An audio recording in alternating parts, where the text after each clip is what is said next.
I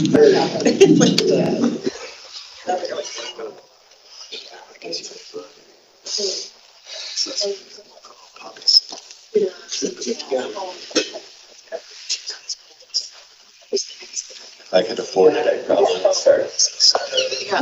Yeah. Like this. I'll say when I can eat.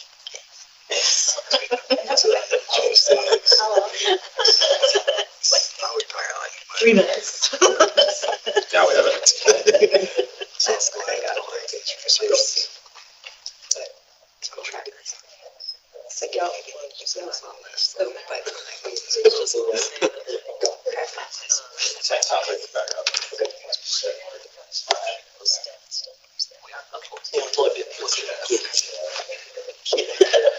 You're like football field. Okay, we good? All right, so we're back on. We'll drive back into the intent. So, when I started thinking about the budget process, I'm going to organize my intent and purpose, method, and end state. So purpose, why are we doing this budget process? And it comes back to, why do we do everything that we do? Because we want our community, or give our community the opportunity to thrive. And so my purpose, ensure Westminster thrives in 2024. Method, I always talk about, no matter what I do, I think about achieving my mission, and I think about taking care of people in the process, whether those people are city employees or the public at large. These are the things that we need to focus on, mission first, people always. So number one, we're going to deliver exceptional core municipal services, maintain a high standard of service levels, and my ask of the city staff was, as we kind of balance the numbers, we don't want to see a reduction in any service level, okay? No service reductions, and certainly no service levels if we don't have to. Certainly would not want to go there. We want to establish a capital improvement plan that serves as an annual contract with the council and the community. And let me tell you, one of the surprises here when I got here, and we talked a little bit about this with our topic on Monday night, was the capital plan. And, a capital plan that runs off of $20 million on average per year really is not going to get you big ticket replacement items over time. It's just not. And so, that concerned me. We talked to you about that before, and so we'll see where we end up on that. My biggest concern with our capital plan right now is that we establish a capital plan, but we on average don't complete the tasks in any great percentage. I don't remember what the initial percentage was, but it was less than 75% of the tasks that we say we're going to do each year that we actually get to. And there's lots of reasons why they may not. But if we're going to give you a capital plan for 2024, my expectation is that's a contract with you that we're going to, give it our all to complete those tasks on that 2024 plan. And it's a contract with the community. And I want to make sure that we're completing that capital plan. So I've shared with the staff, don't sign up for something that you don't think you can do. Period. We're just wasting money. So don't put something that's a dream on there. And then, oh, by the way, I just couldn't get there. That's not an option. So we're going to make sure that we get what we put on that capital plan is something that we can achieve in 2024 and that we're resourced and funded to complete it in 2024. And then the last item on there focused on people, care for the city team, recruit and retain exceptional employees through generous market-driven pay and benefits, development and well-being opportunities, and a positive team culture. And I would tell you that, frankly, that's working. We're at 5.9% vacancy rate right now. When I got here 9 months ago, I think we were pushing north of 14. So we are seeing excellent results from the culture that the city staff has, from the pay and benefits that you all have approved for 2023 previously, and then certainly those internal development opportunities when people come here that they know they have opportunities to grow professionally and personally. And so we want to keep doing that. In-state budget process complete, AAR complete, city properly resourced and poised for a productive 2024. So, I told my team that everything we do needs to fall in line with this intent, and that's where we're at right now. We're certainly tracking that. So, next slide. So some things that we've done to set us up for 2024, and that is We've completed a citywide reorganization that went into effect last Monday, July 31st. It's depicted up here on the right, my front right. During a break, I encourage you to check it out if you haven't looked at it in any detail previously. But what it does is we essentially retired the General Services Department, and then we consolidated some divisions that I'm not so sure really made sense to be called divisions. And so, for example, fleet, facilities, and streets, all now formerly divisions, are all now nested inside of an operations division, one for what was previously 3 divisions. Okay, so just consolidating our structure. Less silos, if you will. The other thing, and I need to mention, Seth Plass is our interim city engineer, and Seth's been, he's a known quantity in the city, and we'll go through a hiring process for a city engineer here, this fall. But the person that's going to lead us through this transition is Seth Plass, and I talked to the council before about that, but I'm looking for my city engineer to be responsible for all construction projects, vertical, horizontal, and below ground.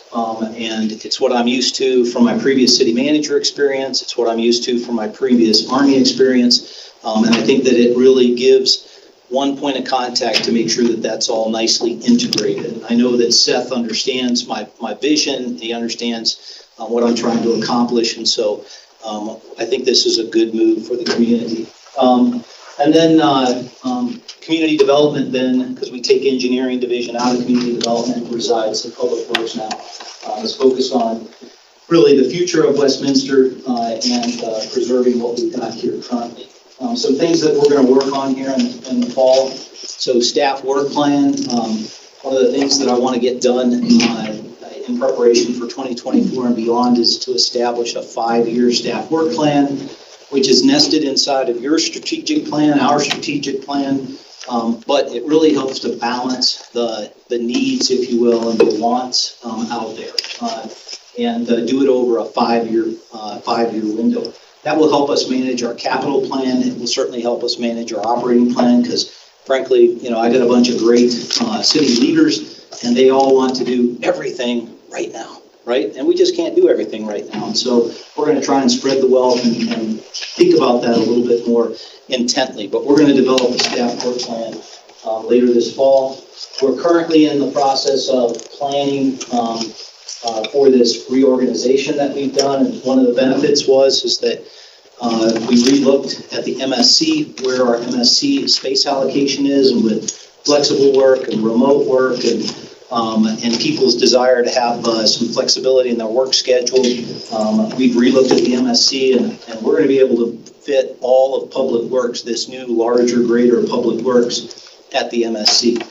And so that's a huge step for us. And then part 2 will be City Hall here. And so the team's working on that. But the good news is the MSC will be able to house this future Public Works organization, which is growing in itself. So, and then we're looking at the CIP process, and that is something that we can align with that staff work plan, so that over a 5-year period, instead of the want list being like this, we've taken that want list and we've divided it into 5 years of things that are achievable, okay? So we're going to work on that. We're focused right now, though, just on the 1-year CIP here in 2024, okay? And so with that, I'm going to turn it over to, well, let me see the next slide. I think that's the end of my slides. Yeah.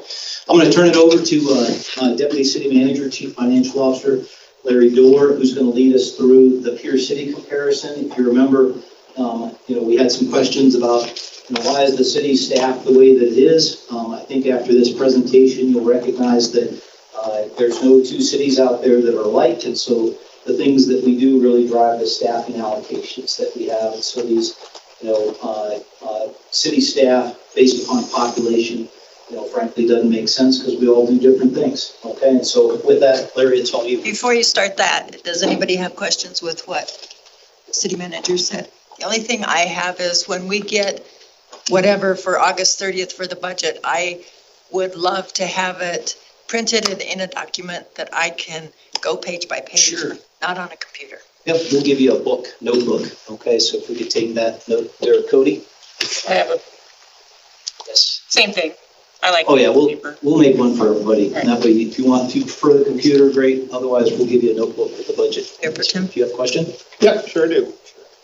I remember us discussing service reductions. Yeah, no, I don't remember that, on service reductions. I remember discussing staff reductions, and as I've said before, I thought we it cut was a staff. warning if you told the council that if we did entertain service reductions, we should be prepared for the complaints that would be generated. Was it Last a meeting, week ago? Counselor, last meeting a week ago, absolutely. Well, I mean, I guess I don't understand your question. I was advocating for, you can't cut staff without cutting service reductions. You're spinning it and saying service reductions drive dissatisfaction in the community, which I would agree with, but that doesn't necessarily equate to what my discussion was last Monday. So are service reductions off the table in this budget? From my perspective, yeah, absolutely. That's my intent. Remember, this is my proposed budget. What the council does with it after August 30th is up to you. And did really council give you the directions to have generous market rate pay? No, that's my definition of what we currently provide. Thank you.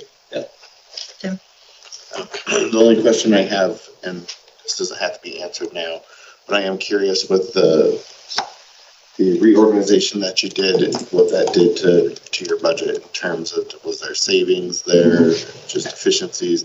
So just kind of a more detailed recap at some point. Sure. And I would offer you at face value, not significant savings, more of an organizational structure, because what we did is if somebody was a division head and we moved them to an office position, we did not cut their pay. I didn't think that would be appropriate. Well, and I think you shared that at some point, and that's understandable. But I mean, I guess to expand it a little bit, does that set the organization up for, like, say, reorging, and say one of those people who used to be in the department head position leaves, and you have to restaff that? Did it set you up for better budget efficiencies in the future? Oh, absolutely. Yes, In the is my future, question. yeah, because then when we hire somebody in, if somebody who was a division head dropped to an office head, for example, when we backfill that future office head because someone leaves, we'll fill it at the office head pay. So there's future savings, absolutely. So then the other reason I ask that might be with the efficiencies that you get in the organization is that money savings that's maybe less easy to quantify. Yeah, I think there's operational efficiencies when we pin the rose on all construction efforts kind of in one office as opposed to two different departments as we're organized now.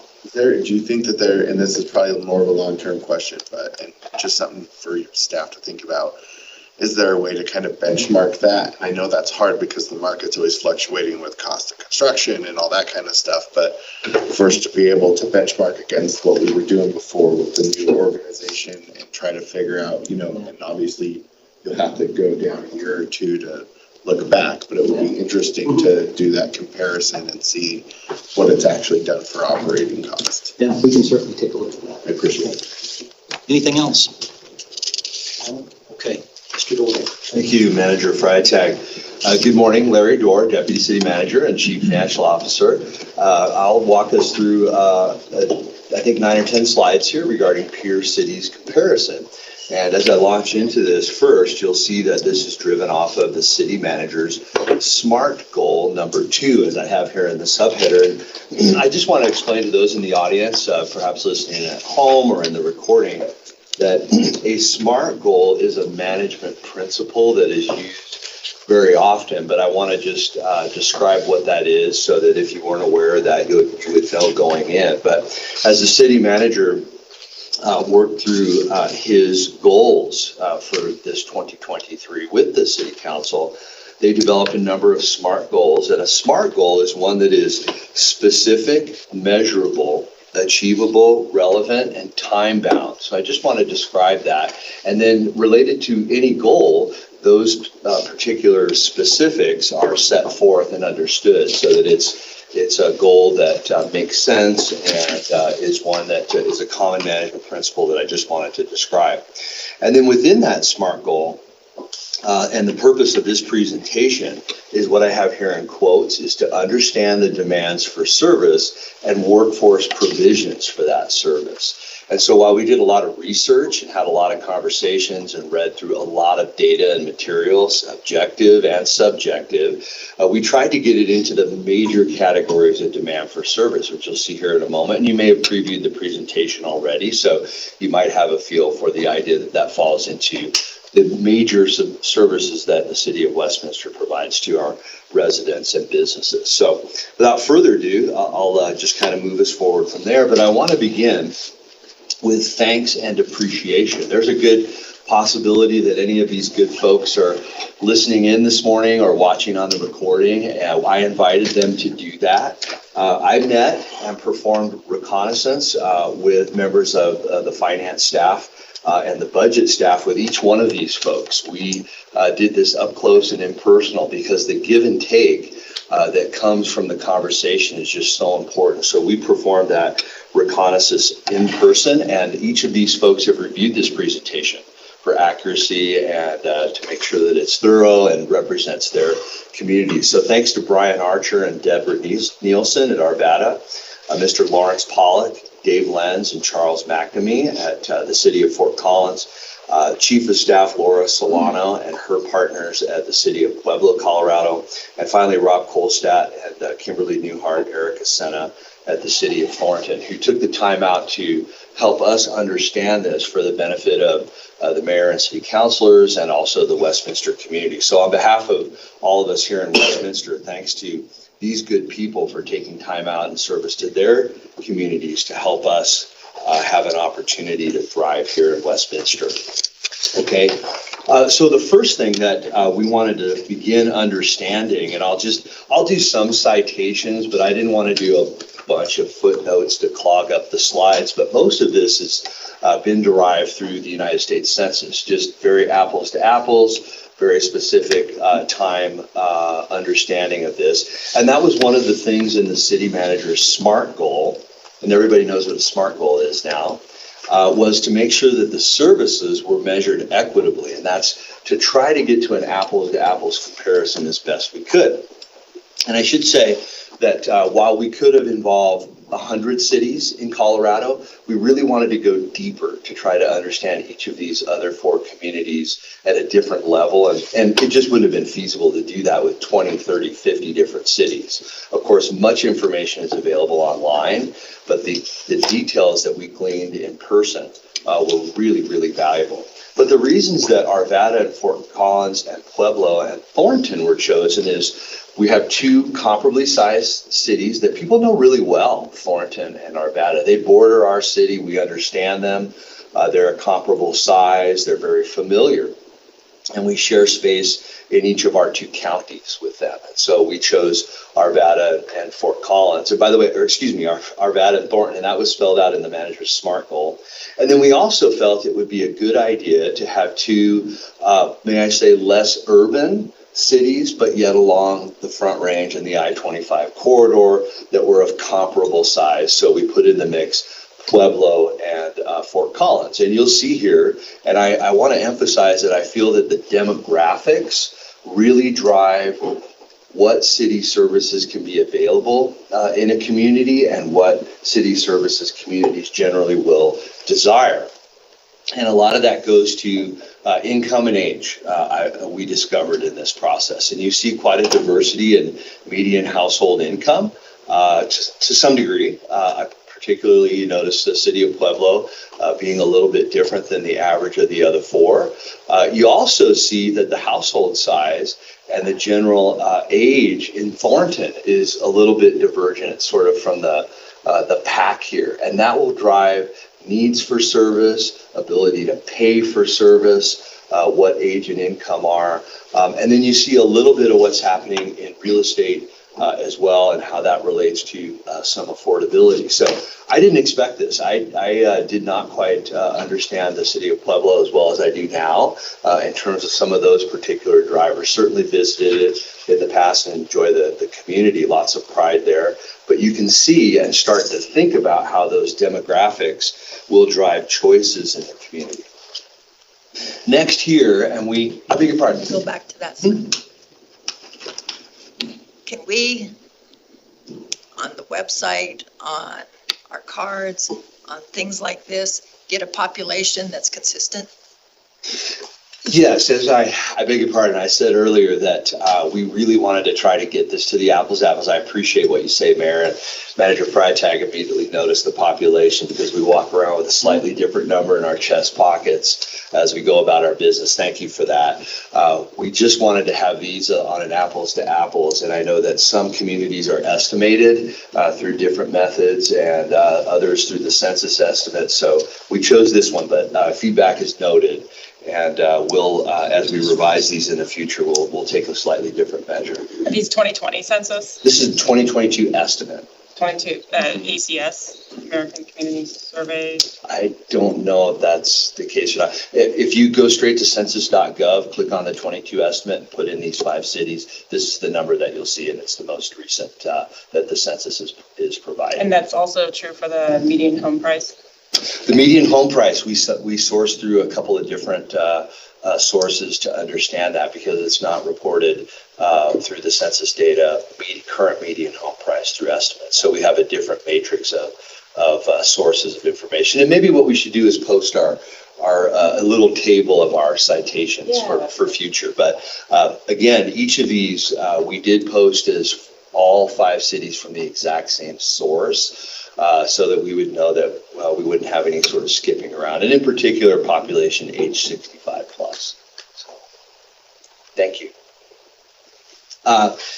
Keeping this presentation to 10 slides or less, we wanted to try to provide a relevant report of a matrix of municipal services, and I want to walk through this a little bit. And there are many services that aren't represented on this slide, and the font got smaller and smaller as I went along. So I brought the reading glasses just in case. But we wanted to have the major things that were distinctive between Westminster and our neighbors involved in the study. And so I'll just kind of go by category. Clearly, police is evident, and the biggest and most costly expense. And so we wanted to have that's present. But then it gets a little interesting as you go beyond that. And I'll just kind of describe what mix means, and then what, no is probably evident, but let me just describe. So that in the area of the fire service, people know that Arvada Fire is visible in the Arvada community. It's a quite popular service, a lot of respect for the services they provide, but not a lot of people know and understand that Arvada Fire, it sounds like a city service, but is actually a separate legal special district that has its own property tax levy, and it has its own elected board. It has its own elected board chair. It has its own HR, finance, IT departments. It's a separate and completely independent legal entity, just like South Metro Fire or West Metro Fire, etc. But because of the name Arvada Fire, it comes through sounding and feeling like a city service. But no, that's not the case. And then in Fort Collins, people understand that the Poudre Valley Fire Authority provides service within the municipal boundaries of the city of Fort Collins. But I had to mark this as mixed because if you live within the city of Fort Collins on your property tax bill, you don't see Poudre Valley Fire Authority. You just see City of Fort Collins. And then the City of Fort Collins has an agreement, an intergovernmental agreement with Poudre Valley Fire Authority, I got to say that slowly, to provide not only a measure of property tax back to the fire authority that's equal to what their mill levy would be, but also some of the city's sales tax as well. So I put mix here just to note that that revenue bit is a little bit different. Some of the others are evident here in terms of ambulance services. I think most are aware here in the area that JEFCOM provides public safety answering point services within those cities within Jefferson County other than Westminster. And so 911 dispatch is not handled by the city of Arvada, just needed to note that. You do see that in Pueblo, the water provided to the residents and businesses within Pueblo is provided by a separate legal and regional entity. Wastewater, we couldn't just put wastewater services because, of course, there's connection, transmission, and treatment, and felt that it was probably most relevant to describe treatment. And you'll see that in the cities of Arvada and Thornton that they have connections but not do treatment. And I suppose I even could have put mix there a little bit for Westminster because a portion of our community in Westminster connects to Metro Water Recovery. And so I guess I could have had a mix there, but that's a good time for me to mention that when we took a little liberty in describing when the overlap or the impact was pretty small or maybe even immaterial, we just left it as a yes or a no. Parks and golf, really interesting to see the diversity across all of the cities, but they do all each provide parks and golf, but at different sizes and scales. Recreation, the only reason I have a little bit of I have the word mix up here is that people are familiar with Apex in Arvada, and it's a very substantial, separate legal governmental entity that has quite an impact on the community, and we felt that we should describe it as a mix in terms of recreation. People are aware of their facilities, but also they provide some on-field sharing, I suppose, with the city of Arvada in terms of how services are provided there. Library, pretty straightforward in terms of that. Solid waste was pretty interesting. Learned a bit in this, and you see quite a diversity between the city of Thornton. They have solid waste trucks and personnel with uniforms and a billing system and barrels and the whole thing in city of Thornton. So a fully integrated solid waste utility. The cities with a no, I think you probably understand. And then mix is really the city of Arvada. They have a billing system, a central hauler, the barrels say city of Arvada on them, and there's some uniformity there, but the waste is actually picked up and transferred out of their city by a private company that then manages all of the solid waste. So I needed to kind of put a mix there just to be transparent and have that be understandable. And then in recycling services, of course, there are highly variable degrees of service in each of these communities, and I think you understand Westminster pretty well. And I think that a couple of the other cities have a recycling footprint similar to ours, but also those are a little bit different too, particularly in those that are more involved in solid waste management. And then these last three, I felt were really interesting in terms of the FTE and the activities in these particular communities, because we just don't think of it as much. But the city of Fort Collins has the electric utilities. So not just all the water, wastewater, and stormwater management, but all the electricity within Fort Collins. It's obviously a major business and activity for their city. Transit is a little bit different in each of Fort Collins and Pueblo. And then finally, didn't know about this either, but both Fort Collins and Pueblo have municipal airports that they own and operate in their communities. And I suppose I could have put another asterisk in the Fort Collins, in as much as the city of Fort Collins has a partnership and jointly owns and operates the airport in their city with the city of Loveland. So a little bit of a partnership. So I think that first the demographics, but then the mix of services really kind of demonstrates that it's a very challenging endeavor to just try to measure up the services within these communities. One of the ways that we felt that we could really look at one of the most costly or high value, however you want to describe it, services is police services. Each of the 5 cities provides it. It's a very well understood operation, and coordinated with our chief, Norm Hobbert. He's seen these statistics really help our team here with the crime stats and calls for service, because we felt that that might be a really good measure of the necessity of officers, et cetera. So first, you see the number of sworn officers. By the way, I did ask these communities have variable degrees of staffing. One has as much as 20% vacancy, and the other is nearly full staff. You know where Westminster is.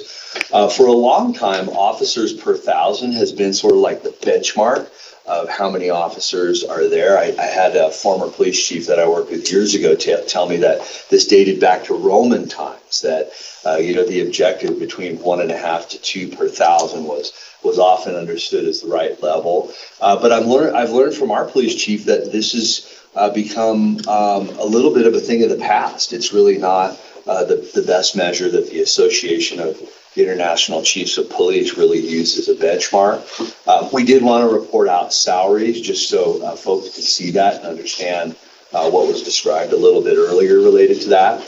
And we had hoped to have a column that said calls for service, right? Because that would give you an idea of the call load to our police department in Westminster versus some of these other communities. Or we had hoped to have maybe some crime statistics like number of thefts, etc. And what we learned is that these comparisons are very difficult due to non-standard reporting by agency. And that might surprise you because our city does need to report, for example, thefts to the Federal Bureau of Investigation and the Colorado Bureau of Investigation for national crime statistic reporting purposes. But what I learned from our chief is a theft could be shoplifting. It could be something that happens at a retail store, out in its parking lot. Maybe some of the shopping cart or some outdoor fixture or whatnot was stolen, and that would be a theft. And what was described is that theft can get reported different from one agency to another and still meet those state and federal standards for crime statistic reporting. And so we weren't able to achieve an apples to apples comparison for crime statistic reporting. And then we struggled as well with calls for service. We learned that agencies track and report their calls for service differently. So if two people make a call for service at the same time, some communities might call that 2 calls for service. Others would call it 1. Some track based on the number of officers who may be responding for a call for service because it took that officer's time to respond to that particular issue. So what we discovered is that calls for service are generally used for an agency's own year-to-year tracking and comparison. So our chief knows how calls for service are tracked in Westminster, and it's important for our chief to track those calls for service from year to year because at Westminster, they're always on an apples to apples basis. We track our calls for service in a very consistent and regular manner, and also our crime statistics that we report to our residents and businesses are also on an apples to apples basis. So we weren't able to achieve a call load or non-call passive patrolling or active patrolling type of environment. So we've really just defaulted here to officers per 1,000 as a report out. So I think I saw a question or two. Just a quick question. So the sworn officers does not include administrative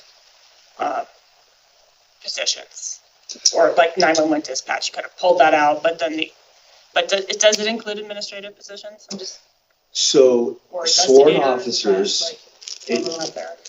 officers, let me see if I can answer that. So sworn officers, they have a Westminster Police badge. They're post certified and are authorized to carry a firearm and those kinds of things, which would include our police chief and division chiefs and so forth. Sometimes folks think of them as administrative, but this does not include communication dispatch personnel. It does not include records technicians. It doesn't include on-scene, traffic, civilian traffic coordinator, investigator type folks. Okay, so yeah, and that's a real easy apples to apples comparison because post-certification is post-certification at each of these agencies. So I think I had a question here and then a question further down.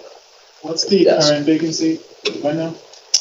I don't know that off the top of my head, I beg your pardon, but I think we're down to high single digits or low double digits, if I could give that as a range. And I know that our HR director is listening in, so perhaps Mr. Godfrey could provide that on one of our breaks. We'll put it up on our board for follow-ups. And I'm curious if that vacancy is tied to any kind of benchmark, if you can answer that too. So in terms of what we're trying to fill too, if the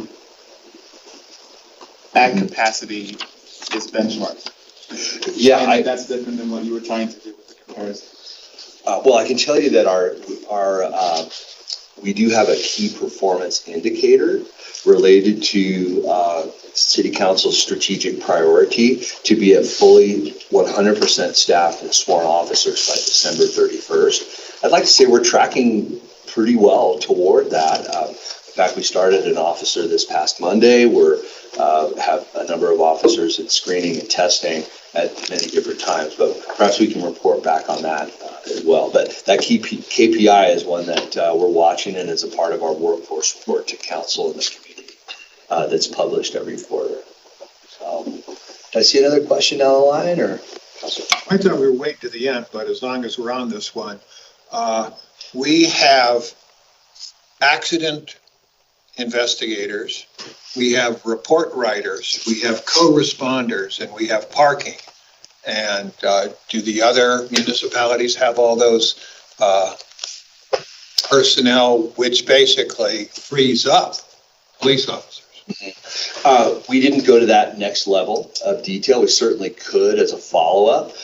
Definitely allows the police officer to focus on immediate response and more complicated issues. But at the end of the day, we came to a level of whatever that mix might be. We felt that the diversity of officers per thousand wasn't so striking or scary or exciting or meaningful for us to perhaps even go to the next level, but we certainly could. And we're taking some notes and have some good access to those police departments. And wouldn't the median salary be much more informative than the top? There might be only one or two people at the top. Thank you for the question. I don't have the exact number, but I can tell you that the majority of the 199 officers of Westminster are officers at the top step. So that's excludes sergeants and excludes commanders. It excludes obviously our newest officers and so forth. But that was the reason that we chose that. I know that police officers in the business tend to focus on it. Budget officers focus on it. Human resource leaders as well. That tends to be a real benchmark for understanding what police compensation is. It's the one that's really honed in on, and one that's used substantially in recruitment efforts as well. As a follow-up to that, because I think it gives context to us, and sorry to jump in, but I'd like to know. So how long does it take to get to that top step? Because I think that's important. Policing is, in my mind, a business where you want some tenure, and I think that's been the biggest damaging thing to policing in Colorado, is that we've lost so much historical or whatever experience with people leaving policing. So what does it take to get to that top step? How many years? I do know for Westminster it's 5 years, and City Council recently, I think in its last budget cycle, made that change from 6 years to 5 years and moved some folks along that continuum. That was very important. I know to the City Council and to Westminster to move that. I don't know the years to top step. We have that in our survey information. I don't have it here, on my desk, but we do have that information. We look at that very carefully as a part of our 7-city peer survey. I appreciate that because I think it gives good context because, relative to policing, 5 years is a pretty young officer. So yeah. I think that's important for us to remember. Mayor Pro Tem, if I could add, one thing I do know from a lot of survey work in that area, I am not aware of any other city in the state of Colorado on a time to top step that's less than 5 years or shorter than Westminster currently is. So I think that's another data point in that fact pattern as well. Great, thank you. Okay.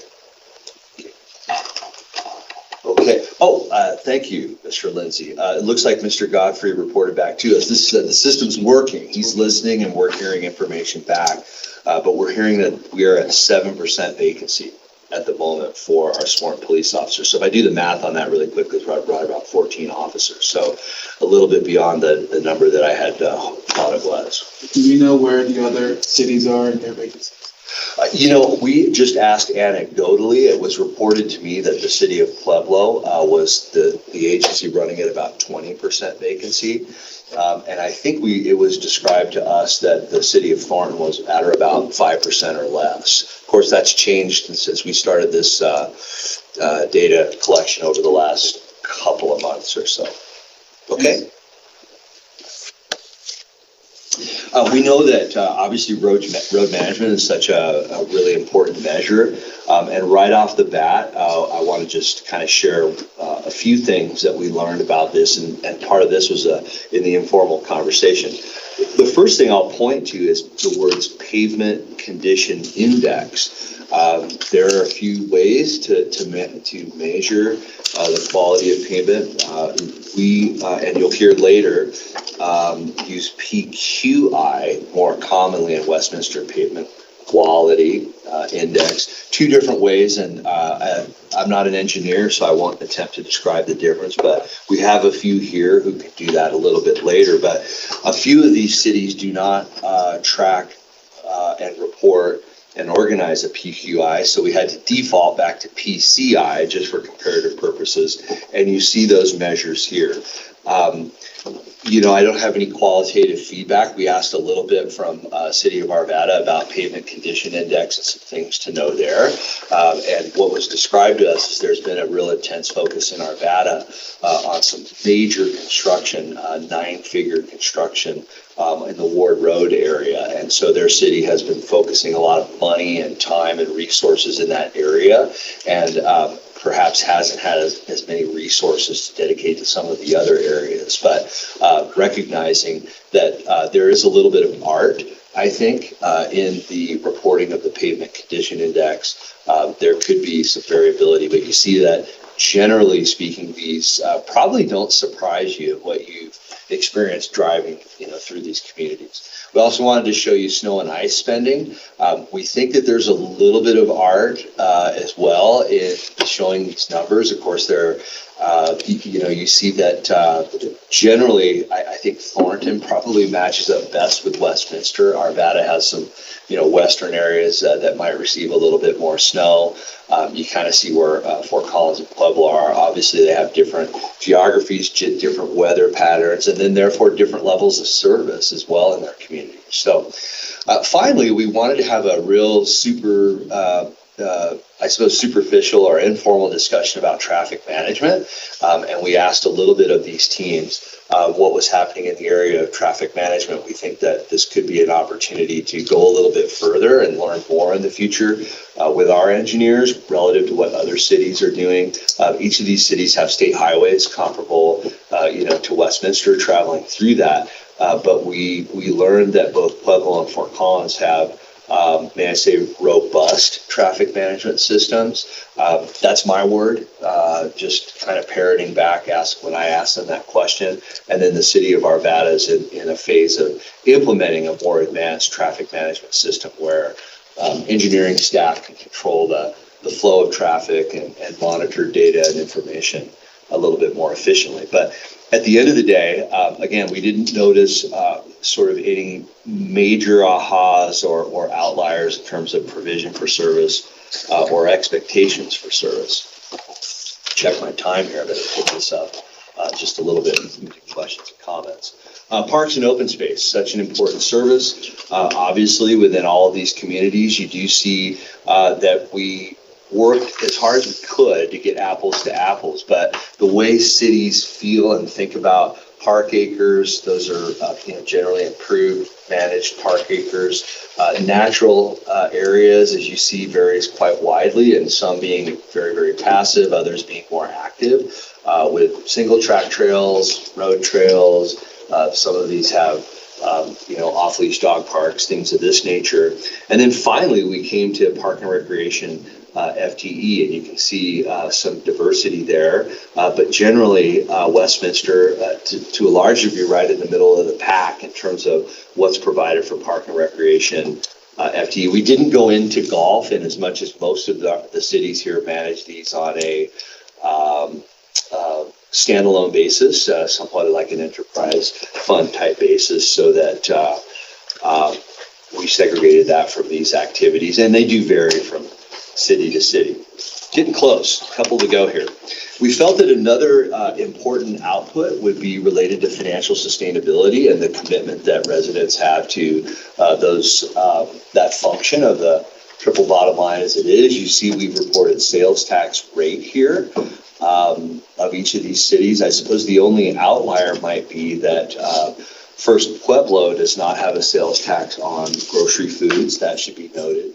And then Fort Collins does have a sales tax on grocery foods, but it's at a lower rate. It's not at the full 3.85%. Beyond that, the tax rates are on the same base. You do see the city's property tax city mill levy, and I've already described Fort Collins, so I'll just kind of keep moving ahead.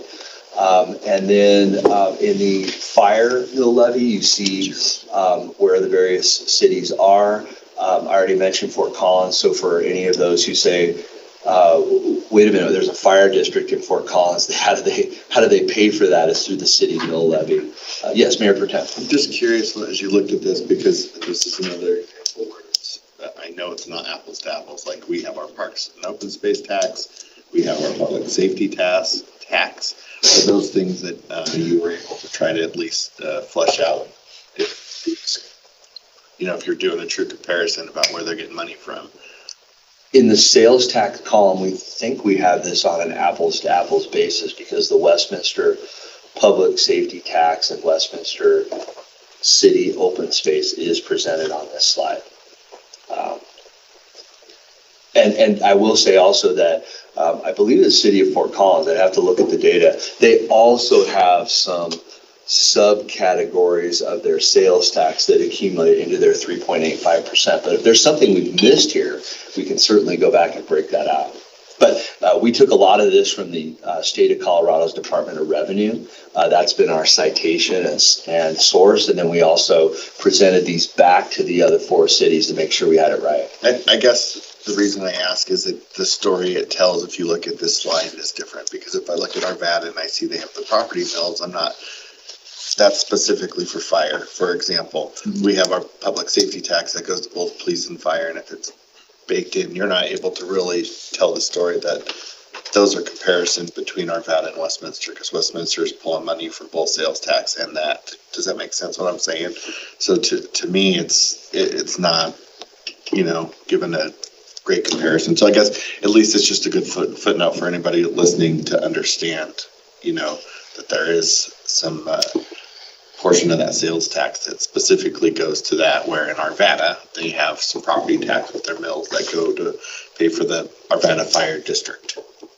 You've just hit on one of the challenges of this whole process and exercise has been to get the apples to apples pieces. If Arvada's sales tax is 3.46 and Westminster's is 3.85, we understand the difference, but what's the mix of sales activity in Arvada? And then also what the average home price is that's paying that property tax. And then also there's a difference in these five cities as to how much of the property tax dollars is paid by business, as well. I can tell you it's different. I appreciate the opportunity, and we'll lead up to a bigger point I'll make when you're done with your presentation.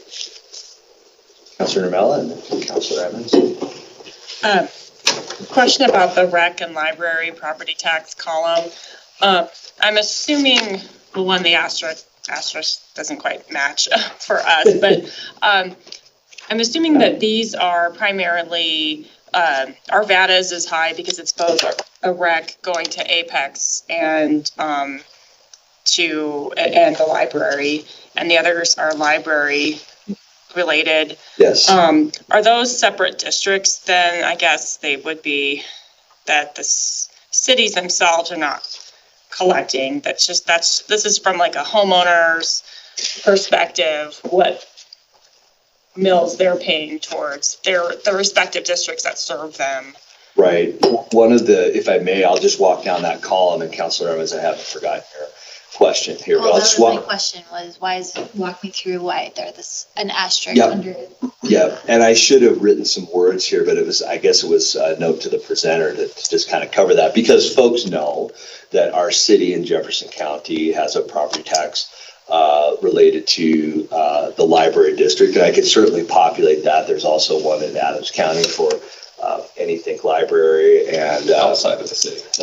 Right. And so that was sort of that was a difficult one to get into one tiny box on this presentation. So I wanted to know what Assistant City Manager Lindsay just described is we do have anything library present for some of our residents are probably aware of it. And then also Jepco libraries. It's been a long discussion about that. And I just struggled to kind of have one sort of number in there if you're a resident or business in Adams County or Jefferson County and what the number is. So I put that asterisk there. Arvada, that is both Apex and I did put Jefferson County Library there because folks are paying that. They're enjoying that in the city of Arvada. And then I'll just report that in Fort Collins and in Pueblo, those are separate standalone government agencies that provide library services in both Fort Collins and Pueblo. And I got to say, I acquired a little bit of Pueblo, and they said, we love our libraries in Pueblo. They provide a significant measure of services in their community. So you see the mill levy being different for their city. So just as described, the mix of these services was difficult even to get down onto a slide, but then also to describe adequately to the council. So. With that, we wanted to just present also this sort of subtotal that gives folks an idea. We could certainly amend and adjust, but you do see quite a diversity of, total property tax or subtotal property tax that's present there.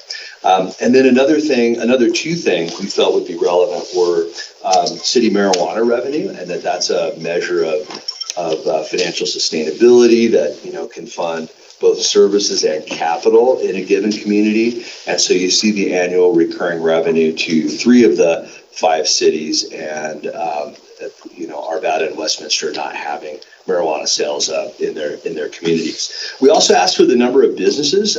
We felt that could be interesting, but at the end of the day with electronic commerce and deliveries and all of the things, these are the number of businesses present inside of these municipal boundaries. So it might drive some of the sales tax, some of the property tax, job creation, and so forth in those communities. So we wanted to provide that. So down to just my last couple of slides, I have sort of a miscellaneous that I felt would be helpful.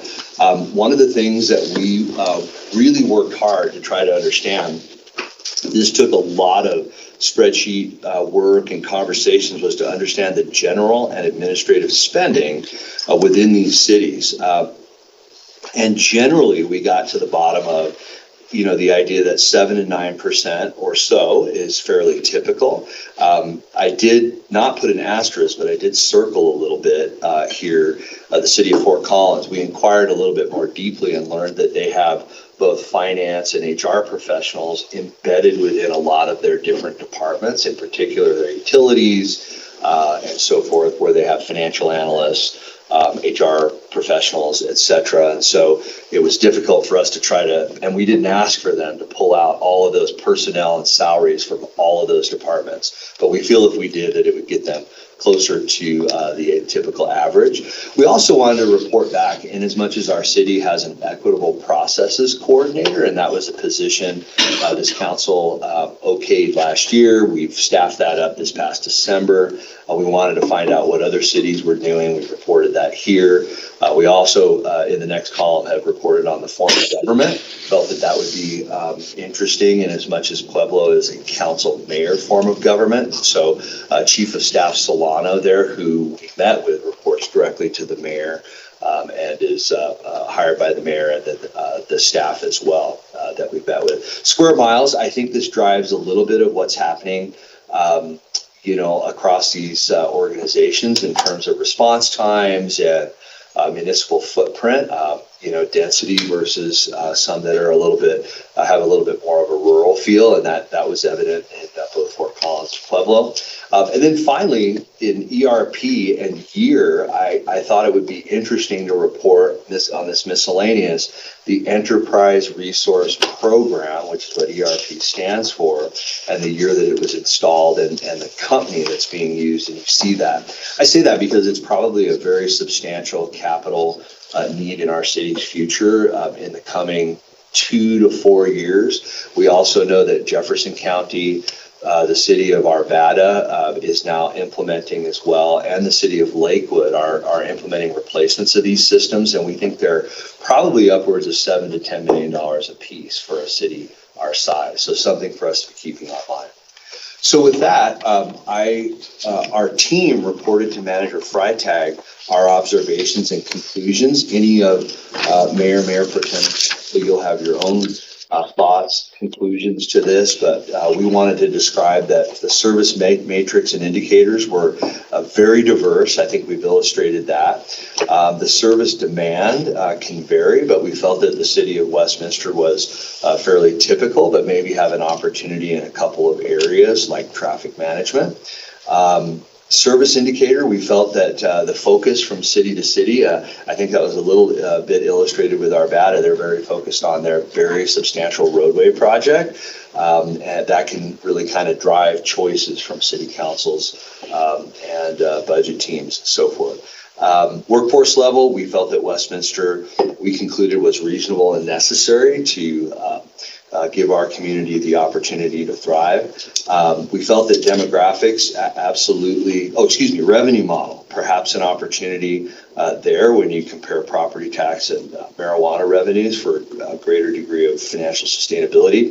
Demographics really drive services and revenue based on incomes and the business mix. And then finally, our observation that operational efficiency at Westminster was reasonable and efficient. So with that, that closes the presentation. I'm sorry we're still right up to about time, but I'm glad we got to do questions in the mix there. Okay, thank you. Mayor, turn it back to you. Yeah, I would offer we have about 10 minutes. We can probably go to 9:40 if we have 10 minutes for some questions, if anybody has some. People have questions, we'll get them answered. I don't actually have questions, but I would like to make a point. I appreciate all the work that's went into this, and I think it's just solidified what I've said every time we come up with trying to compare ourselves to another city. I think that is the wrong approach for not only individuals but organizations. And the reason I say that is you can learn opportunities of things that are doing that maybe we want to do here, but when you're looking at terms of what services we provide, what budget we provide, we should only be comparing ourselves to ourselves. Because if you even look at things like property tax, like maybe that's an opportunity. But if you're looking at it as an opportunity of what Arvada pays versus Westminster pays, how is that helping a citizen inside of Westminster thrive? And my point is we should be looking back over the last 10 years, and this gets back into the point I've even made about the organizational change. Have the changes we've made improved service levels? Have they improved budget efficiencies, or have they not? I don't think that looking at these other organizations, and again, I appreciate the presentation, and it again solidifies what I believe, that it's impossible for us to look at another one of those organizations and figure out how we get better success to our own city.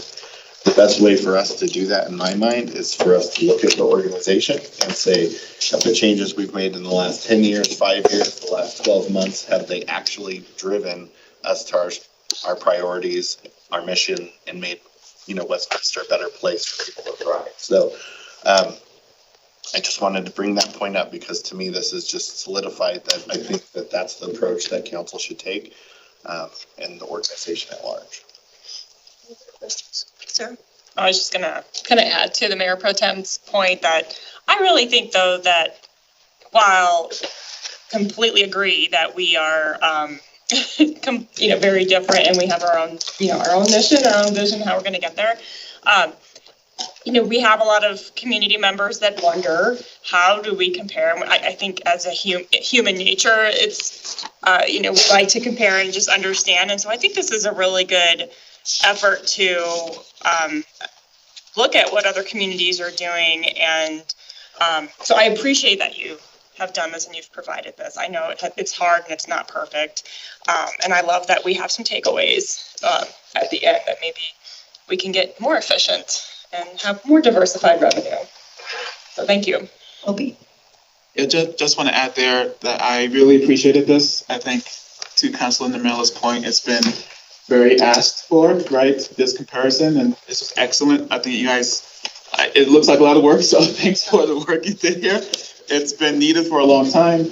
And I think I agree with Mayor Pro Tem to a degree where we do need to look at ourselves historically at a long range, but we cannot and should not ignore, and it's not a comparison, it's helping us continuously improve, helping us have a more informed decision-making. Every organization in the world, the good ones, do this, and it's never possible to have a perfect apples to apples in any industry, right? That's just the way these things go. But you never stop doing it, because that's the minute you stop is when you start looking within and start thinking, silo thinking, right? It's group think, and you stop innovating when you stop looking outside of your own self. So we need to stay innovative. So this was great. Thank you. I would have found FTEs very helpful and important information. It's unfortunate it wasn't there. And my other comment is on the municipal services. There's a difference between core services and beyond core services. And everyone having a box doesn't give any proportion to the importance of each of the functions. That's all. Thank you. Thanks. I'm just going to do a check if people have been drinking coffee or whatever since 8 this morning. Does anybody need a break now? Yes, 5 minutes.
Okay,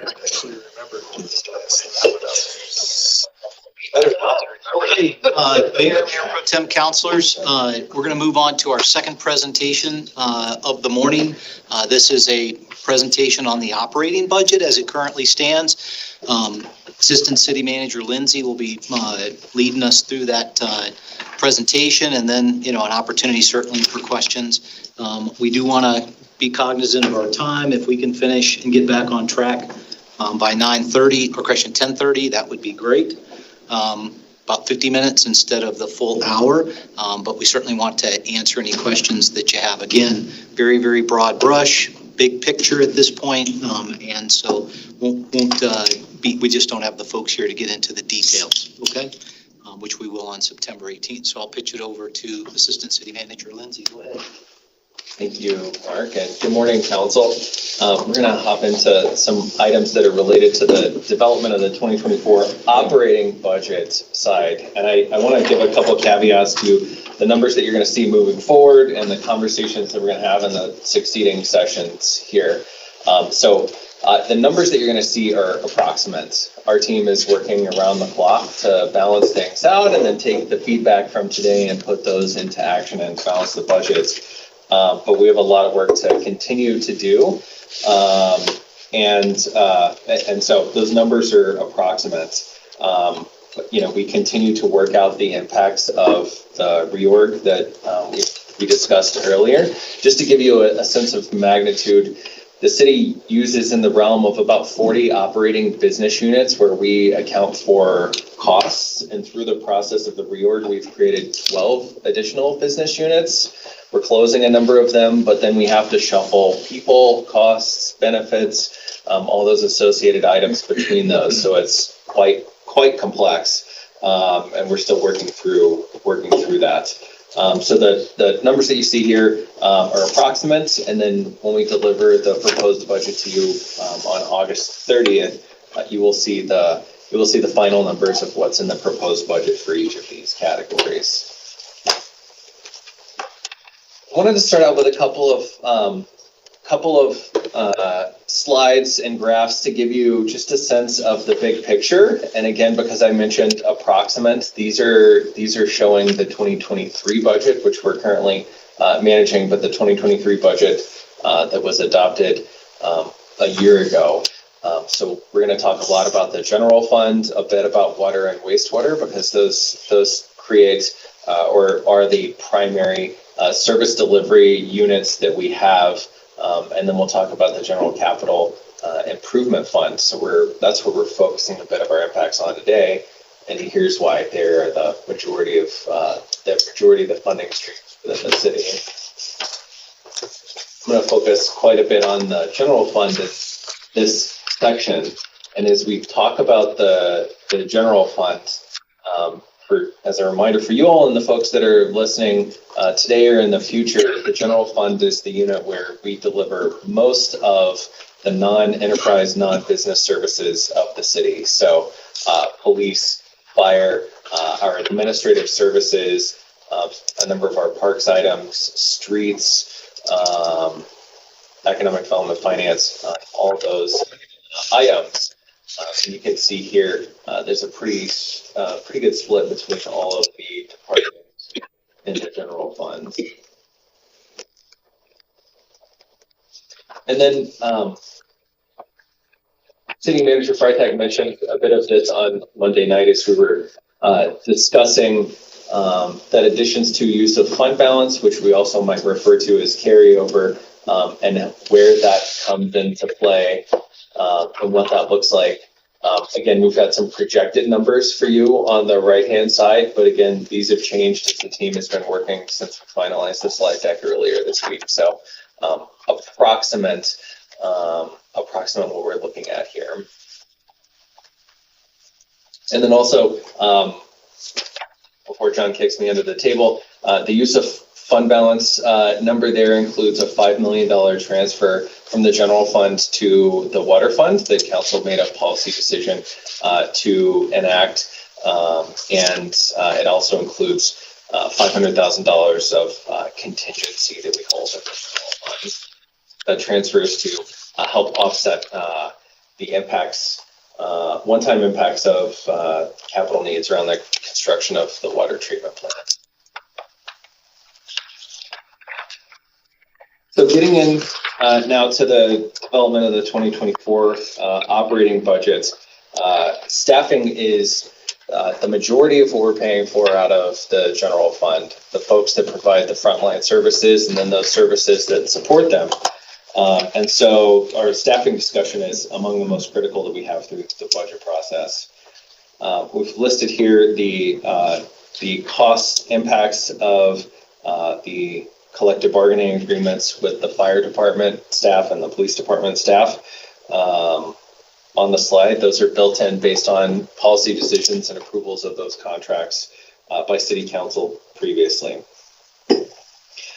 Pursuant to direction from City Manager Freitag, our regular salaries is built in at the same market adjustment percentage for our non-union employees as it is for our union employees, which is 3.5% market increase that we're projecting for 2024.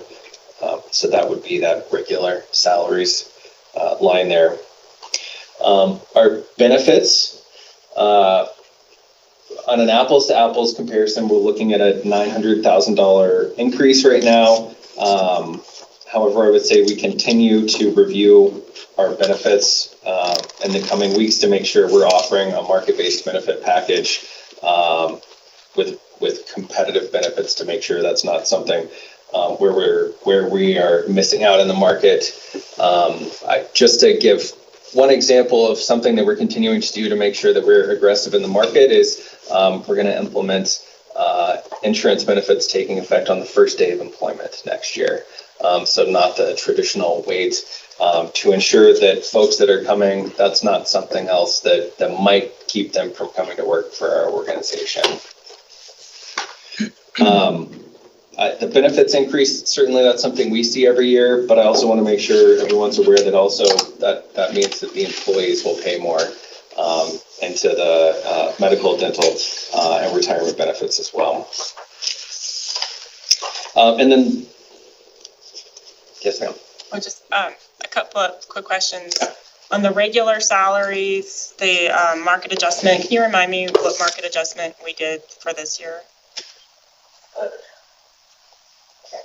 And then the benefits, the increase, is that primarily just in insurance? Okay, thank you.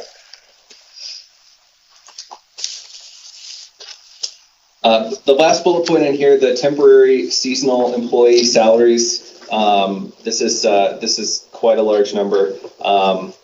This is honestly our need to continue to be aggressive in the market to allow our managers to keep our services at areas like rec centers and pools open at the same levels as they have been traditionally. So this is same level services, the cost to continue to bring those folks in and keep them on. Yes. Just curious, do we need to also look at increasing benefits for these part-time or non-exempt employees? Yes, we do, and we are. That's one of the reasons for my caveat. We're continuing to look at our benefits package, especially those folks who work less than a 40-hour-a-week job for the city, and how we equitably provide them benefits. Good question.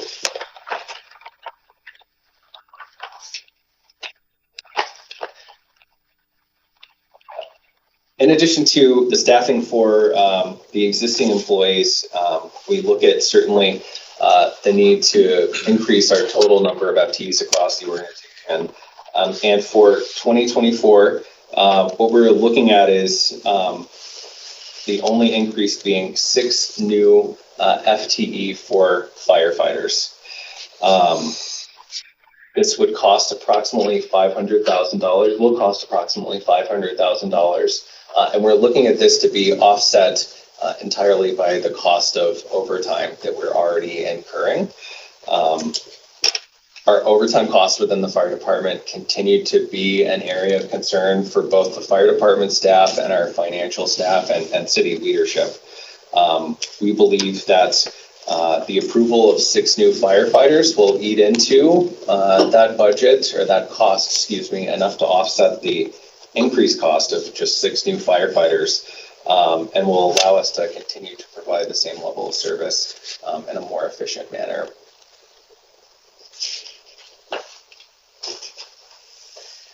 Real quick on that, is the overtime being driven by, because I know how they work, so I mean, you have firefighters that stay there on the long shifts they do.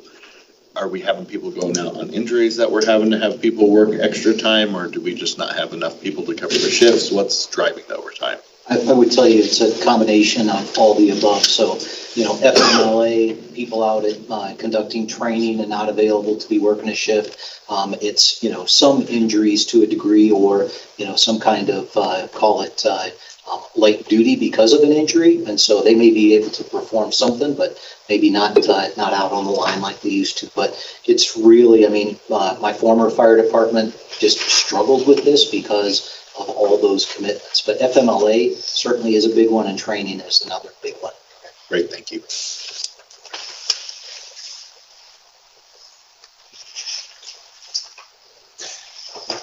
The costs associated with providing core services are things that continue to go up year after year, and we've identified some of the heavy hitters. And on this slide here, as we look into 2024, where we're seeing some larger increases. So certainly, police equipment is one where we're seeing a bit of an increase. These are some specific pieces of equipment: license plate reader within the police departments, and then additional and replacement of equipment that officers carry to keep themselves and our communities safe. A dispatch of voice logger. This is a technical piece of equipment within the dispatch center to match within the new computer-aided dispatch system that the city has.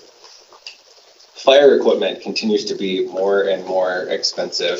I think you'll all remember we replaced a large amount of hose and some other equipment following the Marshall fire, and that equipment continues to increase. It also needs to be continually certified, every year to make sure it meets the standards and the safety requirements. So this is things like hose, ladders, jaws of life, those items that are on the truck to allow them to perform their services day in and day out.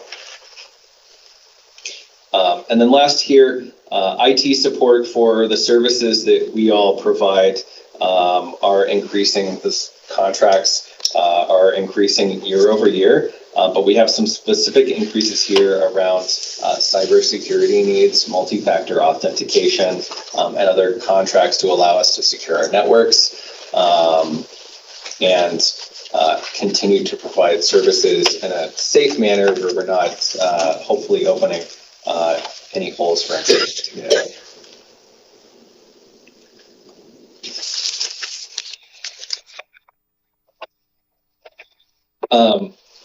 Last slide in this section, I want to talk about some items that we've classified as maybe an expansion of services.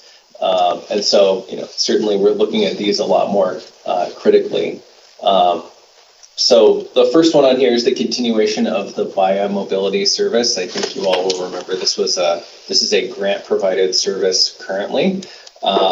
And we're looking at the opportunity to continue to provide this service, but paid for by general funds. This is a shuttle service to help those with accessibility needs within our community and others within our community during specific hours during the week to get to doctor's appointments, get to the grocery store and other places. The second item here is Sheridan Green. So certainly I would say, the Sheridan Green discussion continues to be ongoing, and it'll certainly, what the city expends next year will be dependent upon a number of ongoing conversations that we're having internally and then with you all about the use of that property and that building. But at this point in time, the city and city staff are planning, and what we're talking about here are things like utilities on the building, security at the building, cutting the grass, maintaining the sprinkler system outside to keep that building in working order as we work on next steps. And then lastly, something that myself and the city operations team continue to work on, and our facilities security task force work on, is security across all of our city facilities. I think you've recently seen some change in our security at City Hall, and we're doing similar reviews at all our facilities, especially our public-facing facilities. So here we're talking about increased security and a security presence potentially at libraries and recreation facilities. We're continuing to look at and review what that will look like moving forward. So I don't have a firm answer as to what that will look at, but this will continue to allow us to provide solid services in a secure manner for our employees and our patrons at all our facilities. So a couple of questions. One, the Via Mobility service, is that, I remember you gave us an update, or someone gave us an update not too long ago about the utilization. I'm just curious to know, if not for today, if we can just get an update on how well it's being utilized. Is the projection to keep the, this $190,000, just kind of keeping the service as is, or is there demand for increase? And then have we looked at RTD's Flex Ride and or some, like RTD partnership grants, something to sort of help amplify that service? So same level of service is currently being provided. Yes, we're looking at other grant opportunities. I'll need to follow up on utilization of the service. And demand and yes, understanding if we need more or not, because I would think that that's only going to be a growing demand for that last mile / elderly population and disabled population.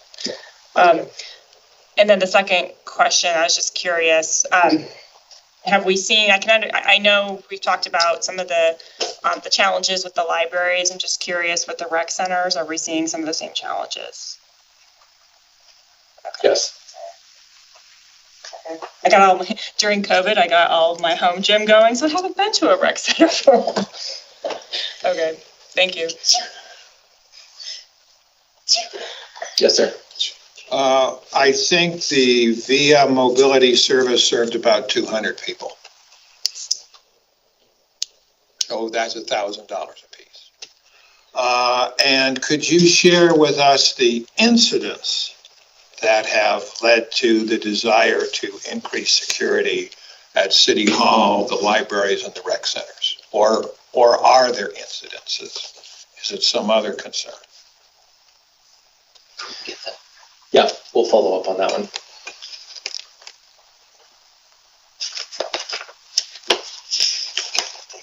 Thank you very much. And so, council, we have time for any questions. That's the end of the presentation.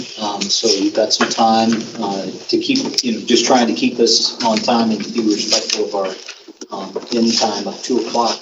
Still got about half an hour. So anything else that you'd like to ask questions on here, this would be the opportunity to do that. So here, it looks like Councilor Baker has a question. Chris? Yeah, I get very frustrated when we have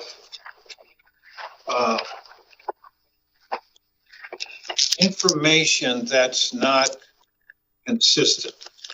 Okay, so how am I supposed to look at the budget big picture, which includes golf, wastewater, and water, and compare that with big budget big picture, which doesn't? Those are all taken. No, I'm sorry. Yeah, those are all. So it's like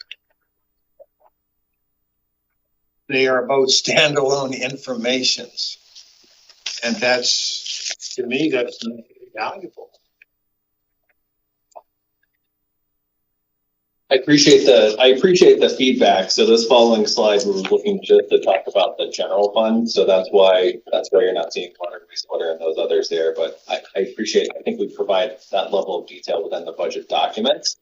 But I thank you. have a question. So is the only new FTE that is being proposed just the firefighters? And if I could speak to that. So, when I sat down with the team and talked about operating budget, specifically general fund, my comment to them was, hey, we are going to be zero growth in people, staff, unless you can make a business case for me that I'm going to save money in order to add staff. And so, I said, if you need to reorganize your teams as they're currently staffed in order to meet a new position, then by all means do so. We can certainly support that. But, let's say you have 20 people and you want to add 2, come back to me and show me how you can reorganize, those 20 people to lose 2 positions, from a functionality standpoint, and create what you want, right, in order to deliver the service. And so, the only one who came back after providing some guidance that we weren't going to ask for more people, we were going to try and figure out how we can do it with what we've got. The only one who came back with a business case where they could actually save money by increasing staff was the fire department. Chief Bernard came back and he presented that. And, I was like, well, that was well done, Chief. And so he was deliberating, was it 9 or 6? And he settled on 6. And so the only growth in people that we're proposing at this point, I'm looking at is the 6 firefighters. Again, they can be offset with overtime savings. So that's a win for the city, a win for the community. But the big thing was, and I'll use economic development as a good example. They saw a need for a marketing, someone to handle marketing for the city. And, I said, show me how you can do that internally as opposed to adding another person. And so they're certainly looking at that, but we did not want to see additional growth. And that was my guidance to the staff. Okay. Manager Freitag, if I may just add to the 6 firefighters, just so that the council, the city council, and the community understand that there will not be 6 additional firefighters at any one particular station. We do have firefighters within our system that move their assignment based on need at different times. And so I think our fire chief Bernard envisions that those 6 FTE, they would be flexible in their deployment across the entire fire service in Westminster. I felt that was important. That way there's not an expectation that there'll be 6 firefighters at any particular one station. It's really to do the things that the manager just described in terms of addressing the reasons folks have to serve over. Thank you. So with the vacancies that we have in the city, and this point has come up a couple times from Councilor Baker, as far as we've been doing the job with those vacancies. So with that same kind of mindset that you just shared on the fire department, or just that you gave the organization in general, are each of the departments looking at current vacancies and figuring out, do we really need these positions? Has that been a directive or something that they've tried to evaluate? Yeah, it has not. And the reason for that is frankly, as I said at the beginning, we're at 5.9% vacancy rate in the city.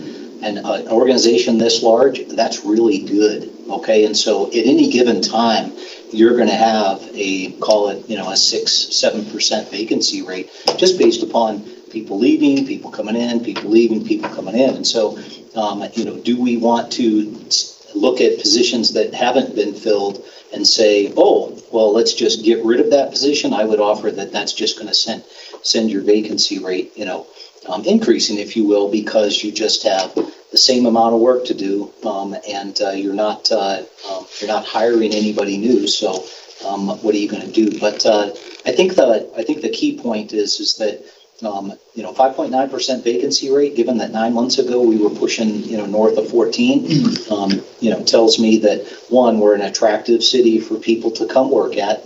We've got good culture, good pay, good benefits, etc., good opportunities for advancement, and so people are coming to fill those, and so we're able to do what we've said we're going to do. Back to the why of the mission statement: we want our community to thrive. Well, I think that I understand that point, but I guess to me, you shouldn't blanket that across every vacancy. And the reason I'm thinking that is you did a significant restructure. And so are any of those positions in the restructures invalid, or were any eliminated as you did the restructure? Maybe is a better question. Yep, we were able, I think we dropped, just clean off the bat, we dropped one division manager function. For example, we lost an entire department, if you will, in name, but the function still got spread back out. And so not a lot of savings, as I said, this first year. You'll see savings as people are replaced in the future, where we would normally be hiring a division head. We moved that down to an office head. And so there's a cost savings, but that will be realized as people leave. That's good. That's more what I'm after, because if, a position existed and you have HR trying to staff it, and then there's no longer a need for it because of the organization is pivoted in whatever area that is. Well, I would tell you, my deputies had, my guidance, my initial guidance was no growth. We got 1,100 or so, FTEs, no growth unless you can come back and explain to me how how you're going to save us money by adding staff, which is kind of counterintuitive. Chief Menard was able to figure that out, right? So that's a good example of that. And if you want to change positions and functions, then by all means, change positions and functions, but do it within your current authorization.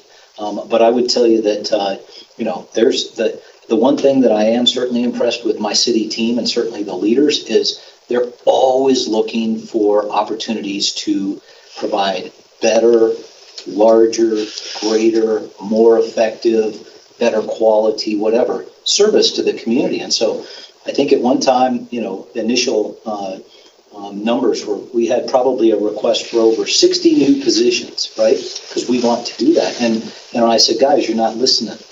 I certainly have listened to the council, and the council has been, we're overstaffed as it is, right? And so I said, council's impression is we're overstaffed. So I'm not looking to add new positions unless you can make that business case. Well, and I think that point is something that I'd like to clarify, at least my position.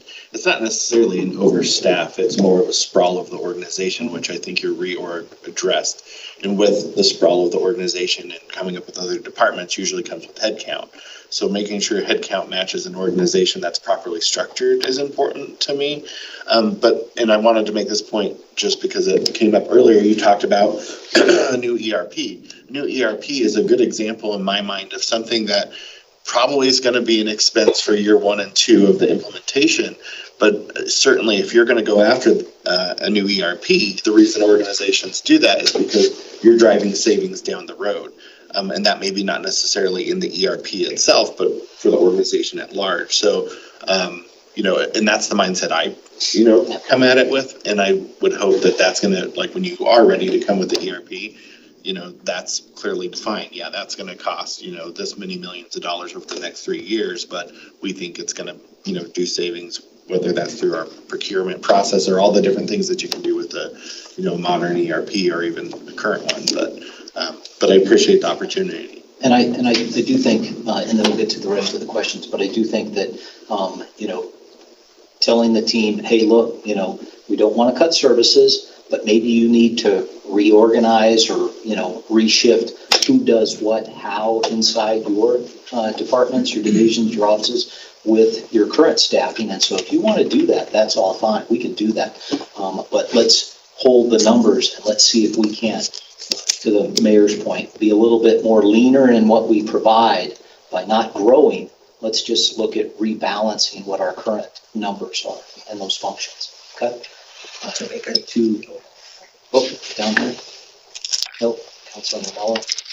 Councilor Baker. Oh, I'm sorry. Okay, go ahead.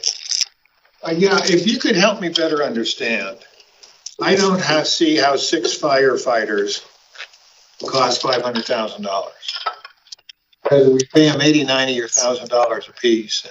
We have $20,000 worth of health benefits. We have to make a significant contribution to the pension. I come up with more than $100,000 for each FTE. Yeah, and I think that's offset through overtime savings. Well, I don't have the specifics. I'd have to ask. I don't know whether Deputy City Manager Opie could speak to that level of detail, but we could certainly follow up with Chief Menard's business case. We're looking at the analysis right now too, and it could be just that the hiring will take a little bit of adjustment, so. So that's because we're bringing on 6 new firefighters, we're costing that out at the beginning of the pay plan. So it's about 65,000 in salaries, and a 30% cost in benefits. That's about just 500,000. Okay. So then the next year, it's more. But then, They gotta move up in step. right, but there's always gonna be that turnover where you bring in, there's gonna be retirements every year and then we get brought on. Thank you. Counselor DeMille?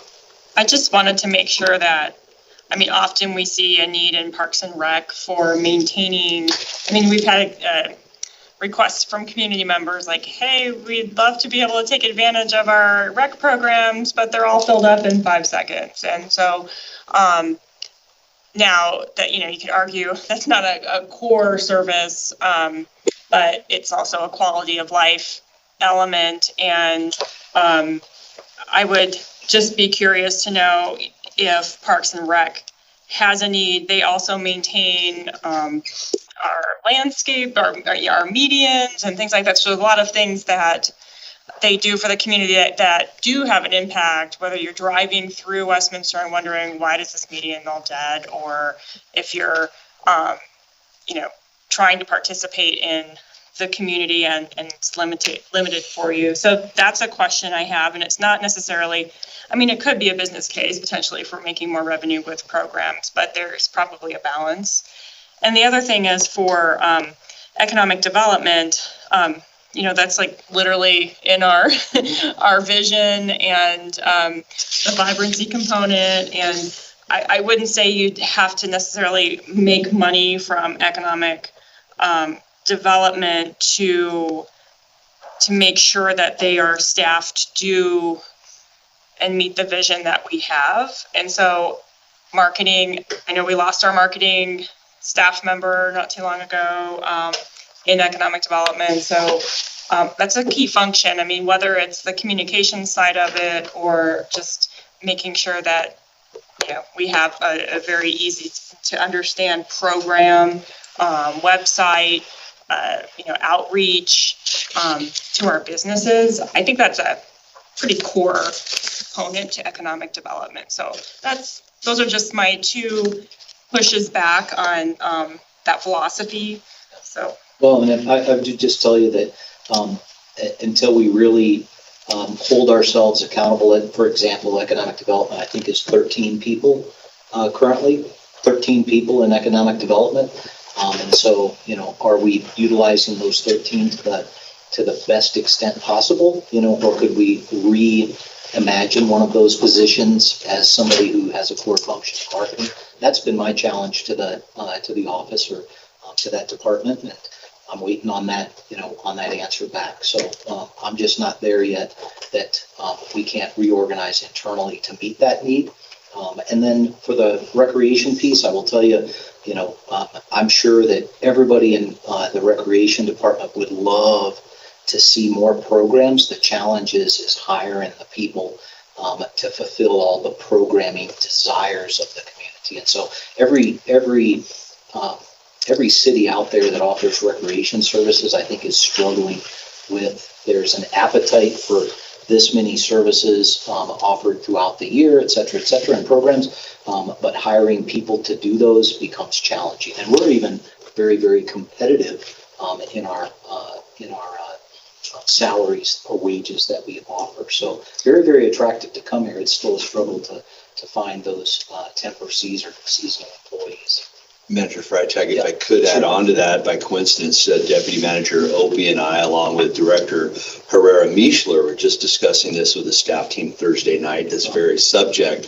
And while we may be able to attract people, we discussed very clearly that our level of service is a certain number of classes and offerings, and the mix of those will change as consumer desires change from Zumba to dance to bar and all the different things. Tennis to pickleball. Yeah, thank you. And that's bar with 2 R's, by the way. Anyway, and we described that our service offering needs to be of a certain footprint because the next class isn't just that, only that incremental revenue and expense. And we do know that our expense for a given class can overall can be more than our revenue. So in keeping with Manager Freitag's vision for holding our staff and then also looking at the business case, it's not as easy as just adding one more because it might take another person, part-time hours, variable hours, what have you, and we hiring one person for one class isn't the right business case. You want to hire one person for multiple classes, and then the expense for each class being perhaps greater than the revenue, it increases our cost. And that's where our description was that we know that we will have some waiting lists. We'll endure with those and do our best with the resources that we have in hand. And in addition, to maintaining our current service level of personnel. So I think it really means those two things. And I know our entire team is listening to that. I just want to be very consistent in that description. And I think Deputy Manager Opie has her hand up. She'd like to add to the discussion. Just to add to that, obviously, part of the P&L vision master planning process that's starting the process right now will also help us better align the resources we have with the needs and desires of our community. That's great. Okay.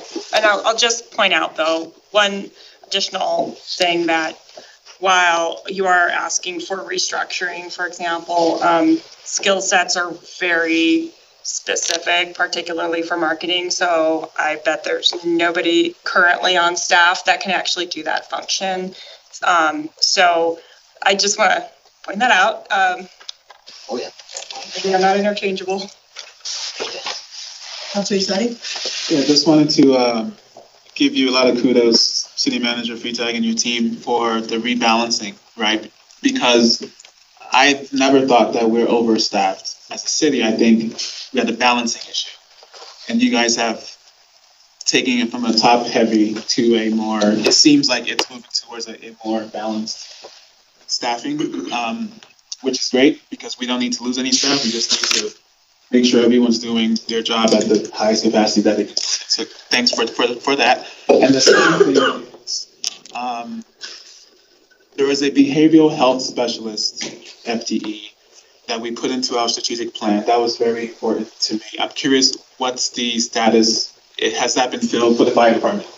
So the fire department was to get a behavioral health specialist.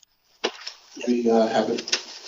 We contract with Dr. Brower, just like the police department does, and that entity is providing that service to our firefighters. As a matter of fact, they all went through each individual had to meet with the counselor this year, and they continue to provide their services and offerings to our staff. And it is being utilized. Okay, so it wasn't an in-house, it was a contract. Okay. And when did that start? Earlier this year, I believe, or might have been the end of last year. Okay, thanks. See anything? Good. All right, we're going to transition then. Thank you, everyone, for the questions. And just so the council knows, we are keeping track of the questions here and those that you send in via email. And so on September 18th, we will make sure that, prior to that meeting, you all have not only the questions that you've sent in on email and the answers, but also the questions that you've asked here. And we'll get that, make sure that that document is maintained. I think that's important. So we're going to move into did I see the hand? Yeah, I'm sorry. You reminded me that I had sent in questions on Monday and I hadn't heard back. So there was one that I was curious to know, the suggestions from the community members on our budget, when does that play into our conversation? We'll have those on September 18th.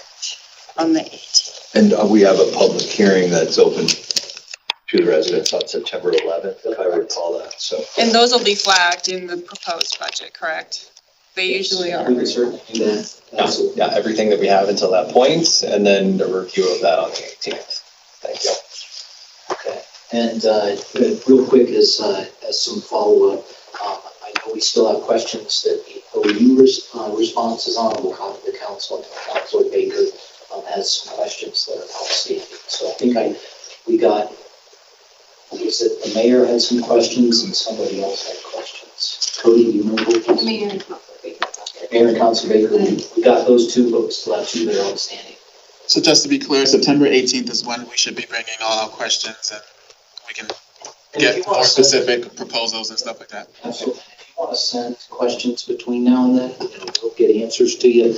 But I just want to make sure we kind of keep a running log of questions asked, answers provided. So whether it's asked in here or whether it's sent by email, okay? I have one more question to add on. This is a little more awkward, but I had always hoped for, in our annual reviews, we would always have as a goal faster, better, cheaper. Okay, and I don't know how much of it done. And of course, it goes down to details where faster, better, cheaper actually happens. And of course, I understand how does one define better service is very subjective. But let me give you an example and then you can give us an answer to that.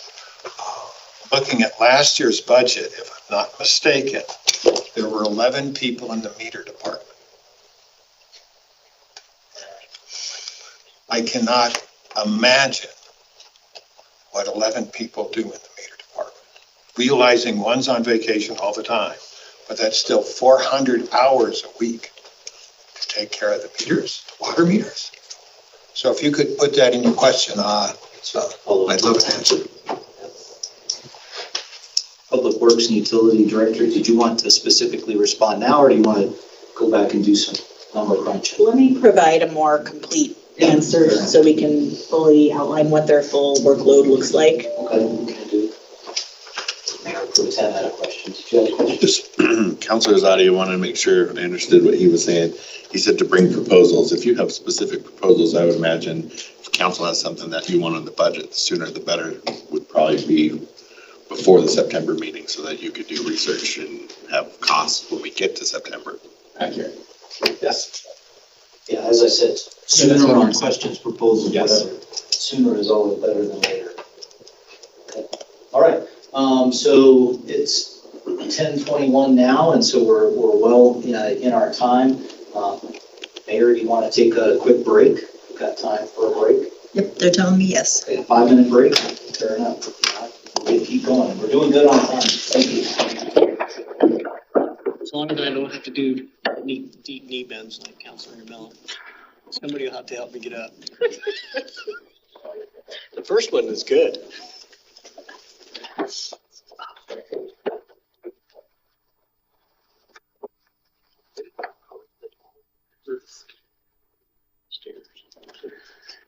That's very important.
Our next conversation is the capital budget. It's an information presentation at this point.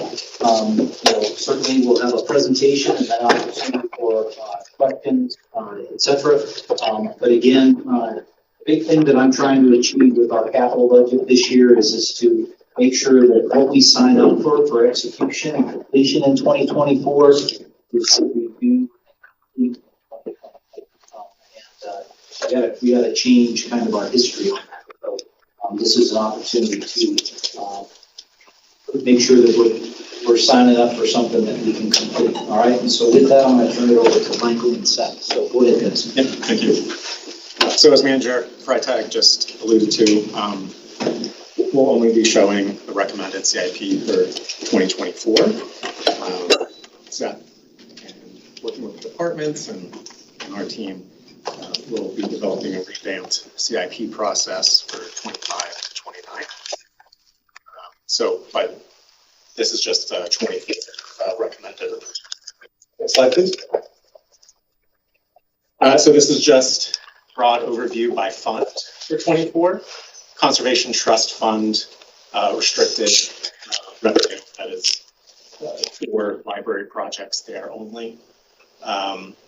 The General Capital Improvement Fund, GCIF, will be getting much more in the weeds and detail in that, because that is our more discretionary, unrestricted source of funds.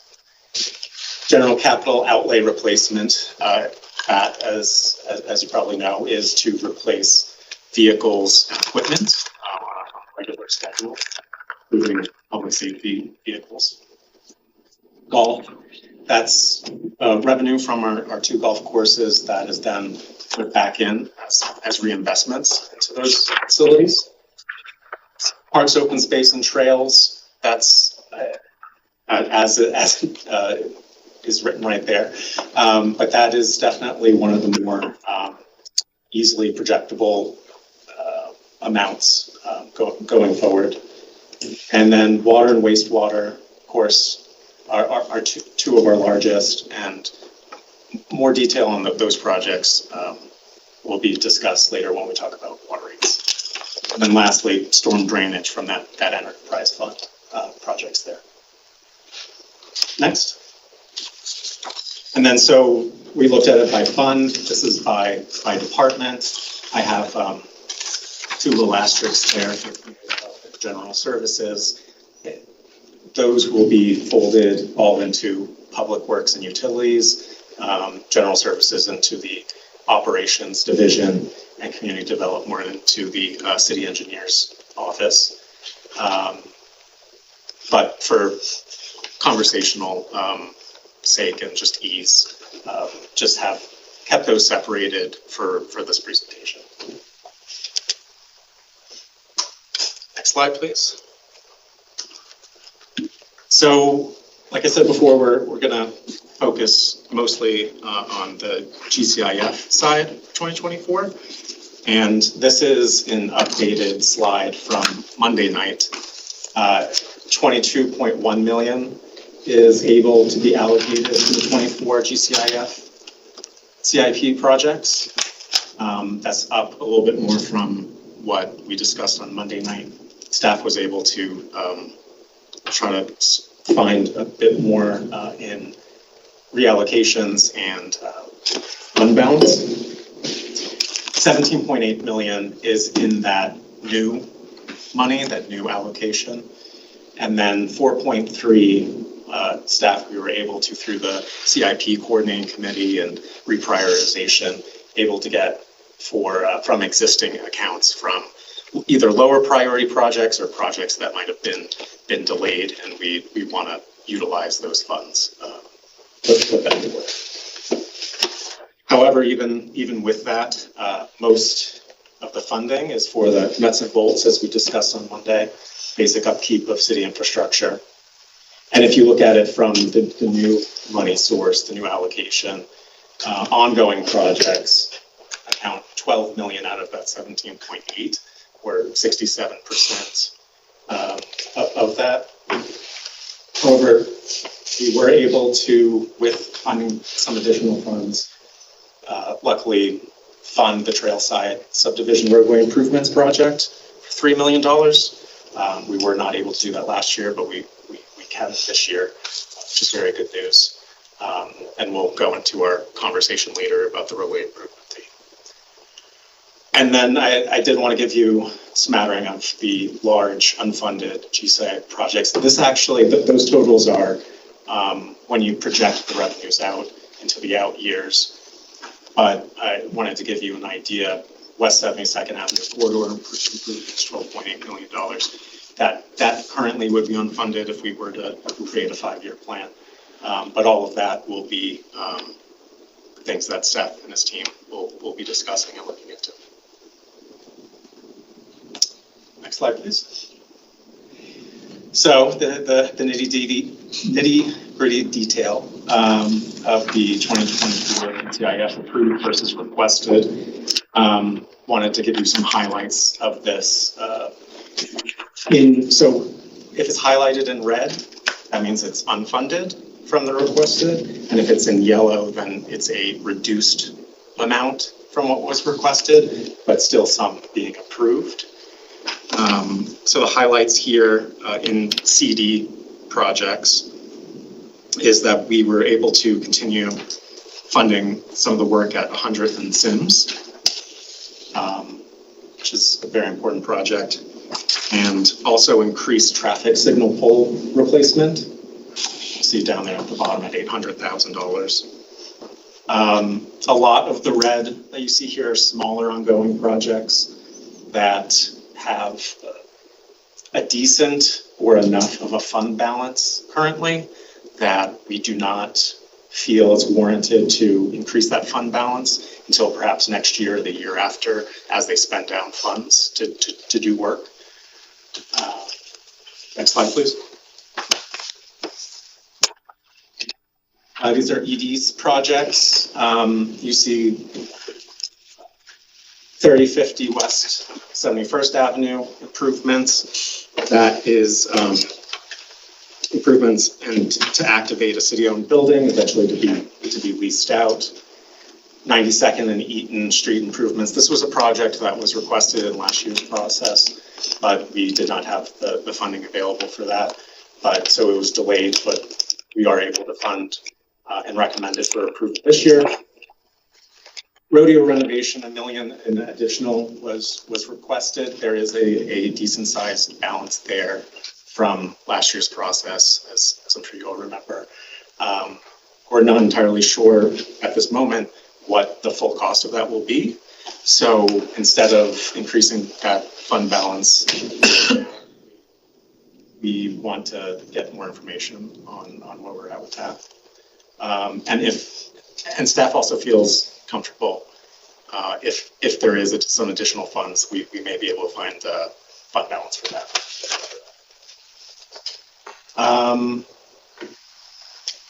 And yeah, you see in the yellow, just a couple of reduced approvals because of balances and trying to utilize as many funds as possible.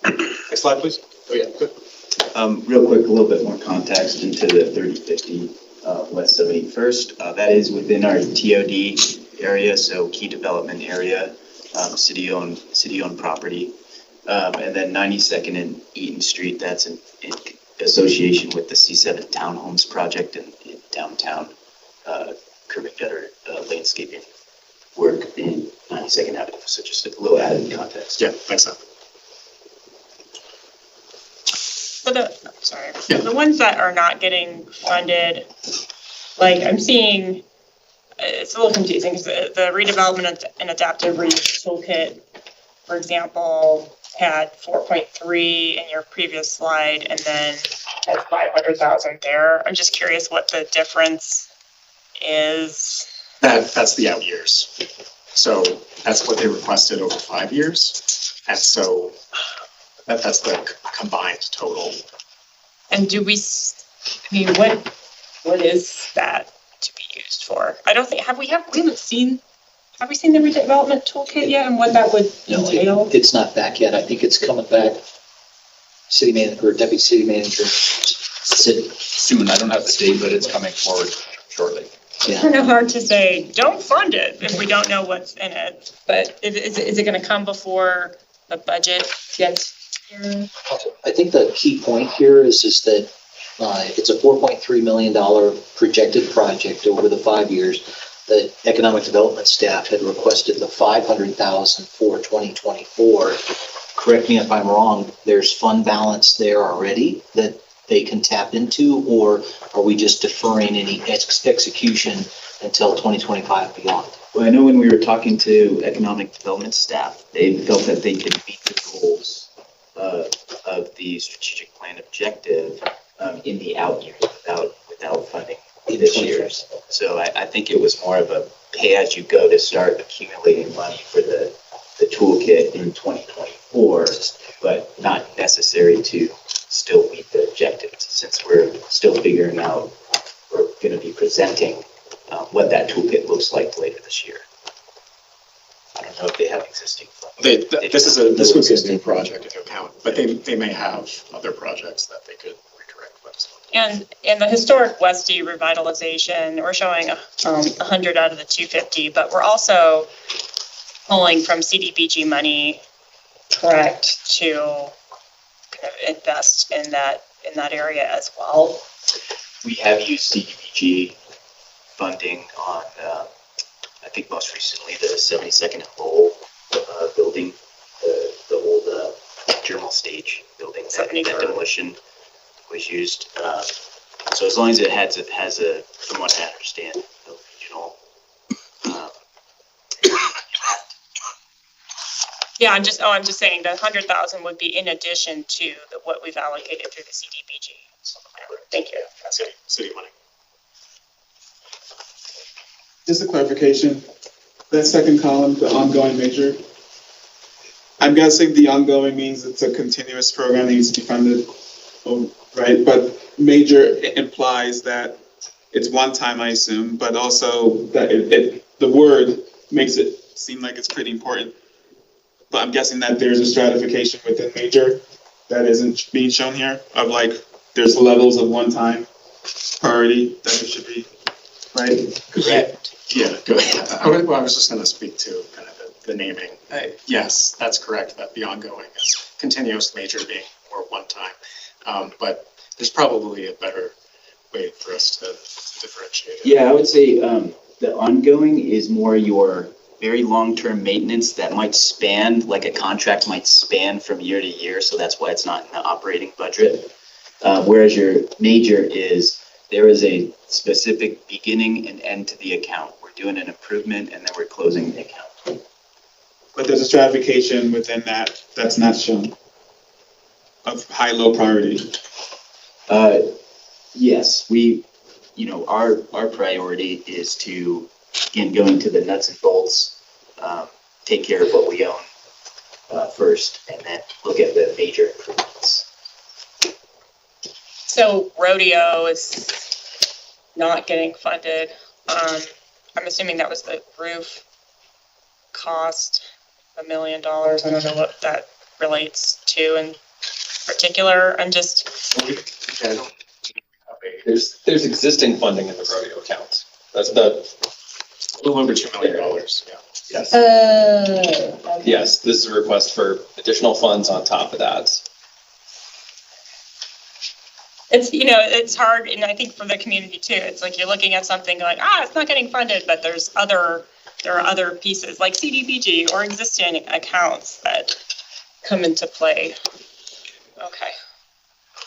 So specifically on that one, I mean, we don't even know what we're doing with that, so and I mean, just as an example, like, is there a way for us to see what drove those requests that got? I mean, it'd be nice to be able to see all of them, but to at least to know what drove the request of ones that you're saying that we shouldn't fund the additional funds for, the budget year, what they were, more context around why we're not going to fund them.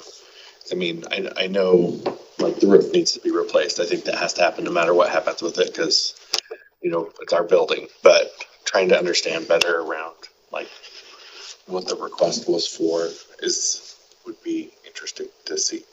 Yeah, and I think you hit upon the key point here. We don't know what we're doing. We're still, I believe we have an RFP out on the streets right now for some of that work. So without really understanding the total cost and the total project, we don't believe there's a need for additional funds. Which I would agree. So that's why I'm surprised that there was an additional request when we don't know those things. What drove that dollar number? Mr. Lindsay, in the manager's proposed budget, there will be some narratives for the major projects, several of them, and that'll be available in the book that's released on August 30th. This is our sort of our first blush that's coming on. But will it include the ones that you're saying no to? Yeah, we want to have a not funded section as well. Okay, great. To be transparent to the council. Great. Residents. If I could just help to clarify, because this was one of the things, when I learned we borrow money, but we don't necessarily use it every year. And I think there's just been a system in place over time, correct me if I'm wrong, where, we'll put money towards a project in 2024, but we have no intention of using it. So we're going to ask for $1 million. We may not use it, but it continues to build in that fund for that particular project. And so we're trying to get to a little bit different mentality. And that is, if we're going to allocate money in 2024, then we want to spend it in 2024. So we have, money committed and money actually put to work in 2024. So I think that's an example of maybe that's $1 million request, because culturally that's what we do for the rodeo market. But do we really have any tangible plans to do something in 2024? And the answer is no. Well, I appreciate that, and that's helpful, because I had written down here when you were going through that earlier, we talked about kind of being more intentional in what we're spending money on when we fund things that we aren't going to tackle. Correct. So I appreciate that context, and it answers a question earlier, because for me, I would be like that. I would be like, okay, what are the priority projects? Let's actually fund those, and not ones that we know we have no ability or intention on doing. So it makes sense. I just I guess it's also interesting why historically we did that in terms of looking back and being better organization. I could add a little to that. To some degree, there's our city has had a philosophy of accumulating funds on a pay-as-you-go focus. The most vivid example of that is a municipal court replacement. We have $6 million cash on hand to contribute toward that was accumulated slowly and in small amounts over a long period of time. But that $6 million, didn't benefit the community for that number of years. So now with the need to do these sort of nuts and bolts replacements, we are pivoting more toward what can we use right away and have an impact in the shorter term. So more of those. Well, and I guess last point on this, and I won't chew up too much time on this, but I think that's a good example of something that we should have been doing that with in my mind, because we're going to have to replace it. You look at terms of, this has come up a lot when we talk about replacing the water treatment facility, and we've had discussion around what other facilities do we know that we're going to have to replace. So, I don't mind funding things like that where we know we're going to have to. Maybe we don't know exactly, is the courthouse going to be pink or white, but we know that we're going to have to fund a courthouse. We know we're going to have to fund streets, the things we know we're going to have to do, versus rodeo market where we're going to do something, but we don't know what that something is. And so maybe there's as we think forward, the right philosophy of the ones that we know, we shouldn't be putting money away, versus, the striking that balance, I guess, is my point. And to your point, for large known projects, that certainly makes sense. But if you're going to start putting money away in, 15, 20 years ago for a project you're not going to do for 20 years, the value of that, $1 million in, call it 2000, is not worth $1 million in 2023 anymore. So, unless you're investing those funds and they're gaining interest over time, and that then, offsets that loss of dollar, that I think that would make sense. But I do worry about, $1 million and it just sits there and sits there and sits there for some undetermined period of time. That's my concern. Makes sense. Let me provide you a really vivid example based on this. So when we get to the roadway improvement fee, you're gonna see the gap that we have, right, in our streets maintenance. At the same time, we've had $6 million sitting in an account that's earning interest, that's earning less interest than the cost increase of pavement over the last couple of years. Some of that money's been sitting in that account since 2017. Could have been investing that in the streets over time, and borrowed now a little bit more on that project. So that's where you can see, I think, really vividly, just it's a philosophy, right, of cash funding versus debt funding some of those major projects. But that's one that's very specific, where we've been sitting on some funds we were beginning to accrue, but we saw cost increases in another area that far outweighed the interest that we're earning. Stepping over dollars to pick up dimes. I've heard that called. Also, I assume that some years you have low interest rates, right? And you know it's gonna increase in a few years. You might want to borrow now versus later. I guess we're individually looking at these items, because if the 92nd and Eaton Street improvements are as to really support those, that property we sold. Do you remember how much we sold that for? No, sir. I remember it was a very small amount of money, wasn't it? Like $5 a square foot? And I forgot how big the property is. Because it was going to be another one of these profit sharing arrangements, right? I do not know. Because I think that we sold it for far less than what we're going to spend to build the road. I can help address that. 92nd serves not just that property, it serves the entire community and the downtown. So 92nd serves effectively an arterial role. So it wouldn't be appropriate to assign that capital solely to that one property adjacent to that section of 92nd. The 92nd has been needed to be redesigned and rebuilt for some time. And so this is going along with that development so that they're happening together, but it's not 100% assigned to that development. That development would only bear a small percentage of that capital cost. So are we going to take a traffic lane away from 92nd? I think we're redesigning this street to better serve its need, and perhaps Seth can help with that answer. Yes, that is correct. It is currently a 3-lane eastbound, and the plan calls for the acceleration lane on to Eaton Street going southbound.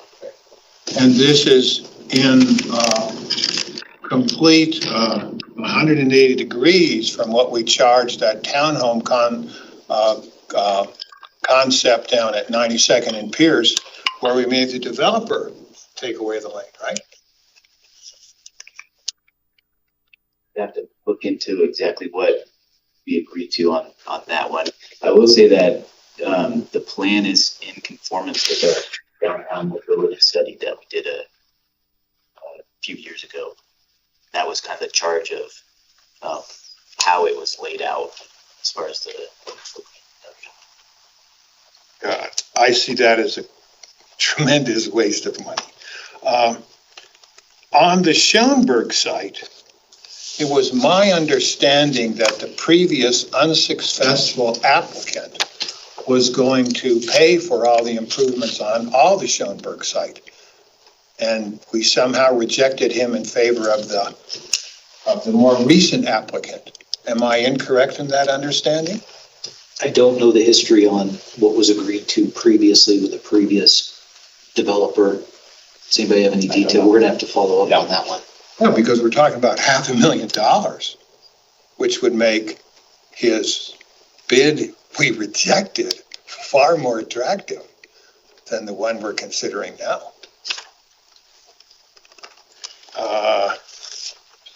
Okay, now we can move on, and I'll jump in when I see another one I don't like. What? Was that No. Go ahead, Michael. Okay, yeah, just move on to Oh, no, we're here. for fire department, GS. Financially. On here, I think is another good example of what Chris was discussing. Fire station number 4, is something that eventually we're gonna need to replace. $2 million was requested for the design of that. However, we don't yet have funding identified, much larger funding identified for the construction of that. And also $2 million is quite a bit of money for within the GCIF for 2024. So instead of moving forward with that without a clear idea of how we would pay for the construction, we'll not be funding that. Are there grants out there that are specific to public safety? There are. We're looking at all options. They're much more operational, I think, right now.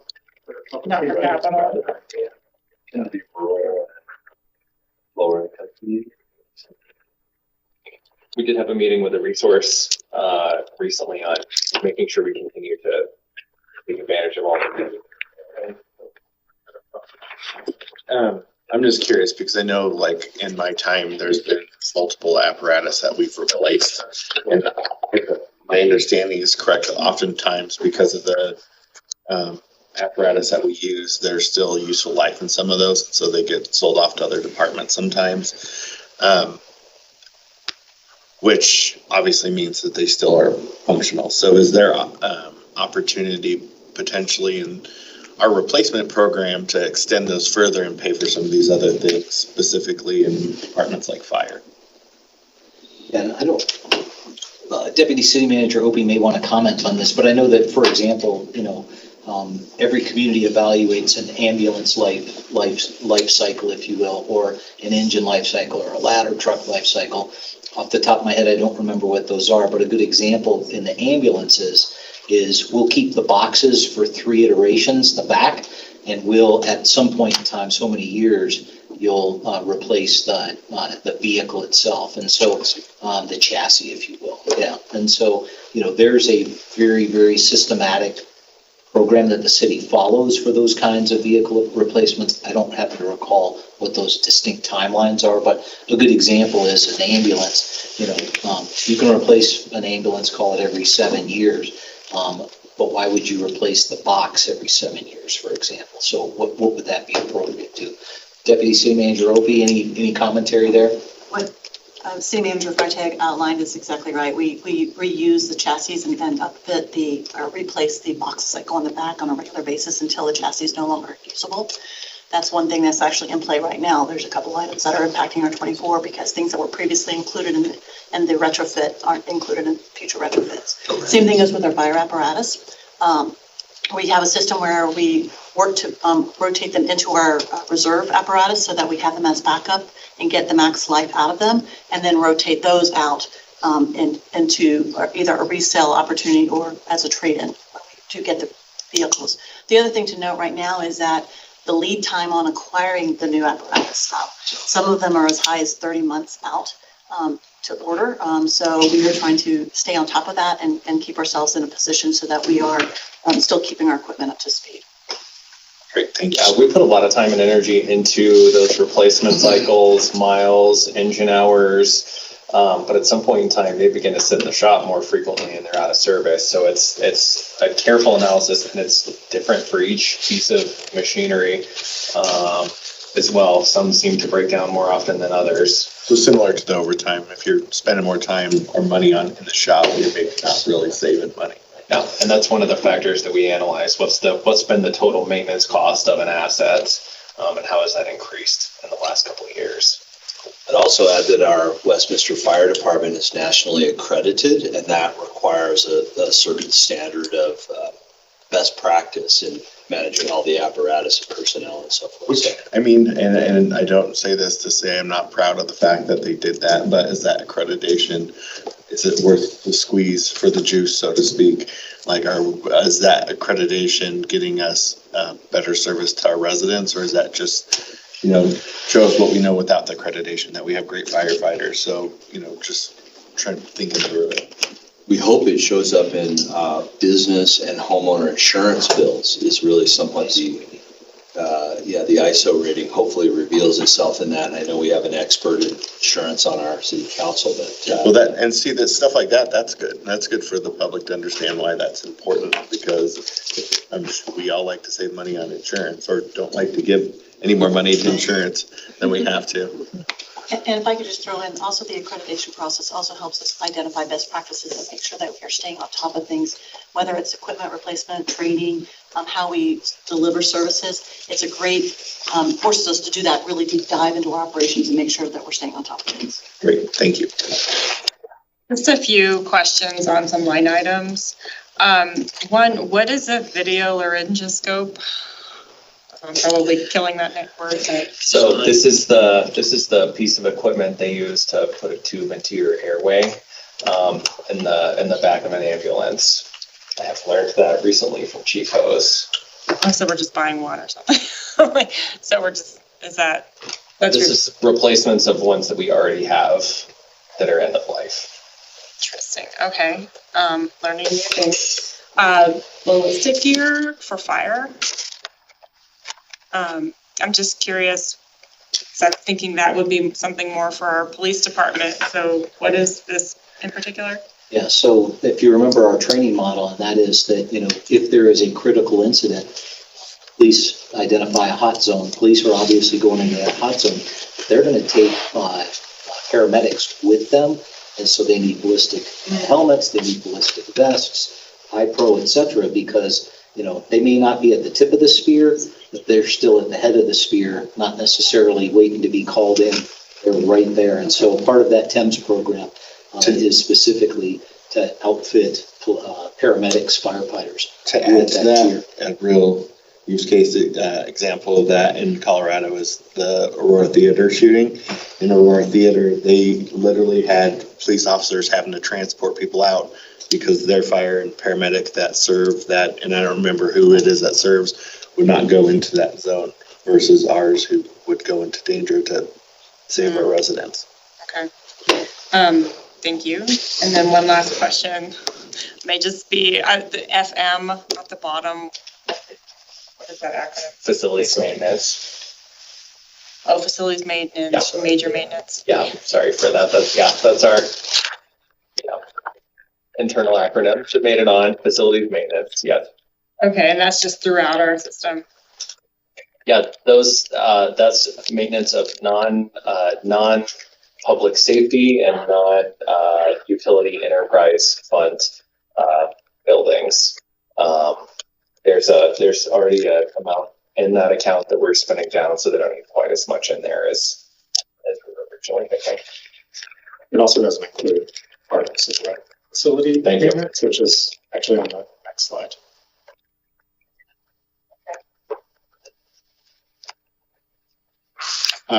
So most of PRNLs is from the GCIF is major maintenance of the recreation facilities.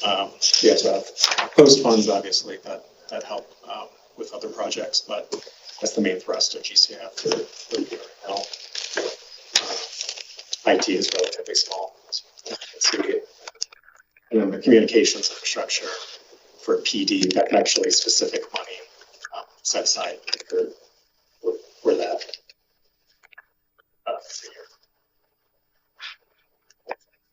What is rec facility major project and LT plan? Long term. Long term. Is that just a master plan, or is that the plan that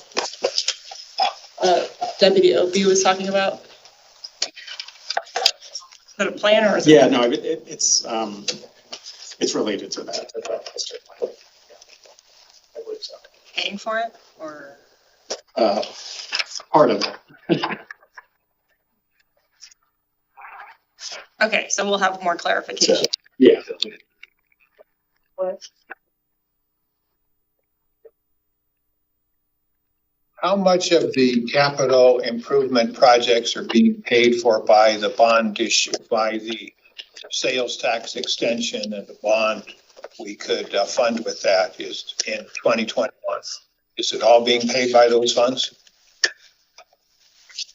think all of that's been programmed in 2023 when the city council authorized the issuance of the projects. I think those are all in the past. This is the 2024 proposed level of projects. Council, I think those are done. Or not, they're not done, but they've been budgeted and accounted. So wasn't it about 10, million extra bond proceeds we received from that sales tax extension? I think it was just a little bit over 15 million, and 15, okay. 1 year And we've ago, already allocated all those? 1 year ago today, in this session with the city council, all of that was described and decided upon, and all of it's been allocated to the various initiatives. And so all this is new then? All of this is new.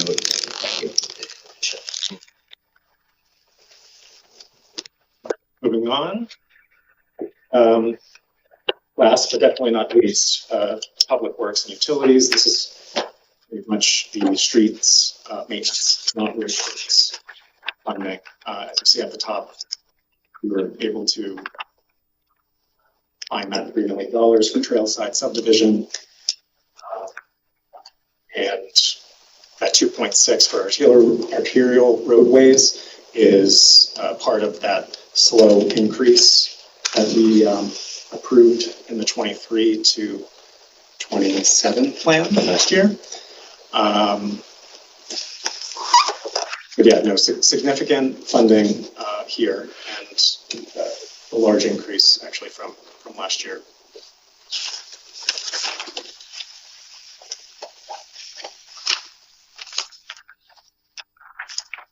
That's it for the recommended 24 CIP plan. That last slide goes pretty well into the next portion of the presentation.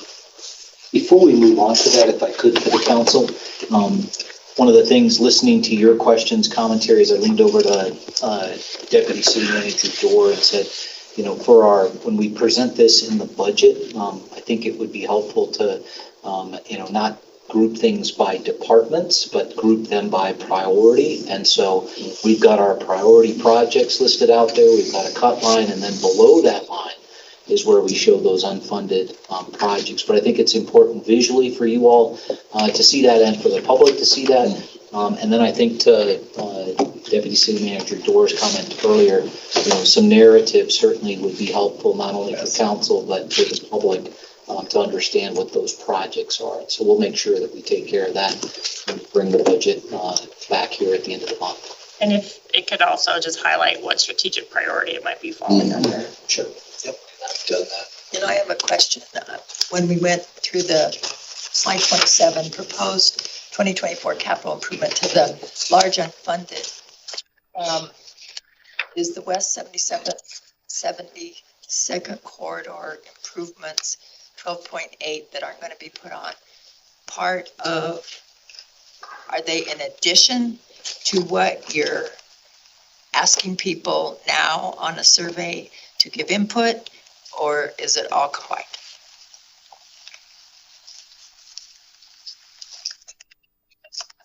When you mention a survey, are you talking about the one that we discussed on Monday night? There's one going right now. There's one going right, okay. That would be part of the corridor study. So we received $190,000 grant to perform a corridor study on 72nd Avenue. And part of that is a large outreach portion.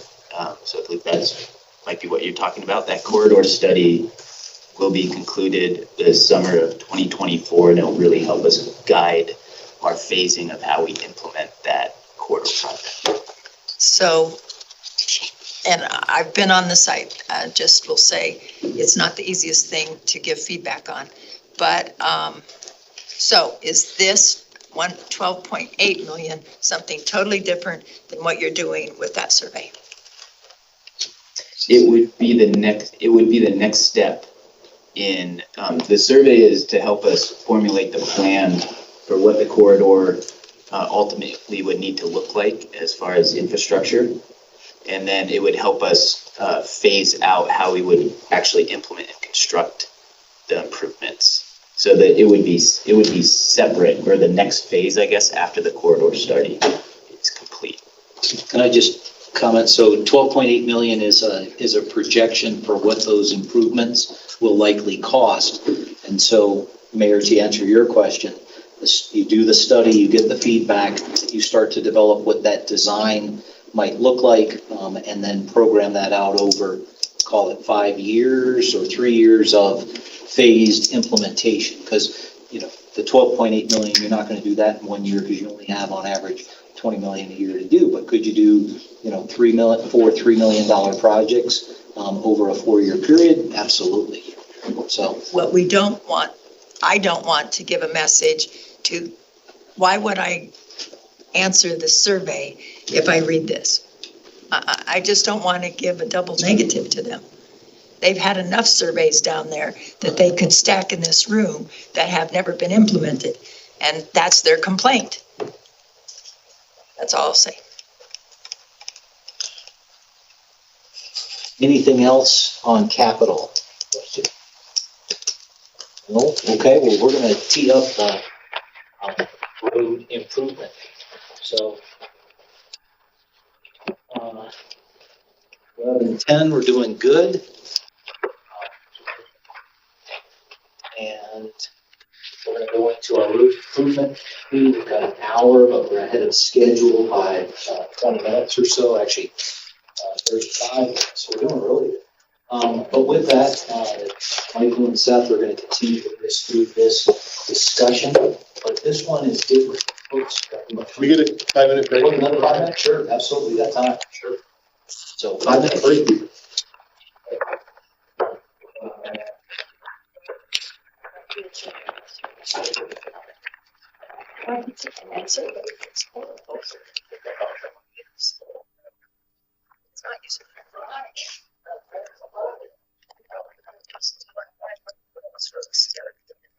As long as I'm not leaning the. It's the.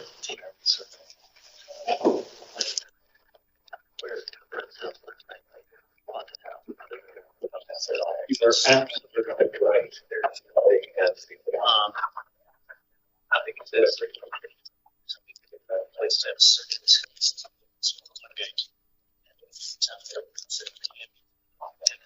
Without a survey, I could tell them what. Why the sidewalks. Well, we shut $190,000. Hire consultants so they could Get the power lines underground. Our study now, come out of the study. And I did one thing with streets and or sidewalks. Project. Now, that I won't charge you. Why don't we just give 190 to Excel? You don't have that. But you have to just have an outlet, like you got our trail bridge.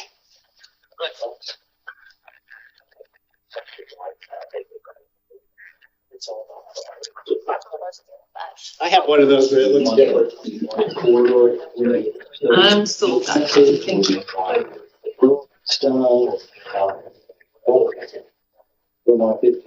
So it's all about when we fill that staff. That's where we this is what we think it is. It is what we think.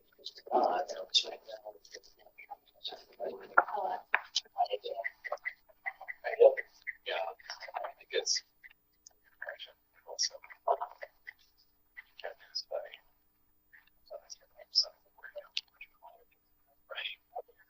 So not the way to lead it. Yeah.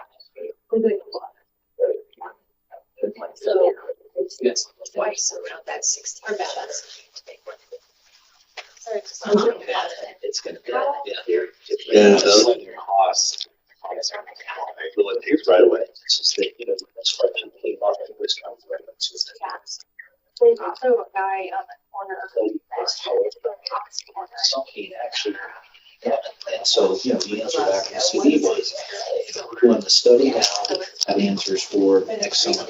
And then in 2025, we'll it's not quite all the way to design. And in 2026, we're gonna make land purchases. And there's these two buildings like. we're gonna actually do something. And so that's when I looked at Tomas and said, Tomas, without changing anything down there, what can we do? Those ugly plans instead of just clean them It's a up and bunch of just focus on that presentable. Nothing with design, nothing with traffic. But just clean up the coordinates, put them on. So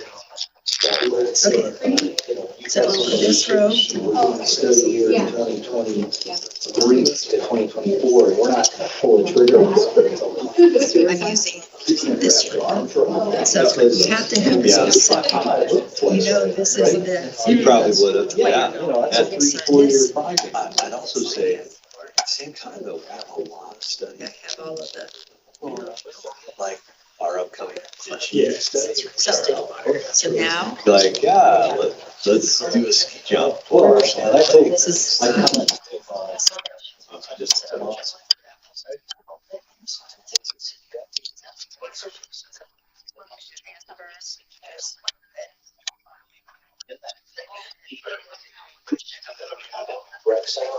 is talking about.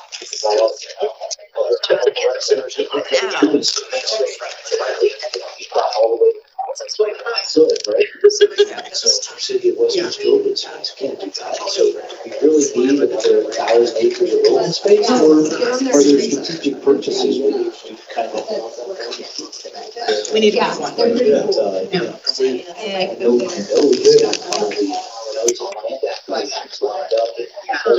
did on the last stitch, I just, me personally, that doesn't mean it's right. Right. Go backwards. It's a very good. This one is going to. You see this scope creep, it gets you excited about this plan, you want it. Well, and then it takes 5 years. Can't really afford it. Is that what drives me insane? Maybe the most. No, I have to go down this. Especially with our dilemma with, you know, our capital budget, it gets back to, you know, the conversation.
Councilors, we're moving into our fourth presentation. Very exciting. So we're ahead of schedule. So life is good. The difference is these past three have really focused on just information sharing with the council. But in this one, we're going to ask you to make some decisions. And so you all, I know have already probably seen the slides, but wanted to talk you through it. And then just ask you, you know, move in this direction or move in this direction. Which way do we want to go? So with that, I'll turn it back over to Michael and Seth. Thank you.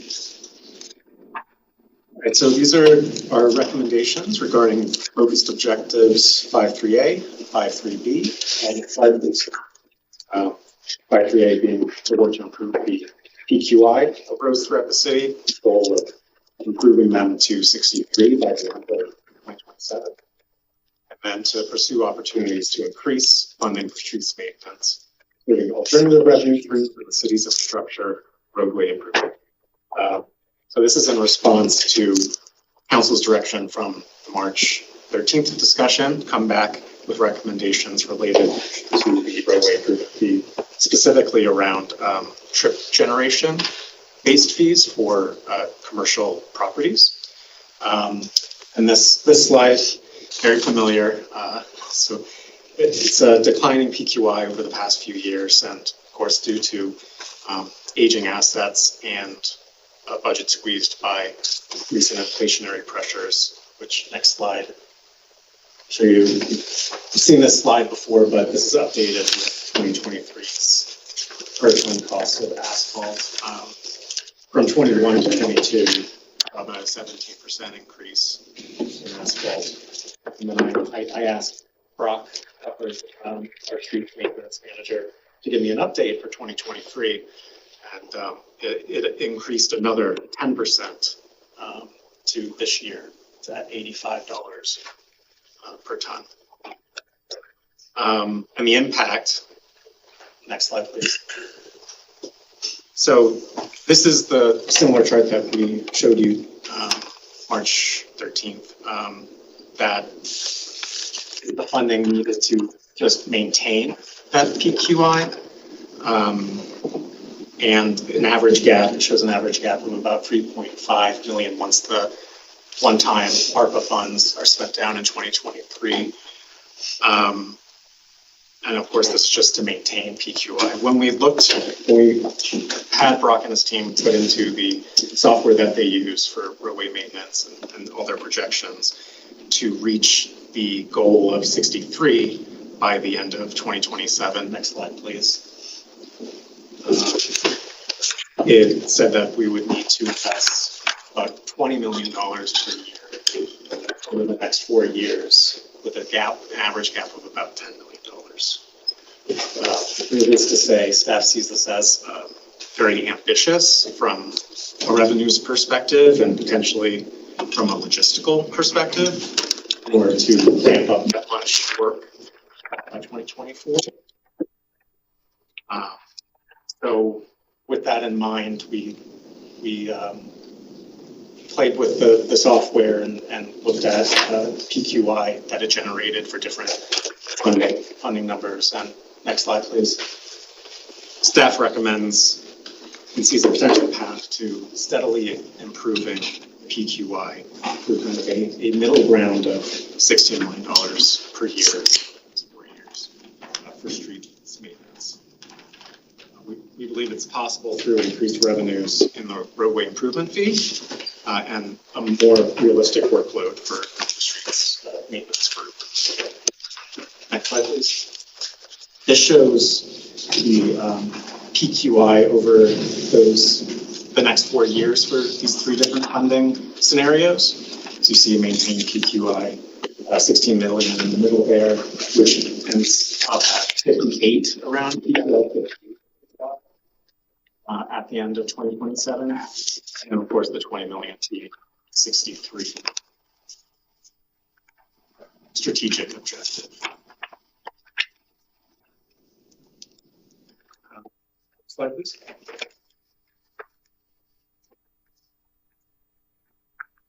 So, hold on. I was just curious, looking at that, how long would it take us to get to 63 on a $16 million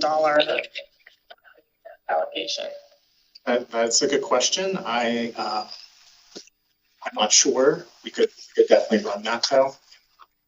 Goes out further. I would imagine that the 16 million though probably inflationary pressures in years might start to peak or plateau rather. But yeah, we could definitely look into that. But it's certainly a steady improvement as opposed to just maintaining the baseline.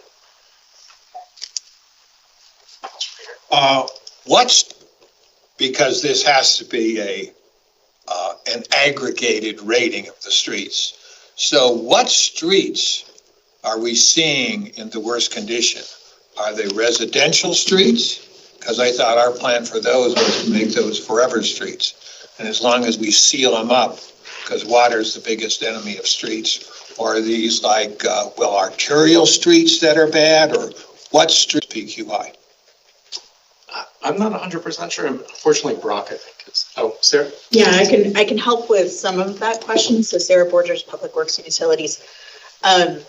So we're largely seeing this degradation on residential local streets. They're quite a bit lower than arterials. We've invested a lot into our arterial streets. So these are primary residentials. To your point about using slurry seals and crack seal and those sorts of things, those absolutely increase the life of those streets. And when we stay up on those things, we can increase the life of those streets.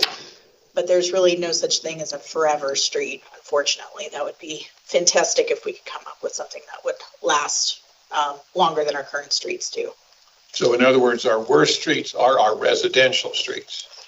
And are they in the newer subdivisions or in the original? We could probably get you a map to show what the different PQIs are. I think it's variable across the city. Thanks. Is that at all related to, I know we have a lot of different trash vehicle services, trash services going through our residential streets and multiple times during the week because we all trash services. So that would be kind of interesting to overlay so that PQI to also kind of compare it to where we might have communities with an HOA and one trash service versus communities that have multiple trash services on streets. We could I would like to see that. take a look at it. Quick layer to throw on. Okay, thank you. I would want to include anything that's not just trash. We went down that road before with the whole trash thing, so I imagine some of that data exists. But there's other ones. I mean, my trash service, I have one trash service, but I still have 2 trucks down my street because they don't do recycle the same day that they do trash. But So the 63 goal was not time bound? It was, yes. Yeah, 2027. So we'll miss it if we stick on this? And the relevance of 63, right, was like, that it kept us at a level where we wouldn't have as much degradation as quickly, if I'm recalling. Yeah. You may remember, I'll stand up so you don't have to turn around and look at me. You might remember a chart that had sort of, we call it an S curve. But you hit this point at which the pavement starts deteriorating more rapidly. And so the goal would be to keep it on the part of the curve where the pavement is kind of staying stable and is being well maintained at a high level, rather than getting it to the point where once it hits a certain point, it's going to degrade really quickly. So that's where that 63 is coming from. So I guess my question is why, well, it's probably two-folded where if we have a goal, we should try and meet it. If 63 is the goal because of what you're saying, right? Yeah, that's reasonable, that's logical, but then we shouldn't be aiming for lower than the goal. If we need to change the goal, then we should change the goal. But We need to show the revenue model from the fee change that is to come in the presentation. You'll see how it intersects. oh, that would bring it. Okay, so this is if we do 16 million, but we can actually hit the real goal if we do this. Okay, got it. Choices. Okay. All right, last slide for, so in order to meet that $16 million a year, staff recommends to close that $6.5 million a year gap. Staff recommends, one, increasing the roadway improvement fee for residential per dwelling unit by $2 to $8 a dwelling unit per month, which generates an additional $1.2 million per year. That percentage increase is roughly in line with the increase in asphalt costs when compounded over the past 2 years. And then secondly, expands to trip generation-based fee for our commercial properties, which would generate an additional at $3 million per year. And then lastly, increase our PCI contribution by $1 million per year to try to help offset some of those increased costs related to the roadway improvement. What is trip generation? So the next slide. Yep, and I'll turn it over to Seth because that is definitely the most complex question. Thank you. Thank you, Michael. To bridge our funding gap for the non-residential portion of the roadway improvement fee, we're utilizing trip generation to propose a monthly fee structure that is more equitable than our current fee structure. First, as requested, I'd like to explain the basics of what is trip generation. It's based on the trip generation manual that's published by the Institute of Transportation Engineers. It's a nationally recognized manual, and it is mainly used for forecasting traffic demand on a regional level, but on a local level, it's also used for traffic studies and development projects, for example. So it's widely utilized. Essentially, the manual is a summary of large amounts of data in the form of studies. The manual organizes these studies into land uses with a variety of different variables to come up with an average number of trips per day. Those variables are a combination of time-based, for example, one study could be specifically weekdays or Saturday or Sunday. And it's also scale-based, so one could be focused on per acre, or one could be focused on per linear frontage of a road. For this analysis, staff used the average of the weekday, Saturday, Sunday variables for time and used 1,000 square feet of gross floor area as the scale. The question we're trying to solve with this analysis is which land use is creating the most wear and tear on the roads based on the average number of trips. Next slide, please. The land uses that we're proposing for the non-residential portion of the roadway improvement fee include retail and service commercial, office, institution, and industrial. Some examples of the different types of businesses that could be included in these land uses are for retail service commercial, you have banks, restaurants, supermarkets. For office, you have corporate headquarters or medical and dental facilities. Institutions are your schools and your community colleges. And then industrial is your light industrial, heavy industrial, and industrial parks. Next slide. For this fee structure, we looked at the average daily trips for each land use based on 1,000 square feet of gross floor area. Again, staff looked at the weekday, Saturday, and Sunday and averaged them. For instance, and this is important though, for instance, a supermarket will have more trips during a weekend or a Saturday, but schools are not open on the weekends. Please note also that the model staff use accounts for 50% entering and 50% exiting. So in other words, if one vehicle enters and exits a supermarket, for instance, it's creating 2 trips. This is an important distinction because you may have a truck entering, let's say, an industrial facility one day and not exiting that same day. So it gives a little bit more balance.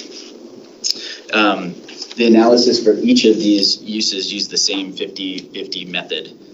So we consider it an apples to apples comparison. As you can see from the ranking on the slide, the retail service commercial had substantially more average trips than, say, office next, followed by the institution and industrial. We use this ranking to formulate the proposed fee structure, as you see on the next slide. Questions?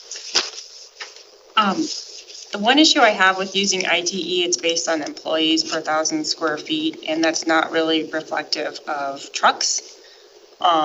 And those are what, since I just looked this up last week, you know, for a 2-ton vehicle like a car versus a 40-ton vehicle, i.e. a large truck, that's, the difference is 2,400 times the impact of between a truck versus a car.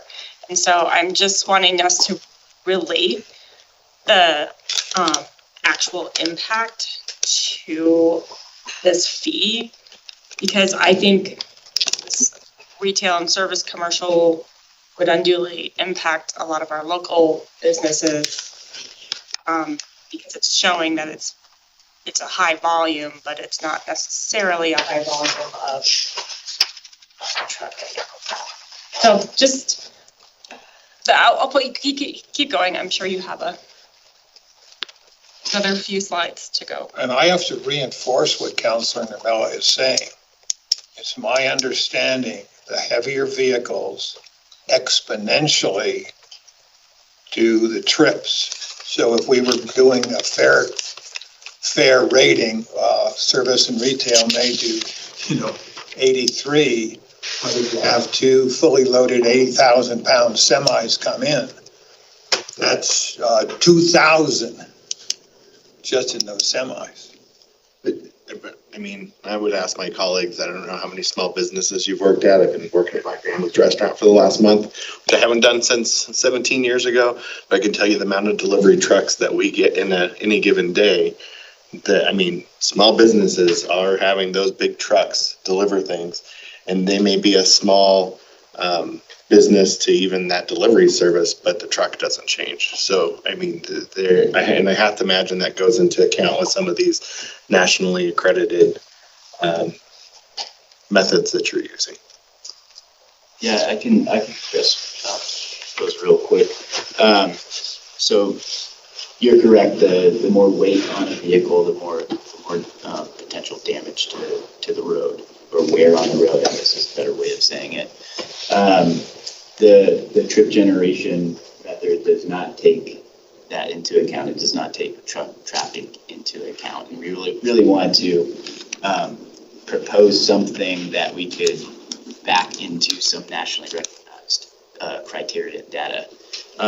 When we do our traffic counts for our roads, we typically see around 5 to 8% truck traffic versus the vehicle traffic, the passenger cars, such. But like I said, the trip generation method does not really take that into consideration, the truck traffic, but we understand the concern.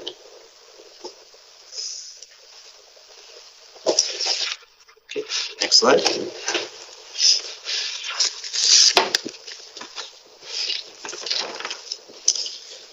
Below is the proposed fees based on the trip generation ranking from the previous slide.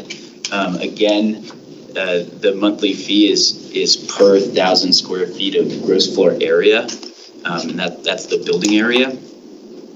Staff has this information in our GIS, and we're able to cross-reference this information with the land use, so these categories, to come up with a fee. It's something that, if we proceed to move forward, is something that we can implement. As you can see from the average monthly fee, each use will be paying in ranking order based on the trip generation results from the previous slide. This method here, it accomplishes 2 goals that we set out, that we've heard. It bridges our revenue gap to continue to increase the city's PQI each year, and it's substantially more equitable than the current system we have in place. As you're aware, the current structure is a flat fee of $6 per month for all of these categories, including residential. So, for example, a large box retail store pays $6 a month, and a single-family residential home pays $6 a month. To give you some scale on the on that average monthly fee to the far right, we included an average building area in square footage. So you can associate that with the average monthly fee to the right. That would be the end of this. Did we have any kind of gathering of people that are going to be affected by this to give their thoughts? Because they're going to pass those right on to us. So from our team, I think our next steps here, certainly we want to hear the feedback from you all. Following that, we've got a couple of items, assuming that you were to tell us to proceed in some form or fashion. So beginning an outreach campaign with the folks that'll be impacted. Going to do a lot of work internally on being able to put this fee into effect at some date and time. We would like to do January 1 of 2024, but that's going to take some work as well. So number of next steps. The first one of those is outreach. So hands go up, just go ahead. I can't see you on this flat surface, so just speak. I'm curious in kind of the same vein of Councilor Novello's concerns. When you look at some of the like heavier trucks, they don't necessarily office out of Westminster. So I mean, like, I don't know, I probably see 40 Amazon trucks on my street a day. In our area, FedEx, that's with big trucks. FedEx having a hub over on our neck of the woods. I see a ton of FedEx trucks, and I don't know if there's any way to really incorporate those kind of services, or even like the trash services. They are going on our streets, but they probably don't actually have business here. They have licenses. So how do they get incorporated? To some degree, that's accounted for in the residential roadway improvement fee. The $6 a month currently is to some degree, not in a perfect way, account for an Amazon delivery truck. Amazon is not based in Westminster. They wouldn't be paying the commercial fee, but the resident would be paying $6 a month, proposed $8 here, to account for that Amazon delivery to your personal residence in Westminster. That's sort of the thought process behind it. Well, and I mean, I get that traditionally, but like if you think about what we're trying to do and making it more equitable to the businesses, those businesses are businesses just like Walmart are. They just don't have a storefront in the city, but they are making their money by doing trash service in the city or whatever the service is. So, and maybe there's no way to really capture that, but I just was curious if there was any thought into that as you came up with this. I want to ask Mr. Plass, does the Transportation Institute have a weight-based formula? I think that would be important for the council to know if it can be addressed, the large, heavy truck exponential impact, or is the research at this point just on trips? I think it'd be important. From what I understand of the trip generation manual, it does not account weight. It's just a quantity of trips. And when we went through this exercise, we were trying to think of something to propose that we could implement with our utility billing. So any businesses outside the city, at least from the how we build the infrastructure fee and now the roadway improvement fee, that would be difficult with our current system to. I guess the last question I have on that, because I'm just trying to think through how, so say for example, and this probably doesn't apply to like trash service, which is the one that we hear probably most routinely, but say I go to American Furniture, the city is kind of made whole in some of that because sales tax is done based on delivery point. So if they're delivering through our cities, we are gaining that sales tax, even though maybe they went to the, Thornton American Furniture. But I'm right in that, correct? You're correct in that. Mm-hmm. Thank you. But if you put the couch on your truck in Thornton and drive to Westminster, there's no sales tax happening in that. Did you see me pick up the Or couch? or if we deliver from a Westminster location to a home in Thornton, we're not collecting. Correct. So I did bring this up last time you came up with fee increase idea. And so I would be curious to know, and I said this last time, I feel like these corporate businesses that are running nationally just take advantage of our infrastructure and they don't have to pay. So it's annoying, to say the least. And I would be interested to know if there is any precedent out there for communities that do put some type of activity fee or tax upon these types of businesses like Amazon or anyone who's essentially utilizing things that are not their own to make money and not paying for their impact. So that would be one thing to just look at and see if there's something out there that we could look at. And then with respect to the breakdown here, I'd certainly want to do outreach. I would figure no one wants an increase, so the outreach will probably be that.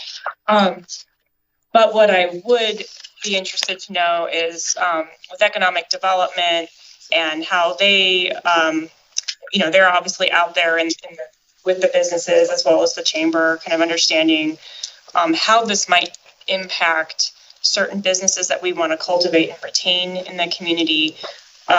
Versus, we have a lot of service stations like gas stations, Circle K, et cetera.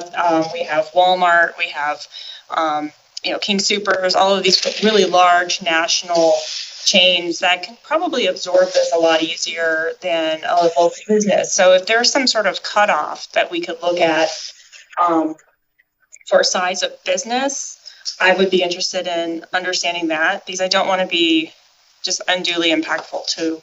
And yes, that would decrease our revenue, but, and you may also want to look at a maximum fee, because again, I'm thinking of our largest employer and they have a lot of square footage. And so we don't want to disincentivize large employers from locating here when they see, there's this additional huge fee that they would have to pay based on they're trying to locate here.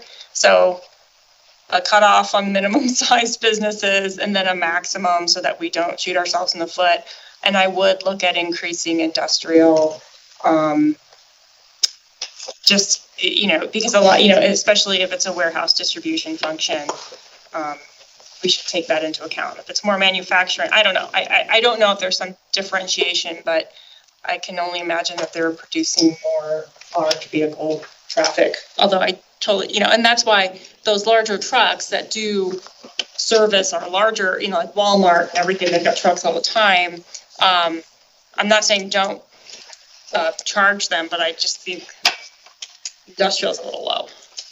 Well, I think though, you get into the same challenge though. Say, take for example, you have an industrial place like a small glass shop that's like a mom and pop glass shop that you might inadvertently affect them by saying we're going to categorize industrial.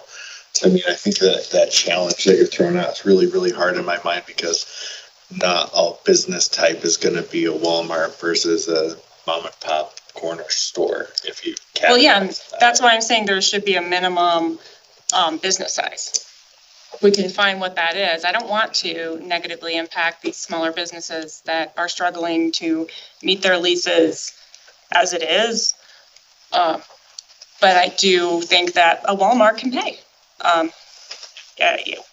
So I'm a fan of this, but I think, and I had some similar concerns on the slide. So remember, the fees based on 1,000 square feet interior of the building. So certainly a larger big box is going to pay a larger fee because more square footage.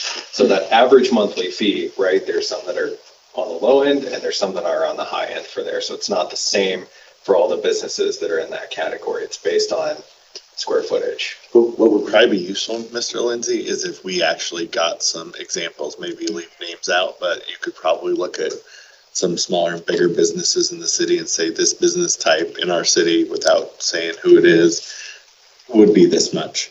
Because I think just in general, you probably the same reason you were concerned about this slide. Whenever we've done these kind of things where we see it's average $10 a month to person, then it ends up being a lot more for a person. People get upset because they're thinking they have $10 in their mind. So I think when I first looked at this slide, I'm thinking, okay, business is gonna pay $359. I'm not really looking at the rest of it. So to have some real world examples, I would welcome and think would be very helpful to us. I am absolutely and adamantly opposed to this. This is a tax. And if we want to raise taxes, we should follow Tabor and go to the voters. I want to increase the PQI, and I would be more than happy to look at our operating expenses for the non-core areas of our city and lower the contributions we're making there and use that money to fund, well, the PQI. Because as we've already explored in just the teeniest bit here, it's so unbelievably complicated to have a fair system, and there's no way that I would ever base it on the ability to pay or how rich a company is. That's just absolutely wrong.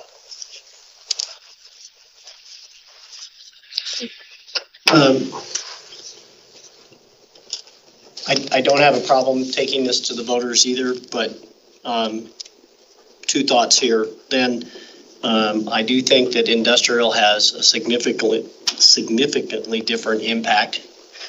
And so I would like to explore that. My question to it, are these trip numbers generated, have they been updated post-COVID? I mean, I'd have to look into the last year it was published. okay. Because I mean, overall, it may not make a difference, although COVID, we saw a substantial increase of trips that haven't seemed to slow down, as Councilor Emmons mentioned, to her home. And, but then, you know, we can't measure, but, you know, we have some intuitive as far as the weight on industrial. You know, it's not a lot if you look at it as far as pure dollar on that. But, you know, there's a lot of service businesses that don't generate any trips anymore. So there's a little bit of an inequity there from that standpoint, especially post-COVID. Some people just don't want to go anywhere still. But also, too, I think maybe tagging on to Councilor Baker is that Walmart doesn't pay taxes. They pass those on to the consumer. And so it's a pass through no matter how we do that too. It's just part of that fee. So a couple thoughts as we move forward on that. The only point I would make, and I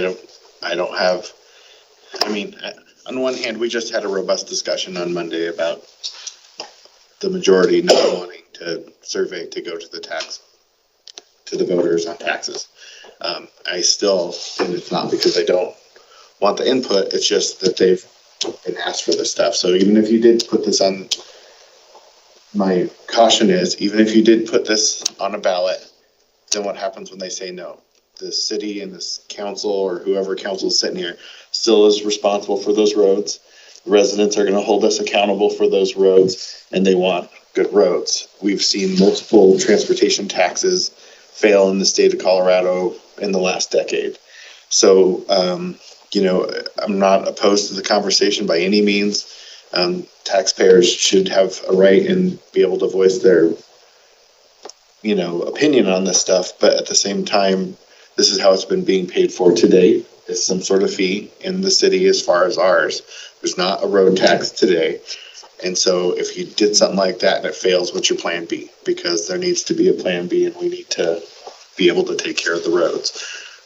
For me, I would like to see some more detailed things so that businesses understand if it's a small business, they're not seeing this slide and being concerned that they're going to be taxed out of existence or feed out of existence. That is a concern that I want to make sure we're not going down that kind of path.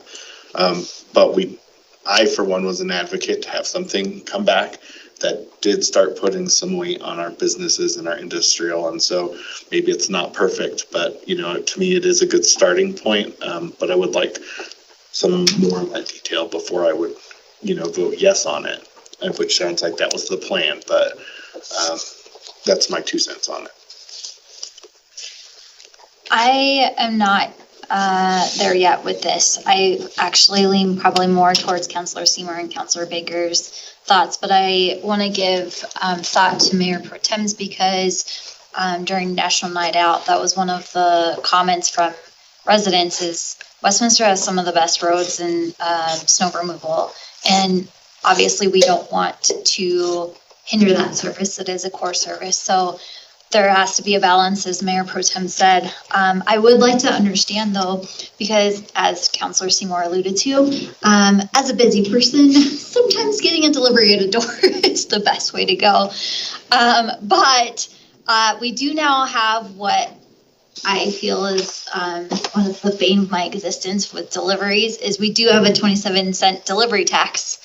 So I'd like to understand what that goes to. I know it's at the state level, but does Westminster get any kind of, I'm kind of seeing shaking no. I'm wondering if we get any kind of budgetary line item for that, just because it is a tax, so where does it go to? I think that is something that I would like to look into and explore if that's distributed via cities. Yeah, we can report back on that. It's the state delivery fee. I think it's 35 cents and a portion of that. I've not, don't quote me on that. I think it's 35 cents. Some of that is shared with us. I don't think it is to be shared in the first calendar year of its existence, 2023. We've written a few reports on that. This council took action on that and I think chose not to implement a parallel fee, et cetera, for our city. I'll have to look back through that.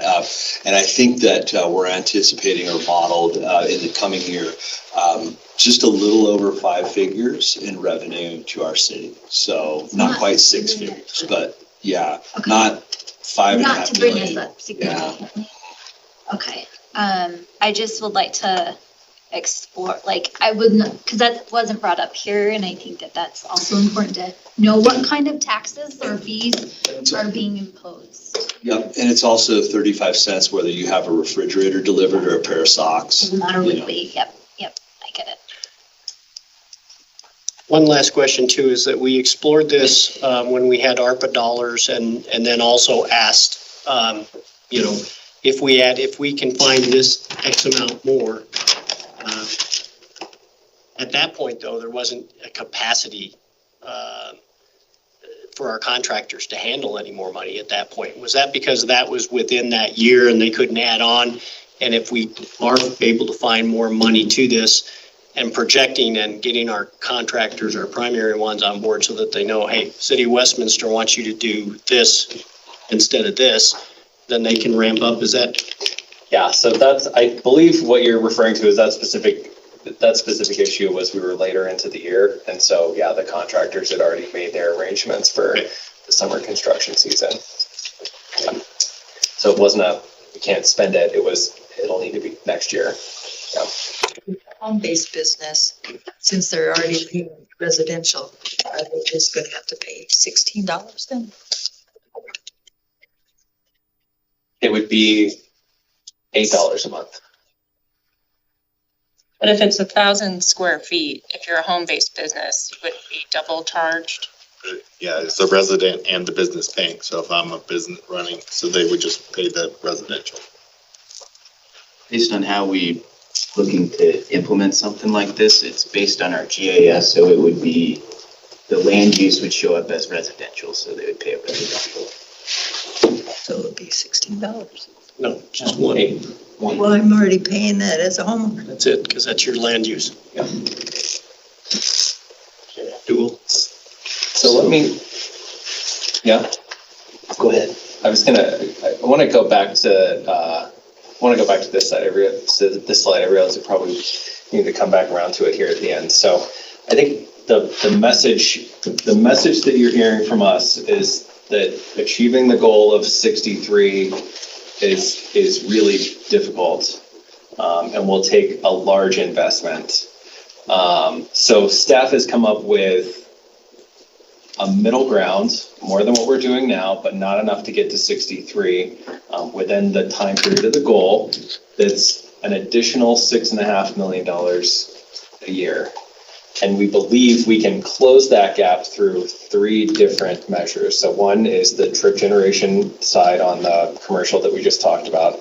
The second is increasing the residential by $2 per month per dwelling unit.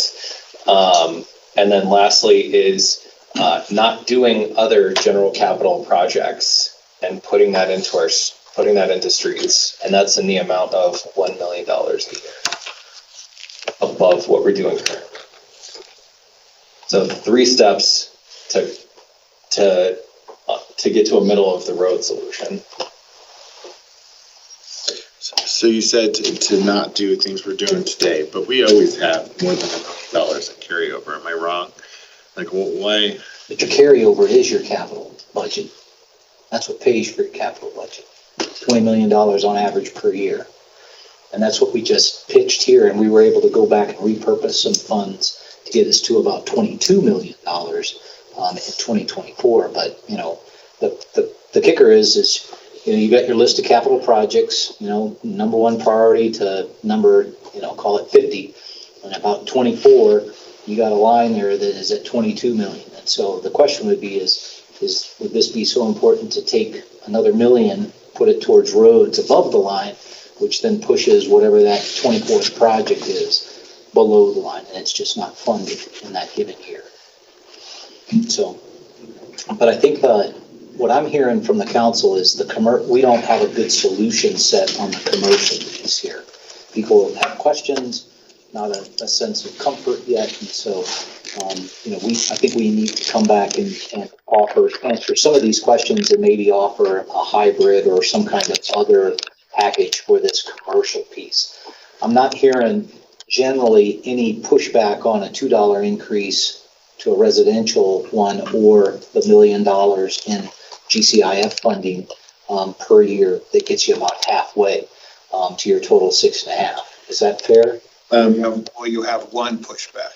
Yes, I'm sorry, but in general, majority of the council. Well, remind me though, today, what does business pay? They pay the same as the $6 per month. So Walmart's paying $6. I would, and that was the initial thing that I think started this down this path. I would have a pushback. If we're only gonna do the same thing for businesses we're doing for somebody who's in a home, I'm not on board until we come up with a better system. I'm not willing to increase that. Right. If you come up with a system that everybody, you know, or the majority feels is equitable for the business, you know, and I need some real world examples to show me how this applies to small business versus a Walmart. Not to pick on anybody, but you know, before I could say yes, and then I generally would be accepting of this for me. Sure.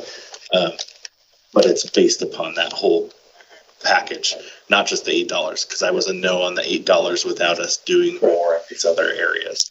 So what we owe you is we owe some refinement to that commercial fee structure, what that would look like. Yes. In answering these questions, and we can certainly do that. The question becomes, does this council want to address this, or is this something that we come back with for the next council after the election? Here's what here's in a great world I would like to see. Budget that's a true budget that people are going to live within. The CIP, and we have what's going to go in there so people can be held accountable. Our residents know what's going to happen unless there's a huge disaster and we have to explain this is what we have to do and why. And having things like this coming in earlier in the process, at study sessions, I don't care if it's May and June, so we have time to wrestle. You have time to talk with people, asking us to make this decision a month before the budget comes to us. And then we're supposed to play around with things that we see or think or feel or have questions about. Just isn't enough time.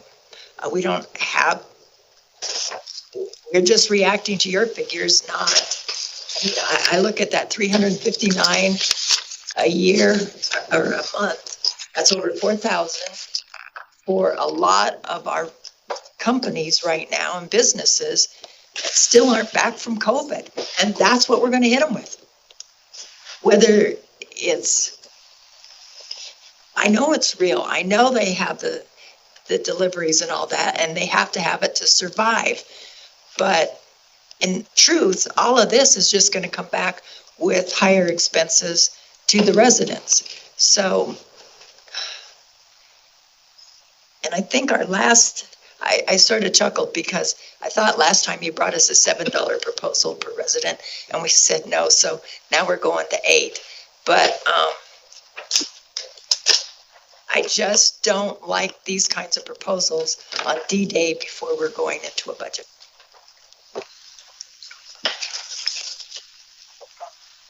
Just in response, I would be open to us evaluating what might be something that might fall off the list if we put this additional $1 million in towards the streets. I do worry about just the I don't know if it's exponential, but at least it's a growing degradation of the streets if we don't have this resolved. So I do want to see that. And I get it, and we need to inform our citizens so they get it, but we don't have time to do that. So again, back to my question, is this something that this council wants to continue to work between now and the election, or do you want to defer until the next council comes on board? It becomes a 2024 task as opposed to a 2023 task. And I don't remember when we were here previously. Was it when we talked about this in study session? Was that June? March. I don't remember. March? Okay. Was it $7 for residential? Do you remember? It was? Yes. Okay, good. So, work it or delay? It's real. I could go out to the public and explain it away and help them understand what we're up against. And it doesn't matter what has happened in the past or hasn't happened in the past. This is what we're given today. And who knows, maybe they have some great solutions that they always talk about. The ivory tower doesn't think about, well, they're out in the streets and working and they own these businesses. So maybe they have something good. I don't know that, but I'm willing to find out. And I'm willing to communicate and to hear what they had to say. Just having this on paper, I don't, yes, we all know we need it, but I'm willing to continue the conversation so that we figure out what we can't do or what we need to put on a ballot so we get the money. Thanks for the presentation. I think this is, it's hard because we need to balance. I mean, we talk about having too many surveys and asking the public too much sometimes in the way that we do it. Maybe there's different ways, but we need to balance that with, yeah, I agree with the mayor that something like this should probably be a much longer process so that we do have the time to get out to the public. So is that balancing act of, well, what do we want? What do we survey? What don't we survey? And how do we ask them? My opinion is it's difficult because, and Mr. Dorr, correct me if I'm wrong, we've invested in 2023 the largest amount we've ever had in roads in the history of the city. In 2023. Yeah. We already did, this council did that, right? So I think this decision on what do we do, like, should we wait or should we have a longer process? I think we should have a longer process and we should kick it off to 24 after, because there isn't enough time to actually get to this, to the mayor's point. So that's my opinion.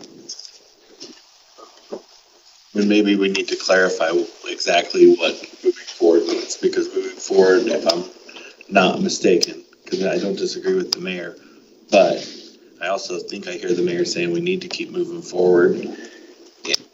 And so if we say move forward with this, it's not a done deal, you don't get these fees. The next thing would be, here's our structure that we think we're gonna go with. You're gonna go do some, take it to the people and specifically business community. And then get that feedback before you came back to us, because you might massage this before it came back. right? So if that's the case, I don't know why we would stop. Because the road quality isn't increasing while we sit here on this. So, you know, we need to me, we need to keep moving forward, and this process may drag on beyond, even if you do that and we all say, yeah, that's probably gonna drag on beyond November anyway. So next step then is take this to the people, community feedback session, something like that. Get community input. Economic development of businesses. Yeah, oh yeah, all the above. And no one said to stop. I think what he's saying is this won't be done in time before this budget is finalized. So we keep going, but it's not gonna be done, which is what I think we're all saying. Although I'd be willing to put additional, So then I don't understand that. That doesn't make sense. Like either we're saying we're gonna move forward in the processes to go get the community feedback. I mean, understanding it's gonna go beyond anyway, and another council could come in and say, you know, we wanna pave the roads with lollipops. So I don't really understand the ask. But in a perfect world, was staff hoping to come in and just say, yep, it looks good, let's move forward? Or were they looking to say, is this good enough to move forward and do the public outreach piece? Well, we were absolutely bringing this to you all thinking that you would say, yeah, this seems reasonable, let's take the next step, socialize it, and we can incorporate it into the budget. But the sense I'm getting is you know, the council's not in favor of that proposed commercial structure, and so that's 1/3 of the tripod there, and so you know, if you're not in favor of that, I'm also hearing from some members that you're looking for some, what does the community think about this? Residents and certainly the businesses, et cetera. And so, you know, we can do that. I'm just saying for us to do that and get this, you know, somehow done before we produce a budget, which takes this into effect by August 30th, it just isn't realistic. And so we could go to the public probably in the month of September, you know, and get some feedback. And that could certainly be something that we could, you know, come back to the council in a study session and talk about. But the question would be is, you know, by that time it's October, it's right before the election. Is that really, you know, are those the conversations you want to be having? I don't know. That's something you all need to give me some perspective on.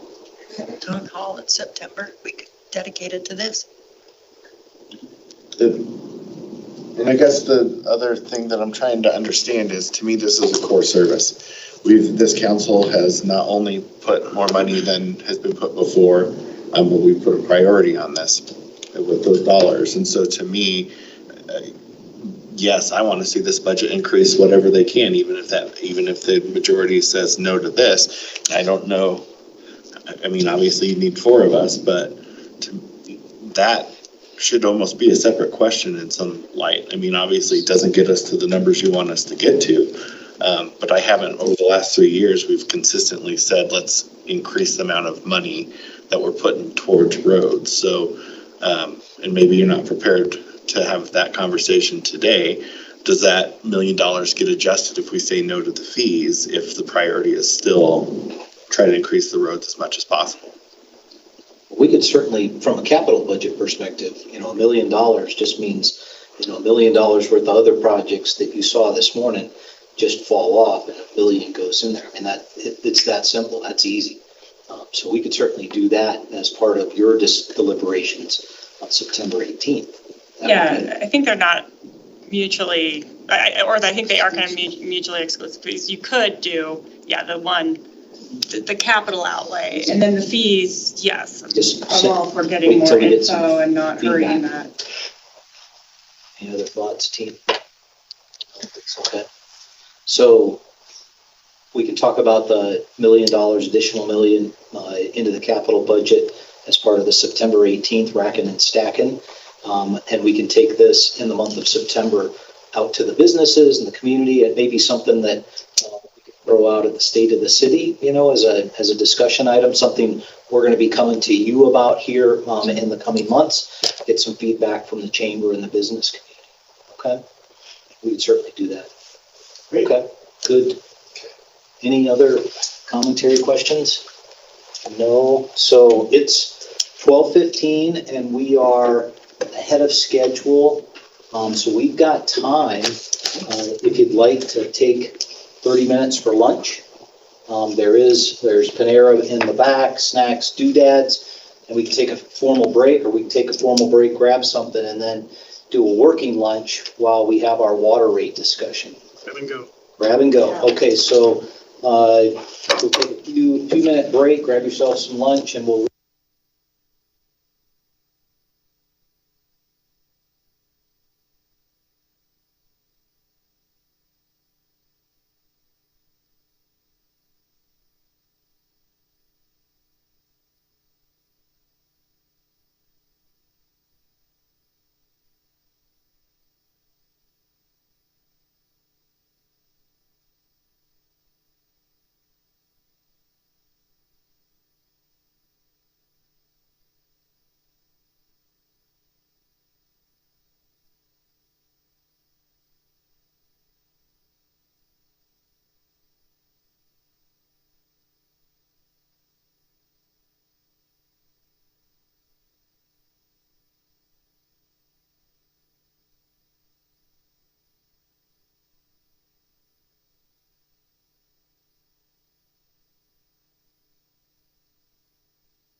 on for a working lunch, focused on water rates.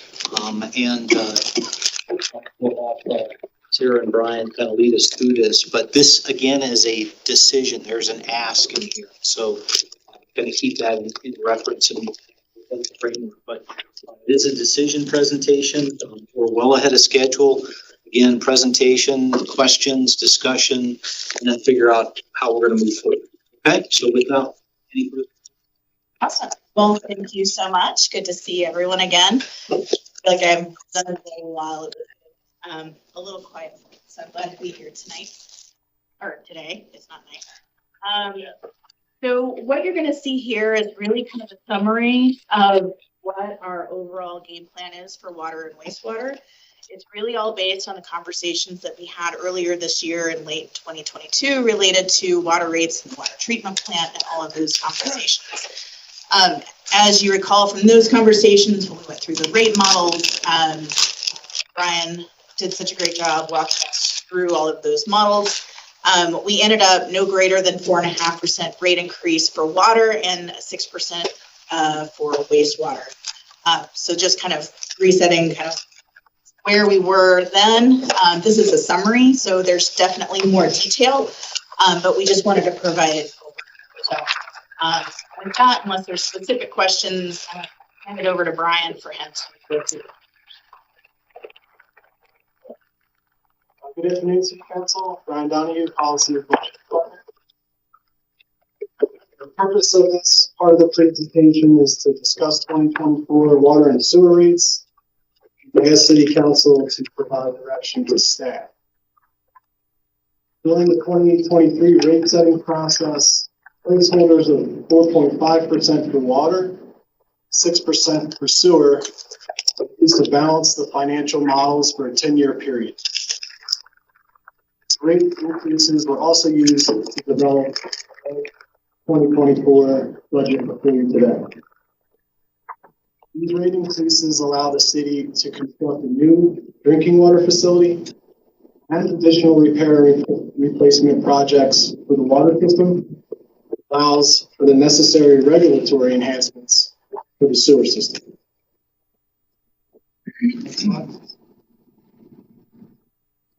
How rates are established. This next slide defines how the utility sets rates. This is a data-driven process first initiated by the engineering team. Utility has an asset database that tracks all needed repair and replacement items costs over time. This asset database helps to establish a revenue requirement to fund the necessary infrastructure projects for the water and sewer systems. A financial plan is then prepared to estimate the amount of rate revenue and debt financing required to fund the utility in the near and long term. A cost of service study is then performed to determine the rate revenues needed from each customer class and is based upon the demand placed upon these systems by these classes. The rate design process then determines how rates should be structured to recover the desired appropriate amount of revenue to financially sustain the water and sewers. Next slide, please. These are the water fund business drivers. This slide really speaks to the drivers and the obligations of the water utility, what rates ultimately pay for. Operating and maintenance of the system, debt service on bond issues, both current and future, a defined capital improvement program, out-year placeholder in the financial models for CIP at $24 million. Next slide. The Water Fund Capital Improvement Program. We wanted to show you on this next slide the actual projects that these rates will support. We have a new drinking water facility, 120th Avenue pipeline replacement, Lowell Boulevard pipeline replacement, Northwest Drinking Water Facility Repair and Rehabilitation, and water storage tank maintenance. So I might add a little bit here. These numbers some of them may look different to you than what you've seen in the past. So that first line item, new drinking water facility, 160 million. We went through that process. We were talking about something just a little under 200 million. The difference you're seeing there is this is the planned budget for 24 through 28. So that does not include the previous things like purchasing the property and doing the other engineering projects. So that's why that looks a little bit different there. 120th Avenue pipeline repair. So for those of you who travel on 120th frequently, as I do, there's been a number of major water main breaks, and when those blow up, it's a big deal, and it shuts down 120th, and it can cause problems. So that's one that was towards the top of the list for us to get taken care of. The Low Boulevard pipeline replacement, the $30 million actually is a little bit bigger than the 72nd to 80th. That $30 million also includes about $15 million worth of funds that is coming from the developer with the uplands. So there were some offsite utilities that had to be upgraded, and uplands developers are paying for that $15 million. Also in that $30 million is we're hoping to get $5 million in congressionally directed spending. So that will also help offset some of those dollars. I don't think there's any new information on the congressionally directed spending, except that it had made it down the process some level, and we're still hoping to get a final on that. There is some potential good news for the drinking water facility, allocated $960K from Congresswoman Pedersen. That final decision will come at the end of the year. Some other good news, the whole water main is also funded at $960K. Congresswoman Caraveo will do that final decision at the end of the year also. So we are moving down that path. Been a lot of breaks down there lately. I even heard there was one on each side of the street last week or something, so. It's been a tough week for the utilities crew. That a large diameter, 12, some issues. And the next one, Northwest Drinking Water Facility. These are just standard maintenance kind of things happening there, as is the water storage tank maintenance. It's $6 million. That's just some maintenance related items. Just real quick, what's the extent of the 120th Avenue pipeline project? Can I get back to you on that? I don't want to misstate anything. I'll get back to you on that. All right. Next slide. These are the sewer fund business drivers. Like the water fund, this slide shows the business drivers and the obligations of the sewer utility and what rates really pay for. Operating and maintenance again, debt service, defined capital improvement plan. What I'll point out to you for out-year capital improvement plan in the financial models, we have a placeholder of $12 million. Brian, just to clarify, when you say out year, that's past 2020, right? That's correct. Yep. Thank you. So we define a program through this, through a 5-year capital improvement plan, and then we just kind of plug in that $12 million previous 10-year average for placeholder and out.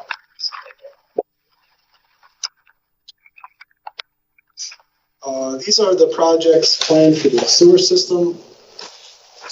They're all related to Big Dry Creek wastewater treatment facility, solids improvement phase 2, instruments and analyzers, repair, rehabilitation, Big Dry Creek A basins, headworks, repair, and rehabilitation, master plan for Big Dry Creek, and then the historic Westminster Interceptor sewer pipeline.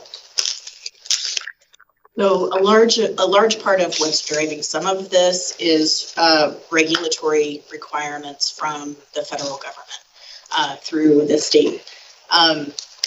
Nutrients in particular, when we talk about nutrients, it's nitrogen and phosphorus. Those are being really ratcheted down, and that's requiring us to do upgrades to the plan.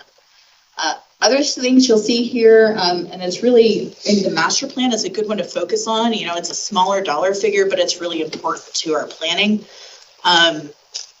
Interestingly, what we're seeing at the wastewater plant is, as we've talked about, we're seeing an decrease in indoor water use. That's part of how we were able to bring the size of our drinking water facilities down to a smaller size. We're also seeing less flow at the wastewater plant. Saying this delicately, we have something called strength of wastewater, which is how much stuff is in the wastewater. That unfortunately doesn't go down with the amount of inflow that we've got. So some of this is us making sure that we've got capacity in the right place to make sure we can treat the water that we're getting. So that's the master plan, and that's some of what's driving some of our capital projects on the wastewater side. Love talking about that part. While we're having lunch, you're welcome. Just one thing that, as I'm seeing through the course of today, we have a lot of projects that are going on in specific areas. And I hope that we phase them so that we're thinking about impacts to traffic and circulation. So the cluster that comes immediately to mind, but I'm also thinking about what's happening down at Lowell and 72nd when we start to do those projects. So we have improvements to 128th. We also have this pipeline at 120th. And then we also have a Federal Parkway improvement. Let's just phase those. So if people are having an issue getting around 120th, that we're keeping the network, we're keeping options open for people. That's a really great comment, and one that I know that Seth is really excited to get involved in and start to make those plans for kind of our citywide CIP. That's one of the good things that's coming out of the reorg, is that we have a lot more visibility on what all of the different work groups are working on from a capital projects perspective. And I think Seth has a lot of really great ideas to help us be more efficient and address some of the concerns like that one about traffic. And one of the big ones, of course, is don't build a street and then come back and tear it up and build a new water line. So that's one of the things that we want to make sure we're catching. Good. Producer Price Index. This slide, developed by CU's Leeds School of Business, shows the construction inflation experienced that the utility is facing in the near term. You can see the large spikes in inflation in years 2022 and 2023 respectively, year over year. Essentially a 30% increase in construction costs over a 2-year period.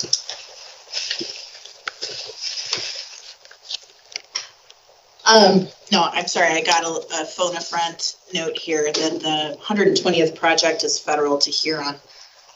Related to answer that question. Related to this slide, you know, I was watching the presentation that this came in when we had this group here a couple weeks ago, and you see that starting to come down, and that's certainly a relief that this inflation rate is coming down, but it's still positive, right? So if we're at 24% rate of increase mid-22, we're still continuing to add 10% on top of that. So we're still on the upward trend, which is not great, but at least it's not increasing at the same rate that it would be. Next slide. Water and sewer tap fees. Water and sewer tap fees continue to underperform the current business climate.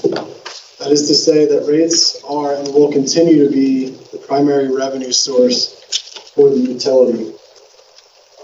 Right now, we have projected water tap fees built into the financial models at $5 million. We're currently at 19% of budget, or $1 million of tap fees currently. For projected sewer tap fees, we have $2 million built into the financial models, and we're currently at 9% of budget, or about $200K. I would just say this is a little bit alarming, I think, on first glance. Couple of things here. We've been rationing these back the past few years to account for this decline in tap fees. Additionally, I think the year-to-date is a little deceiving because we receive a large portion of tap fees in the last quarter of the year. Folks want to get those paid before they increase in the following year. So we won't end the year at 9 and 19% of budget. It'll be significantly more than that, but it's certainly we believe it's going to be less than what we've budgeted for this year. Sorry, excuse me. What are some drivers of the underperformance? I think some of it's COVID related. It's definitely, commercial development in the city, a combination of both of those. It's hard to really determine year over year. But usually over a 3-year time frame, we do catch up with tap fee revenue. So if we see a decline, let's say in 22 and 23, we expect 24 and 25 to kind of make up for that. So we could see tap fee revenues well exceed these current placeholders of $5 million. That's typically what we've seen historically in the city. I'm just curious because we budgeted for this though last year, right? So are there new variables that popped up that were unforeseen? Gotcha. So these are one-time revenue streams that are entirely based on new development or development, remodels, things like that come on board, right? So we're forecasting for next year what might or might not happen. What might or might not happen based on average routine and intuition, a lot of discussions with community development and the folks that are planning for these. What we're seeing is less happen than what we projected. And last year, did we meet previous? Was it always under? We underperformed last year in tap fee revenue. But Chris spoke to a little bit earlier, in financial models, traditionally speaking, we've had higher numbers built in for tap fees. This number was $9 million very recently. Let's say in the 2021 business cycle. So we really ratcheted them down to meet conditions, current climate, if you will. But we're still seeing this phenomenon, at least 22 and 23, with the hopes that we're going to see this revenue stream improve 24, 25, 26. And that's traditionally what happens. We see a down year or two, and we usually see years that are very positive. Okay, thanks. And just ask too, I mean, I brought this up for allocating that much this past year because I wasn't convinced we were doing enough new development, particularly multifamily, to really cover that $5 million. I mean, right now, we also reduced the amount of area and with our comp plan that would allow for higher fees essentially per acre of new development. We ratcheted back to more single family, which isn't going to be netting us as much per acre of developable land. So I think moving forward, we should just be cognizant of really ratcheting down those fees to be, appropriate with what we have planned. Can I make a comment real quick? Because I think bullet number 2 is extremely important as we think about moving into our strategic plan after the new year. And that is, we've got 85 parcels left in the community. We're going to reach build out, call it, 10 years or so, maybe less. And then when you don't see this revenue coming in through the tap fees, how are you making that up? Then that eventually translates to your sales revenues. So that's something that the community is going to have to wrap their arms around. That's really good. But that's something that if we don't start thinking about what that looks like now, 10 years is going to go like that. We're going to be going, now what? So that's on my list of things to talk about during our strategic plan discussions later. But I think that's an important one.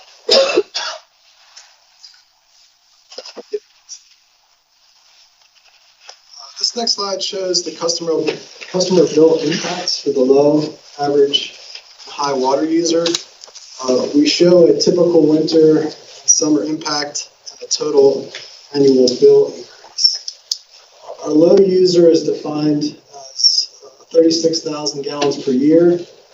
It's about 25% of our customer base. Our average user at 83,000 gallons per year, about 50% of our customers. And then our high user, 150,000 gallons per year, which is about 25% of our customers. And on the right, you can see our total annual bill increase, about $25 for the low user, about $47 for the average user, and about $76 for the high user.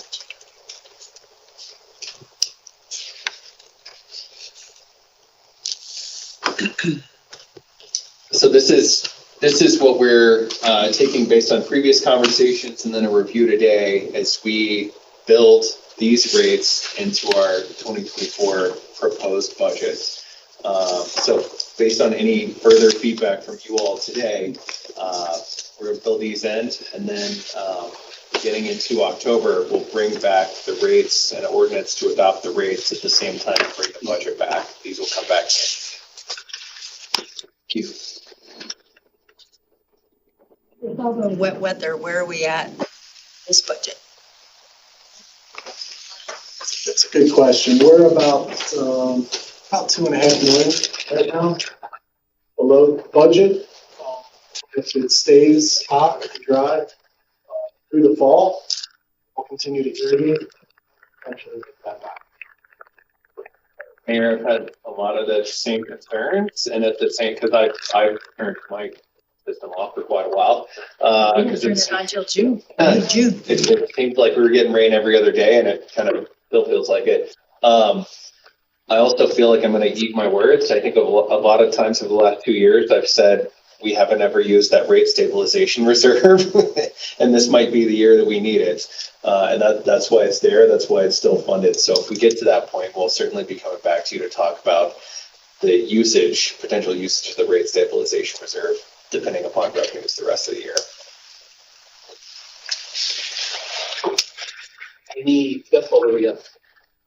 I do have a question on this. So I know that in these discussions, this is probably the area I've been most vocal in my 5 years. And so, 4.5 is kind of the ceiling that I've personally put, and obviously I'm one vote. But one of the asks that I've had in the past and I want to continue to push on is what are we doing to push costs down from our side?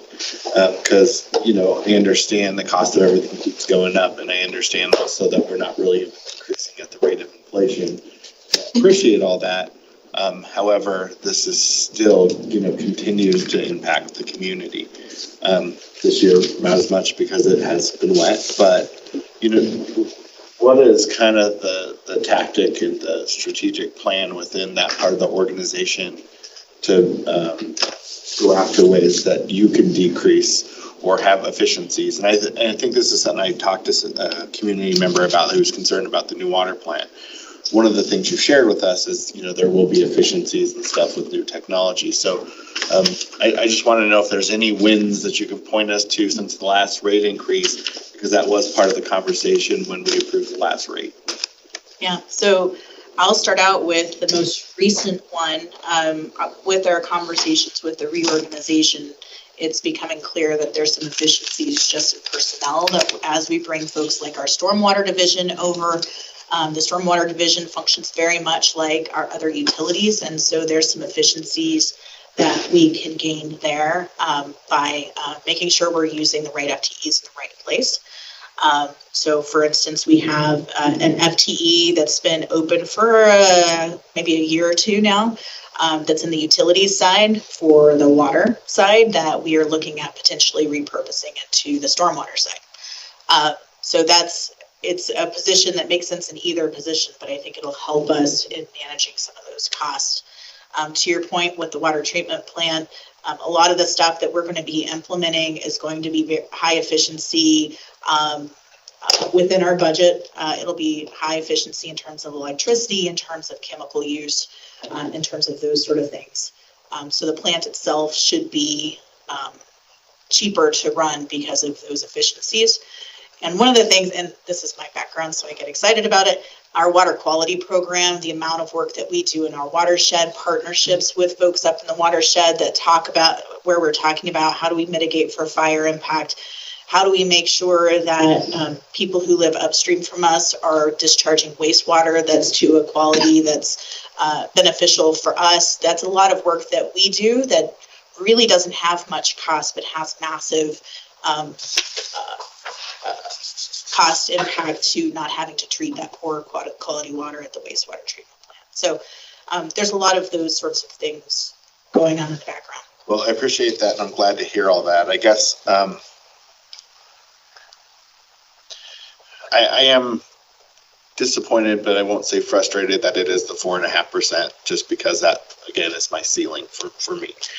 And so what I don't want us to get into a habit of is that every year it's 4.5% because we think that we can pass that by a council. I would like to see that in understanding we have some big costs, being the plant being the biggest one. I understand the landscape, but, I would hope that going into next year that we push to see, could we do something that's less, even if it's marginally less than the 4.5%. Because I think that would go far with our community if they, saw us doing that. And I'm not saying that you're not working hard, but it's just, there's some optics of it. And I mean, especially when you talk about some of the other practices, if we just put money aside and kind of saying, okay, we have this to work with. It's not that it's necessarily bad, but I just feel like we could probably be more efficient. I know we have smart people who have proved in the last 2 years that we can get really creative with how we fund and take the dollars and stretch them. And so I just wanted to bring that up as a point today, but I appreciate the presentation. Thank you. I also want to be cognizant of our projected increases, because if we are taking 4.5% in an inflationary period that continues to run at 10% or higher for core cost, we have to be realistic in that and say, in a perfect world, we'd want to have X. But right now, we're still dealing in an imperfect post-COVID world that some industries inflation costs are running 24%. So we have to be cognizant of that, because I would find that to be, that's one thing about modeling. It never works, Just, it gives you an idea, it gives you that gap, and it gives you some boundaries which to work in. So I think we have to be cognizant in the future of, that's great, but here's the reality of that. And if we continue to have inflation like this, we're talking, it's 10%, but it's 10% on top of the 10% that we already had to deal with too. So I appreciate the fact that in some of our construction and our CIP projects, we've already built in some of that. That's, the costs continue to increase on that. But I think in rate modeling, moving into the future is, where's the model and where's the reality at that point? We have to deal in reality. Otherwise, we're not doing our job either.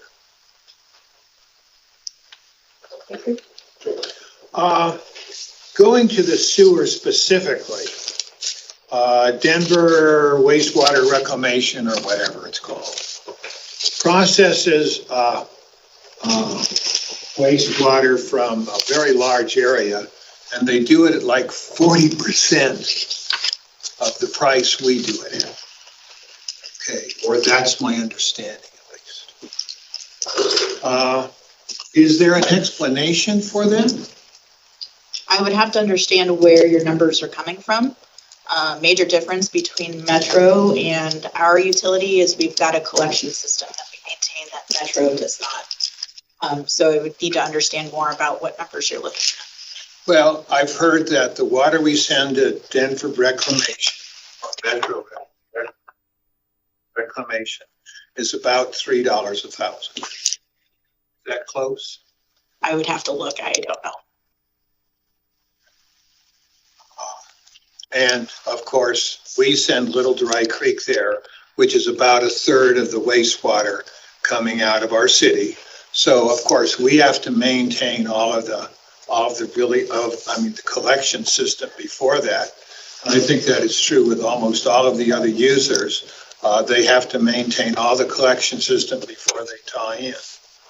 Okay, but we're charging like $8.48 per thousand for we send down. And it's my understanding that other really municipalities charge much less that have access to Denver wastewater. So have we ever thought outside the box and said maybe we should, because it could be efficiencies of scale, right? There would be a number of things that would go to an analysis of whether we should send water to Metro or not.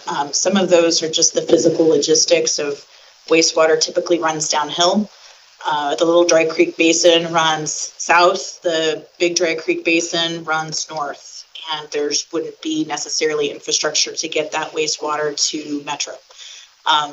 We'd also want to look at cost of doing that. There'd be the infrastructure to make it happen. There'd be the tap fees that we would have to pay in order to enter their system. So there's kind of a long laundry list of things that would have to happen for us to do an actual analysis to see whether something like that would be worthwhile. Well, in our peer city of the comparison, it said that Thornton doesn't have its own treatment plant. And Thornton has a lot of neighborhoods downstream of our Big Dry Creek plant. So where does that sewage go? Thornton doesn't process it. So the wastewater plant that they're largely using is the Height plant, it's called the Height plant. And it's down by Suncor, for those of you who know where the chemical plant is. I think some may go north to the plant in Brighton, but it's pretty far east of where we are. I thought really Suncor was on over there by the Platte River and Yeah, that's where their Height plant is. so where does the Big Dry Creek really wastewater go? That goes to Height? That's where Thornton sends their water. And I probably am speaking a little out of turn. I shouldn't be speaking probably to someone else's facility. So if that's something we need to look into more, we can certainly do that. Well, I mean, you have to sometimes think out of the box if we want to do a better job. And if we're up against the regulations, which seems to be a significant cost, maybe it's time that we reevaluate where we send the wastewater to. Now, the downside of that, right out of the box, would be we probably lose our recycled water. And I don't know how the impacts on water rights are, because you can only have so much consumptive use of water and blah, blah, blah, blah, blah. But if the costs keep escalating, maybe it is worth a look outside the box. I also know Metro's had some pretty substantial increases of their own of late. So that would be part of the conversation as well. What are Metro's rates doing?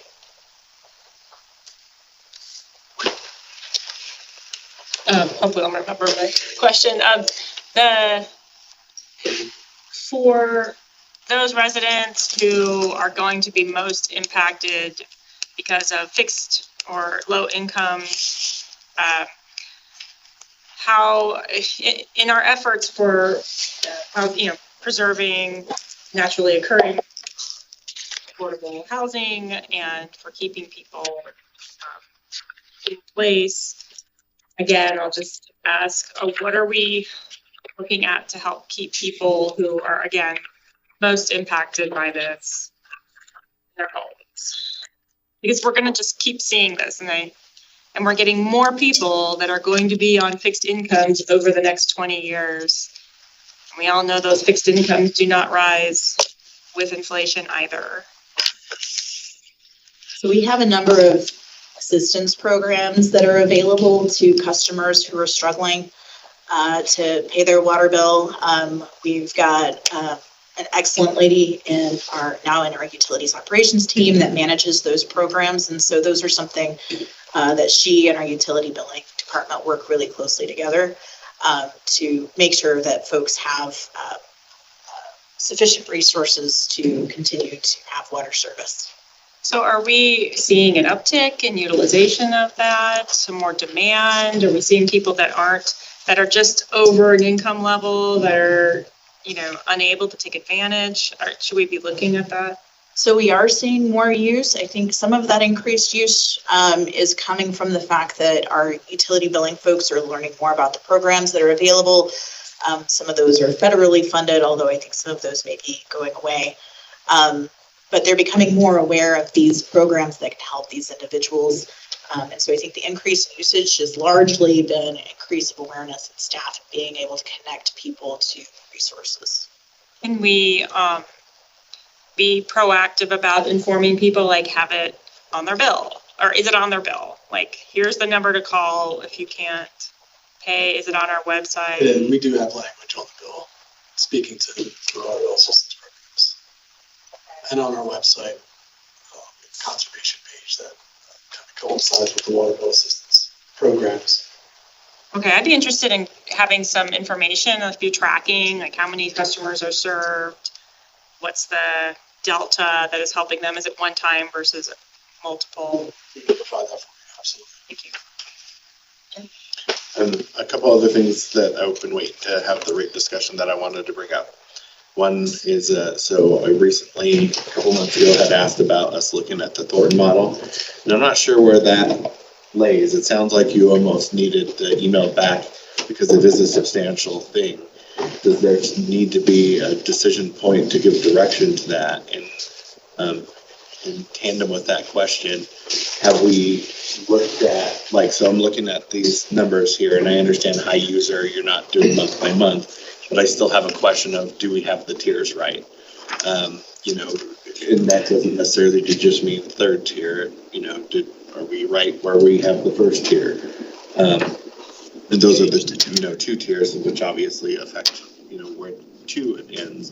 But those are kind of the same vein of why we looked at both of those in the first place. And do you have any feedback or do you have any idea how many people are ending up in the third tier today? And if you don't have that today, you can get it back to me. But I want to understand that because I want to make sure that, it truly is being used for people who are outside of a normal operation. And then two, what is the path forward to potentially look at Thornton? And will that take 4 of us saying, please go look at that? Yeah, I could speak to the path forward on Thornton. We may be able to talk to that briefly now, but it's that doing that, the research involved that's a big undertaking. So it's not something you just kind of switch to. So we're talking years, not months. So Sarah, are you guys able to speak to that, or Chris? Yeah, so July 17th, we provided an informational staff report, agenda memorandum on the property-based water billing for utility customers with a number of, a number of examples, Thornton, Fort Collins, Boulder, and how they do this, and then a number of considerations that we identified. I think the clearest for staff is this is going to be an extended process. We ballparked it 3 years. It will affect almost all of the 31,000 accounts. And then there's 6 areas that we would need to address as we go through this. So I think from Mark's standpoint, from what you just mentioned, certainly, yes, we're looking for direction and then an understanding that this is going to be a major undertaking from staff perspective and a cost item as well to bring in the folks that can direct us on how to do this, how to do citizen engagement, customer engagement around this as well. And if I could, I think that would be when we get to our strategic plan for 2024 and beyond, if that's still the desire of the council to dig into that, that would be a great task for us to put on the strategic plan. Yeah, I don't disagree. So I would ask there be a placeholder to have that conversation. Sure. 2, I would like to still understand where we're at on the tiers with people that are dipping into that third tier, because to me, that was a stopgap measure. And I had always said I wanted to evaluate it and make sure that it's where it needs to be.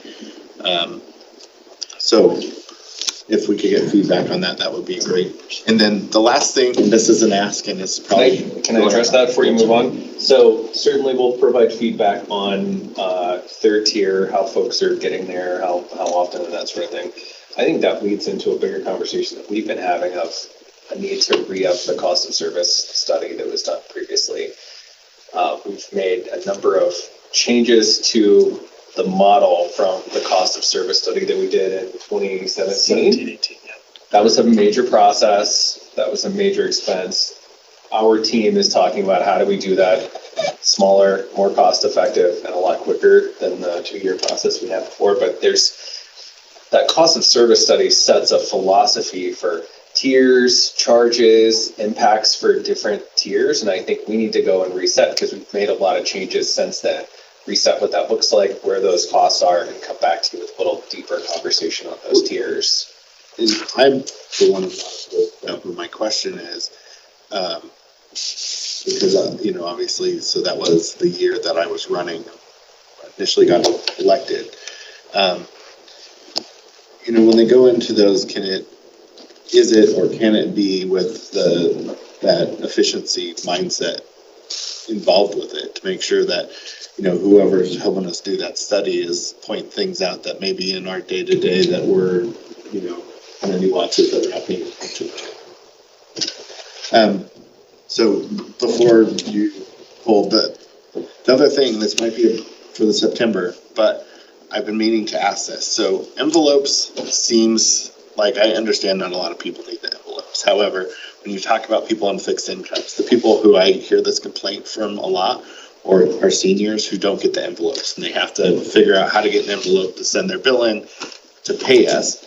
So I wonder if there is an in-between where we can rethink how we might provide envelopes to people who get paper bills, because obviously not everybody does, but it would also be, to me, there's kind of a twofold approach to it, that we provide the envelopes, but we also on the bills say, if you want to do paperless billing, which a lot of people would want to participate in, here's how you do that. But there are some people who just aren't going to do that, are not, savvy enough. They're typically going to be, in my experience, they're typically seniors. And, that seems to be a very big annoyance to a good amount of more people than I realized before I was on city council. Because for me, I pay everything online, but I understand why it's a thing where they just want to be able to pay us and send in an envelope. So is there anything that we could do around that where we are providing envelopes to people who get paper bills? And I can't imagine that is that substantial of a cost that, that we couldn't do it. And I would ask that be something that you bring back a cost test that we could vote on. But I would also ask that you do it in a way that we don't necessarily have to provide that to everybody, obviously. Maybe that's an opt-in kind of thing. And I don't know how that would work with whoever sends out our bills. I'm sure there's some logistics that you'd have to look into, but it was a planned ask of mine for the second cycle. I'd second that. I like the opt-in more than anything. I don't think we should just blindly send them. However, we get the people who want an envelope. I agree. Yeah. But some of them I've almost driven them a box myself. I know one of them. Yeah, you do. Yeah. Yeah. I think Councilor Baker has a question. We got an email about how many people fall into the third tier. It was from 2021. Okay, and as I remember the numbers, it was after we raised the third tier up to 40,000 gallons, it was somewhere between 200 and 500 people a month. I don't think that 2022 data. I don't think that 2023 data is going to give us a good number because it's been so wet. Maybe if we could get both years, that would be helpful. I think that's a good point. Those numbers don't feel inaccurate. I think that feels roughly right. The other thing I think I've said or asked or just questioned over the time here, with whatever our biggest yardage-wise owners are, I would love for somebody that knows how much inches or gallons or how you should run your system to get this much on this time, many times a week. That's all they need, because I see so many people turning on sprinkler every day for a little while. And so how are we educating people so they know how they should run it? I know we can bring people out, but it's got to be simpler than that, even just to help people understand. Even for the low water users, maybe they could use even less because they don't need to run it more than 2 or 3 times a week. I don't know that answer, but I think we have to educate and help them with that. Can I add on to that? Like, that approach actually would be a lot easier than doing the Thornton model. If you found, here's the 3 biggest lots we know about, and said from an expert's perspective, here's what they should be watering. I mean, that would be pretty informative to do that with, to your point, a couple different, lot sizes and different parts of the city, because that's a more accurate target for, because the thing that's always been frustrating is to change the game on somebody. They bought a house, this is how much grass that, was either dictated to be there or they decided to put there, than to come in and be like, you're overusing water. That doesn't feel right. So I really like the approach the mayor just laid out. So one of the things we've been talking about recently is now we've got all this fantastic new data. Initially, we were talking about sending out a postcard that said, hey, for your lot size, it seems like you're using too much water. It was feeling a little too pointing people out. So our next kind of thought was doing exactly that. Here's about how much water you should be using based on your lot size. How can we, if you want more resources, here's how we can help. Is that something that would maybe meet that need? Yeah, even give them, because we're going to know their lot size and we're going to assume it's all grass. I mean, that's because that's probably the most that they'd be using. Help them with, if you're not a hose dragger, then each of your, what do they call them? Zones should run this amount of time, and always, because I still see HOAs and stuff watering in the middle of the hot day. And before I forget it, on 112th, and I know it's an HOA, but I have no idea who to contact. For all week, there has been a sprinkler shooting straight up on 112th, and you know where the UC Health building is on 112th, across from the gas station. If you turn in after the turn lane coming on the right side of Sheridan, when that ends, there's a turnoff to go back into it. So it's 3 trees to the west, and that sprinkler shoots straight in the air. Let one of our folks know. This just popped in my mind too. A resident mentioned this week about how fantastic the app is. They were out of town and they were getting like every other day 80 gallons just like that out of town. So then there was a staff came out, checked the meter right away. Said, no, the meter's working fine. So you may have a leaky toilet, and went through all those things. So the next time they went out of town, they had the plumber come out, turn off the water, or in the house. So no 80 gallons. So they had the plumber come out, dig up, and there was a leak in the sprinkler system because the sprinklers were going off every other day. And so that saved them a significant amount of money over time. So it's working for those people that use it. So it's a good investment. Yeah, and you still have the, somebody, because I think after a year of having my house, we were like, oh my God. And so we called in our team that does the evaluations of the sprinklers, and ever since it's been better. So we still do that, and we still have good utilization of that. We do. They're usually sold out. Those are the water audits, I believe. Yeah, the water audits. Do we need to expand that based on, especially if we send out a postcard saying, hey, we have this? That gets back to keeping our rates low and trying to make sure we're allocating budget to make sure that we're staying within our 5% rate increase. So there's always room to make that better, but I think that those may be one of those programs we could keep adding money to for a while if council decided they wanted to.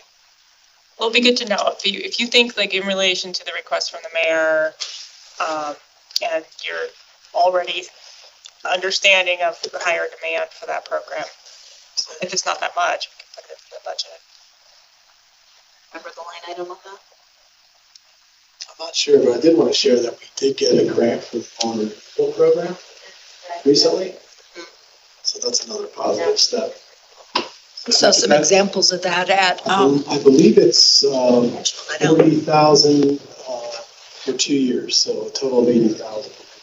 And that's for folks to apply, residents can apply for that. To remove lawn, yeah. I got to see beautiful tomato plants that were put instead of grass. I know that, sorry to jump in, but I haven't spoke yet. So.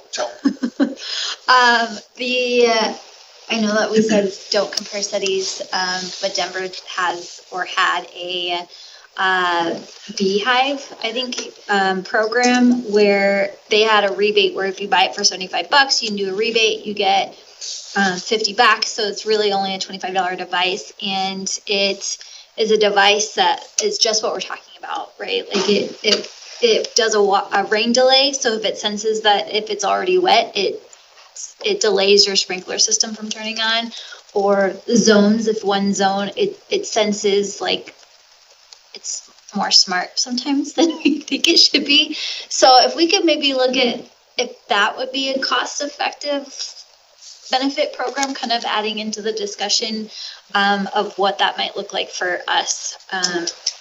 It might help users kind of be user-friendly, user-wise when they're watering their lawns. But to get to answering this, it's not a surprise because these numbers, this percent was presented to us during the discussions for the water and the sewer. I was hoping my hope was to be at a lower percentage, but it was a number that was discussed quite frequently with us. So while I'm not surprised, I'm comfortable moving forward with it. Having discussed it from previous meetings. In the future though, like to what everybody on council has discussed, my colleagues have discussed, if we could find some kind of way to not always be at 4.5 or 6 or even above that, to find cost-effective ways to be as efficient as we can, that would be preferred. So that's big. We already have the recommended water usage for all kinds of landscape. The CSU, of course, has the 2 feet 6 inches of water per square foot of lawn. And that is in parallel to what's in the Westminster building codes. For high use landscape area, it's 18 gallons per square foot per year. For mid-use, I think it's 15. For low use, it's 10. So if anybody wants to know what an ideal goal would be, they just take their square foot of their property, really tract out the footprint of their house, multiply that number by 18 gallons per square foot per year, and they'd have in gallons what their goal is. And that's already in Westminster Landscape Code, and it basically of the parallels recommendations out of CSU. That doesn't help me. I want to know how many minutes my zone needs to go. Go ahead. Well, but I mean, even with that, applying that to a lot, because my goal is 40,000 the right number that says this is over, you're misusing your water. Because truly, there's always been that thing where the third tier is supposed to be there to discourage people from overusing water. I know when we went through that discussion, there were some people who didn't think we should get third tier. And I adamantly disagree because I don't want people overusing water unneededly. But I want to make sure that if you have a big lot and that's what you bought in the city allowed that to be built, and the city should allow it to be watered and it not be considered overuse. So, you know, that's my goal. But in terms of what Councilor Emmons was saying, like for me, I don't want to spend the money or can't afford to put in an irrigation system. The house I bought didn't have one. I had one the guy put in, it didn't work, and my dogs ate it off the side of the house. But like every year, I have a system that I put together that's a smart system, has 2 zones, and it tells me exactly how much I water. And, you know, Councilor Seymour had pointed out about with our dry land to me about doing like one like 12 minutes and then letting it sit and then do another 12 minutes. So I've done that with my own system I built. That kind of technology might be something else a lot of people don't know about that costs you a couple $100s to set up. So, and I wonder if there's any kind of grant programs or anything with that, because it also is very efficient. Like, it will tell you exactly the last time it ran, you used X amount of gallons. And so it actually gives you some way to control it. Otherwise, people, you know, it's hard sometimes where they forget and they leave their hose on. So that might be an opportunity to help the residents out if there's some sort of program along with the program that Councilor Emmons mentioned. I think to address your point, the mayor's point, Councilor Emmons, we do have a program that does help offset the cost of a smart irrigation system. As an owner of one in the city also, one of the things I love is you tell it what kind of sprinkler head you have, because that also affects how long it runs. I don't know these things, not my deal, and the type of sod that you have, which you pick out from a picture, thank goodness. And it tells you how long, it automatically sets it to do that. So we have a program to help our users get a hold of some technology systems like that, and they do the same thing. It tells you, you know, we've turned it off because we forecast it rained or we believe it rained. So we have some of that. So I have no way to evaluate if the people in that higher 3rd tier are watering properly and they really do need this, or if they could do something different. I don't know that. Understood. So are you okay with what they're proposing? I am, but you know, again, like if you know, I'm here at least 2 years, so if it comes back both years, we might have a harder discussion if every time it seems like it's just 4.5%. But I mean, like Councilor Emmons said, I knew that this was coming. I'm not surprised by it. You know, but you know, I think I am seeing the organization working hard to get us to a better place. And if we're asked the city this 3 years ago, because I was told it was impossible, it can't be done, you know, just sign up with what we're doing. So I have to give big kudos to the city and the utilities department, because you've done really hard work to get us here. So I appreciate it. Councilor Zadi, where are you? Yes on this, and I think, yeah, we can be creative and we should be creative, because there are lots of folks, to Councilman Mella's point, on fixed agenda. But this was expected. This was part of the balancing act, right, that the city is trying to do to pay for this new plant. It's not a surprise. It's probably on the low end of what we need to get, you know, of what the city is projecting of what this plant's going to cost. So we need to do it because we are at capacity without cash flow. That's, you know, coming back to Mr. Doerr's comment last week or 2 weeks ago. I don't remember when that was now. But yeah, we should just be cognizant that real lives are at stake here and folks are needing some relief. So if there are new programs like Councilman Mella is talking about, right, and others have talked about, we should probably be looking at that as more specifically, you know, what's the cost of the support programs that we have and how can we increase that. I'm not sure if I've ever seen that in the budget. We kind of talk about it in disparate terms. So that might be something too, but yeah, I support this. Just keep it reasonable. A lot of the same.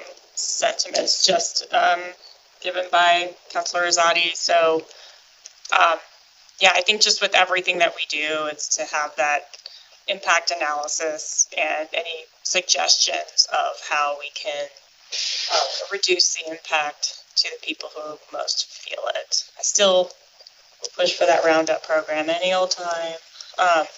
So, yeah, I think, yeah, and this is something that I anticipated it be seeing today.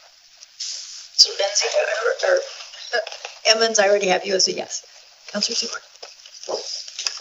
I mean, yes, and this is along with the package that we talked about modeling, but we cut water rates in that middle tier by almost 50%, 36% in the top tier, and we're still being able to stick with 4.5 and build a new water plant. So we're on track, yes. Councilor Baker? I am absolutely not. I think water prices should be based on the cost to deliver the service. I don't think we should get an accurate cost to deliver the service. My question, we were told over $8 a thousand. And when it was modified, it was over $6 a thousand. Other providers, our peers, provide water for $3 in the case, for $3.18 in the case of Pueblo. $3.90 in the case of Fort Collins, that was a peer. So